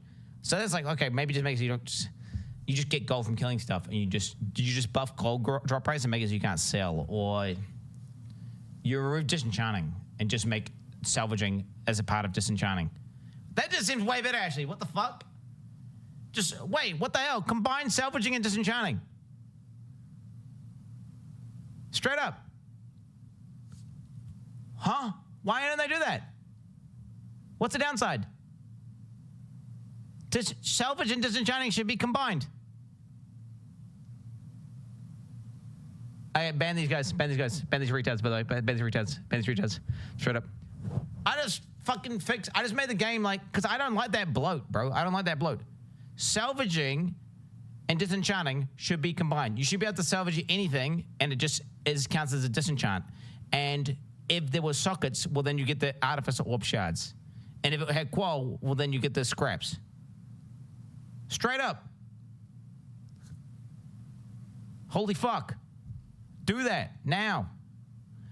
And on top of that, I would also wonder if you even need to, if they just make it so you can't sell items as well. Just buff gold drop rates from everything and just make it you can't sell items. So you just salvage. So there's not even a choice. But then maybe, you know what? Maybe not though. Maybe not. Right now, the fact that you can disenchant, salvage, or sell is annoying because you got to go between three different things. Is you get, okay, choice paralysis because you're like, well, Jonathan's going, well, some players, well, I didn't have that problem because I disenchant. Well, guess what? Fucking Jesus. Listen to Quintain. No, straight up. This is the change. Okay, I'm calling it now, Chad. I'm just like, this is a really good idea that I've just come up with. I've just fucking raw dogged this idea right now. Disenchanting and salvaging combined. All right. Objectively makes the game better, less complex, doesn't remove any depth. I mean, maybe you make just a little bit of depth because it's a slight mastery of knowing whether or not you should disenchant or you should salvage. But, I mean, I don't think it reduces. You still have the ability to disenchant, but at the same time, you also can salvage. And it means you can just, like, fucking salvage everything, right? And if you need gold, you sell it. That's a lot more simple, a lot less bloated, just a better all-around design. Straight up, there it is. Many runes now have powerful modifiers for wands and staves for spellcaster builds. It's like, why not just like, oh, okay, you can salvage it, you can disenchant it, you can sell it, and then also you can trade it in, and then also let's also make an option where you can get 5 of them and combine them, and then let's also get another option where you can fucking do a 360. You know what I'm saying, right? Like, what the fuck? Well, why not have 17 different things you can do with loot, right? Why not? Oh, I just thought about one good thing about disenchanting, by the way. Disenchanting allows you to put things in a window and do some sort of recipe. So if you don't have the ability to do a recipe, well then that's kind of a brick. Well then all you do is you just make the salvage button be able to do recipes as well. And it's fixed. It's still fixed. Which previously just did not exist. Many artificers... It's none, but maybe if they want to put recipes in. Okay. Well, they're avoiding recipes. I mean, it's pretty decent. Fair enough. Orbs, which allow you to add a socket to your gear, have been added to specific locations throughout the campaign. Exploring around now will result in up to 12 additional artificer orbs in addition to regular drops. Exploring around in the campaign now will result in up to 12 additional guaranteed artificer orbs. It's a good change. This should greatly lower the reliance on grinding and salvaging gear for sockets. There's also been some guaranteed runes added to several locations, including a quest when you retrieve the blacksmith tools in Act 1 that allows you to choose a rune that you need. Runes that provide attributes have also been added to help players solve gearing issues while leveling, which is pretty common. Not having enough strength or dexterity or things like that can now be addressed directly with runes. I just realized people are going to think this guy's like fucking... Ziggy's not doing a great job for like... all the people who call him like a Shelly D. Right. He's kind of just playing mad defense right now for GGG. Coding a succinct video with all the changes and explaining to you why it's like not as bad as you think it is. Which is good, and it's accurate, and it's reasonable, but like, shit, man, poor guy. These rune changes will be a massive improvement, as in the early acts, actually getting sockets on decent gear drops was very difficult. It's likely further crafting and gearing improvements are warranted for the campaign and the game as a whole, but these changes, along with an overall power increase, should make gearing much less of an issue in the campaign for now. So the overall big, broad issue of Path of Exile being a game about fresh starts is something that I admit I hadn't really considered. I do personally enjoy a fresh start campaign run. I'm a re-rollaholic. I always loved restarting games and rarely ever finished them. But it's quite true that the longer and harder the campaign, the less keen many people are going to feel to do it again a few months later. I know some people want a campaign skip, and the devs have been very clear that that's never happening, okay? They consider it an ultimate failure, an admission of defeat in their quest to... That would be compromising principles. You want to see if they were to legitimately, that would be a compromising core foundational principle, which is, you know, we're seeing people saying, "Oh, GGG, we beat them, we won. Look at them, we're making them change. It's us. They're going back on everything they said. Ha ha! Like Reddit won. Those guys, you're retarded. No. Make the campaign fun and interesting. They're taking the harder route here, right? Like, they're not picking the easy road. Their desire to keep a significant and sizable campaign in their game that gets done every few months means that they have a lot more work to do. They have to address all of these issues and make sure that it's fun for players to run through, or at least tolerable for those who will never enjoy it. And that means a lot of iteration. The changes they've been making here will help make it faster, less grindy, and more fun for more people, but this is going to be an ongoing issue that they're going to be addressing approximately forever. The endgame progression is boring, and there's far too much punishment for failure. So this topic of endgame, there are still lots of things to be... I agree with the boring part, but wait, where's the punishment coming from? I'm confused about the punishment. Where's that? Where's that? Oh, the 15-minute logout timers? Done to the end game. Obviously, it's very early days there, and they've stated pretty clearly that this is like half of what they really want to have there, maybe. Most of the discussion so far and the reason for the negative reviews has really been very directly resulted to the issues with the campaign and just the overall picture that people felt like GGG were painting with the direction of the game and that it didn't align with what they wanted for the game. But I still did want to touch on the endgame a bit here, as it's a big part of the problems that 0.1 had, and it's obviously going to be the next thing that people run into after the campaign. So Dawn of the Hunt's biggest win, in my opinion, all of these other issues aside, and very much buried by those issues, is how much work it's done to the endgame. Work that many people who got stuck in the campaign or quit are just never going to see, maybe in next league. There's still a year's worth of work and content to be added to the endgame, but 0.2 seems to have taken a big leap forwards. There's now clear goals on the map. Towers, unique maps, and corrupted areas all create like this breadcrumb trail that gives you the feeling of, ooh, I might just do a few more maps so I can climb that tower and see what's over that water there, or that you just kind of do that unique map that you revealed, and then that reveals your next corrupted zone, which reveals your next thing. Fucking Ziggy D's damage, mate. It's fucking unethical. Fucking Ziggy, look at this fucking damage, guys. The corrupted zones also now do something. There's a special map with a corrupted boss, a Nexus map, and that fight gives you progression in the endgame quest and passive tree, as well as just being a more interesting thing to have happen every few maps. How the fuck it also cleanses the zone, creating maps filled with monsters that drop extra currency and maps that you can do afterwards. There's also just a bunch of interesting extra random modifiers on the zones that can occur, such as bonus bosses and corrupted spires that make you explode monsters. On top of that, there's new rogue exiles, strong boxes, and wisp encounters. None of these individually are that exciting. I do quite like the exiles. But the combination of all of these things results in the average basic map just feeling a fair bit more interesting. It's just got more going on. The recent change to reveal rare monsters also just makes finishing a map much faster. So you can travel around the Atlas like 2 to 3 times faster now, I feel. You had to do about 80 to 90% of a map before on average to actually complete it. Now I think you can get away with... Hey, wait, I just thought of benefit. This Band-Aid fix, where everyone has Turbo HUD, is an advantage because there's cheats in PoE 1 called Exile HUD that people use, which is like, it's Turbo HUD of PoE, right? It's a balancer between people who use cheats and don't use cheats. Hey, one benefit to the dog shit change that they need to revert ASAP. 50 to 50%, I kid you not, on some of the larger ones. They also made it so that to complete boss maps, you only have to kill the boss now. You don't have to kill all the rares. So that's a lot faster. You can often just beeline to them in some layouts. And there's